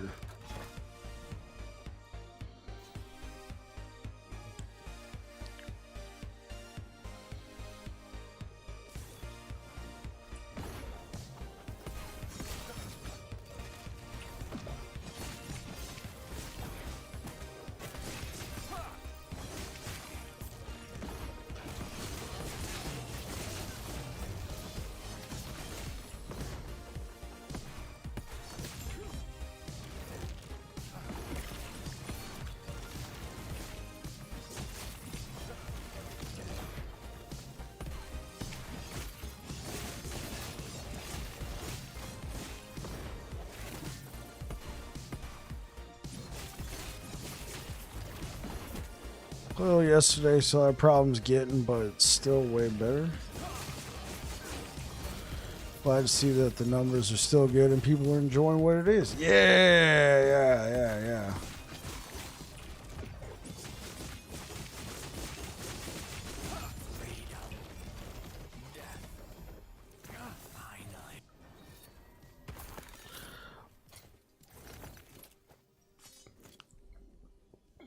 It's 8 a.m. over there in Sweden. Nice.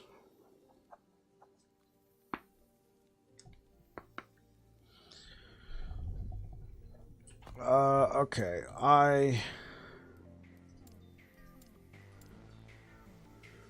We will run sigils.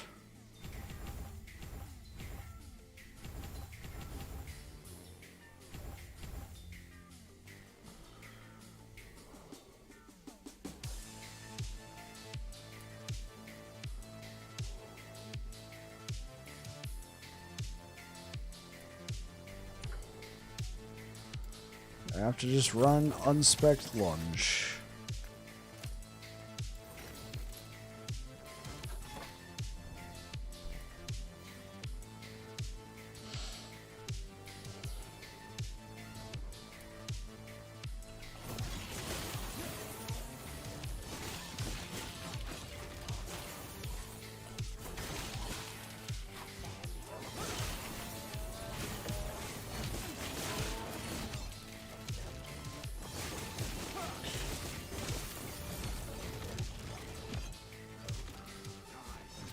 What's the mid-cycle update? Well, they haven't. Oh, holy moly! They haven't solidified anything yet. They basically came out and said, we're not nerfing. This is our, we're only nerfing anything that threatens the server stability, right? Well, there's a lot of backlash. There's a lot of people saying, hey, I don't like this. Why are you doing that?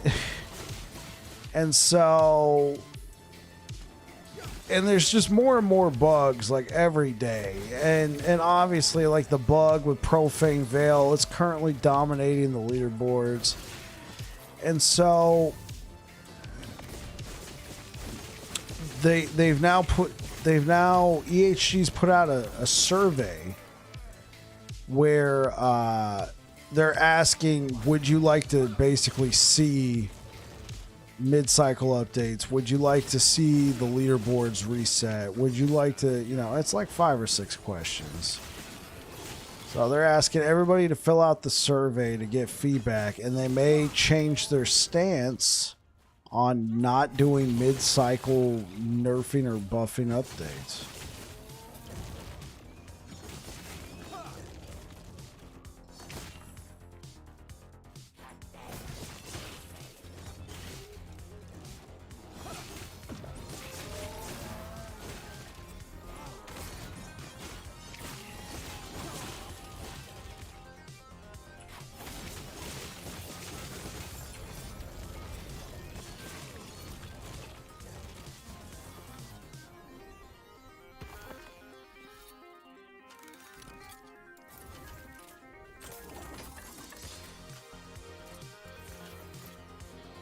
Hello, man. What do you think about Eye of Reen for offhand in this build?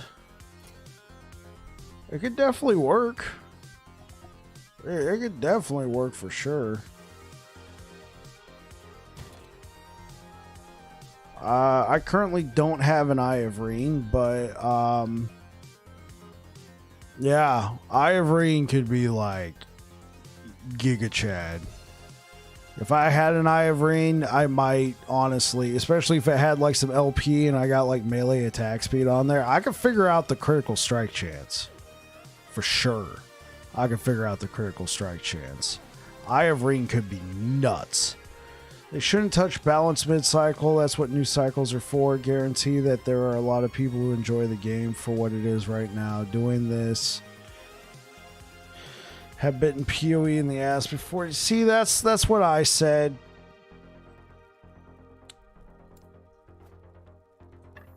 That's what I said. Like,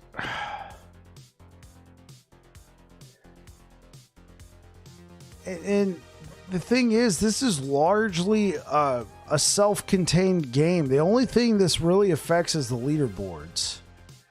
If you nerf the builds, then you should probably also reset the leaderboards. Otherwise, whoever got there first and got to use the broken builds now have the #1 spot, essentially. I feel like let it play out and go from there. Yeah, Desert Voices, Eye of Reen, probably pretty nutty.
For all the nerfs, Squirrel Man will still stand on top. That's right. That's right, Ozzy.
Well, this PvP stuff in these games are always a tiny, tiny minority. Doing anything for them risks really ruining stuff for a lot more.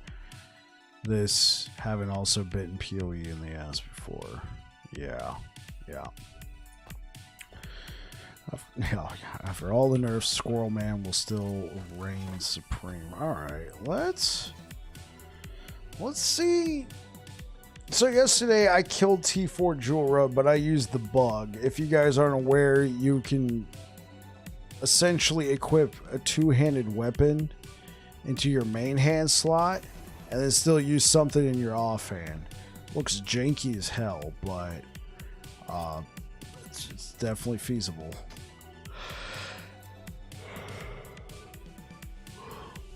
And so I killed T4 Jura. Now I want to try T4 Jura with my current setup.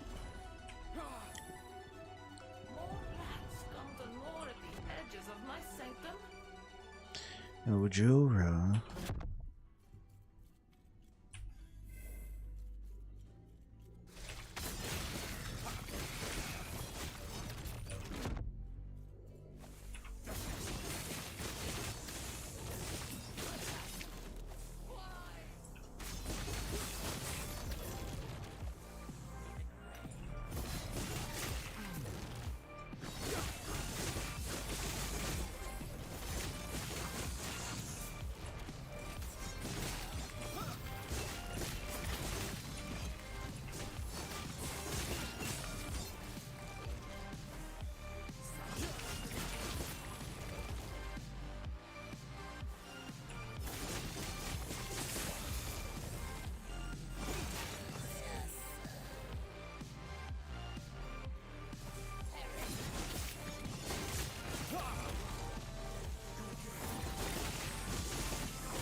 I hope they keep that no changes mid-cycle stance. It's one based on years of experience when it comes to these games. If one doesn't like the cycle, you can come to the next one for a new set of balance.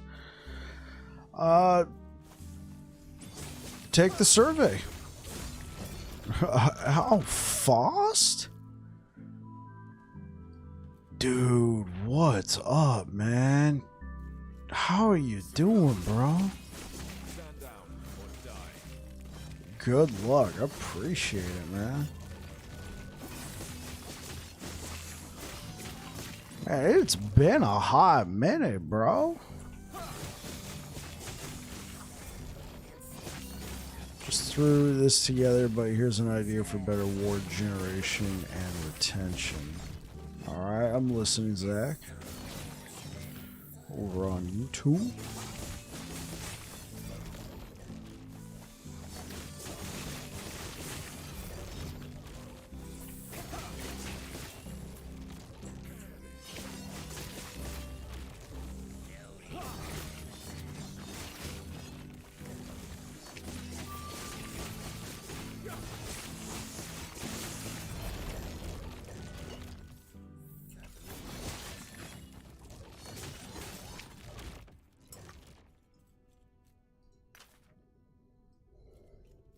The Epoch. Finally, I will have its power. Stand down or die.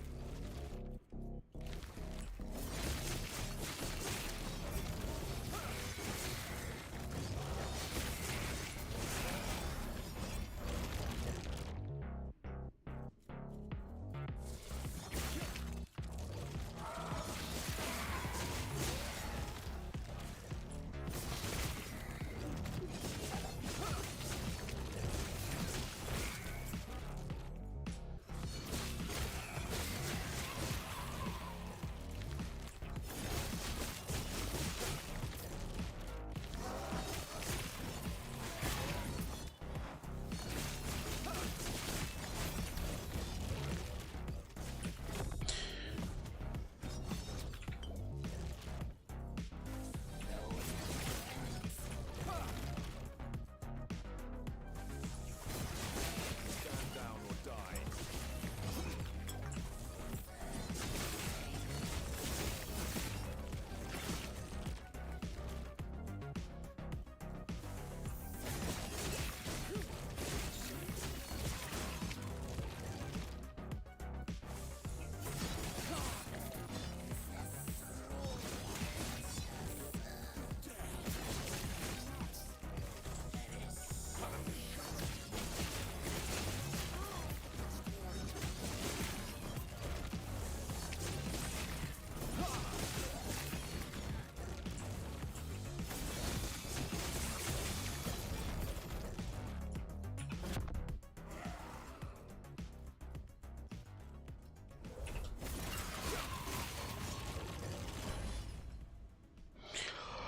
Basically, Circle of Fortune rings give ward retention threshold. There's a belt and blessing that does as well, which should be quick math. Keep you at standing at 3 to 5k ward. Okay, started another spinny Vinny some time ago.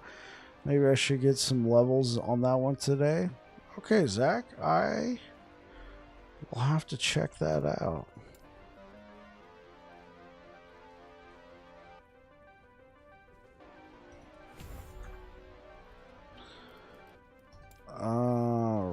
No, I'm gonna need the lunge for when she does the thingamabob.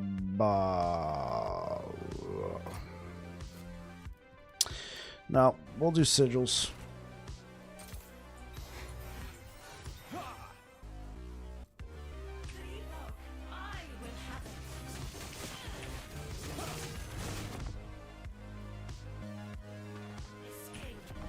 Oh shit! Cannot be denied.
Okay, there we go.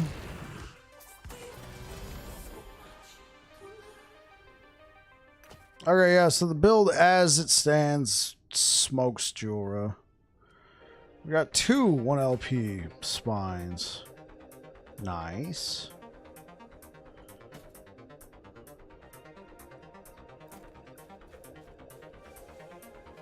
I don't even know what I'd want to slam.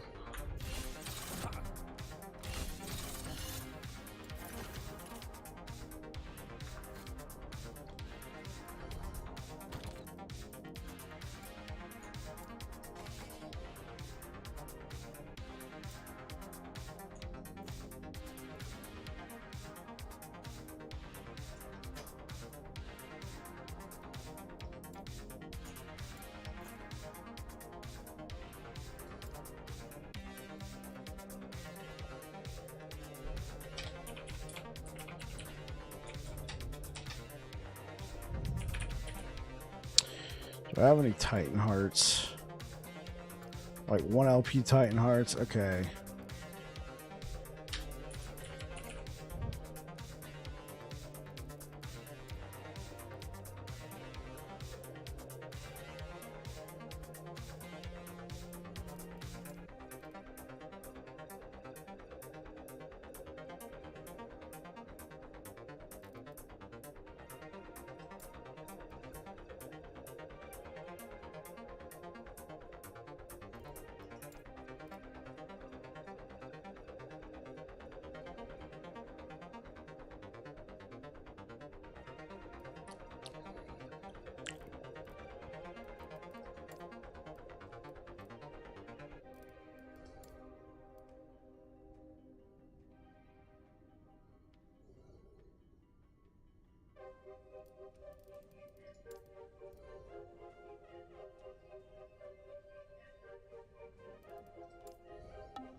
Do I really want to take a chance with this? Chat. A max rolled. Whatever. It's only health.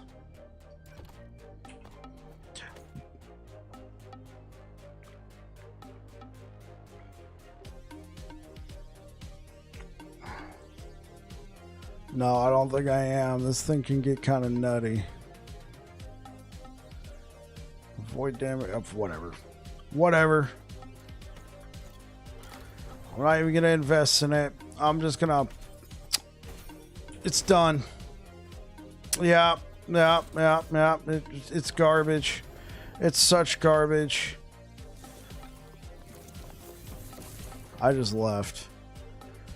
A T7, 35% health. Oh my god. I've been so unlucky with the Titan Hearts. Oh, so incredibly lucky. Unlucky.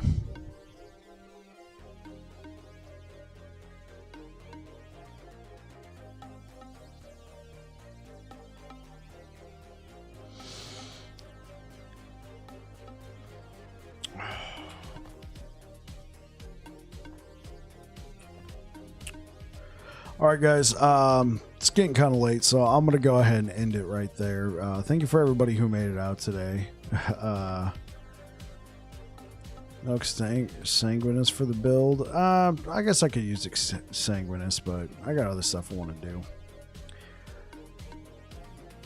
So anyway, you guys take care. You have yourselves a good one. I'll be back again tomorrow, and back on Sunday, and we'll keep on going throughout the week. Anyway, you guys take care. Bye.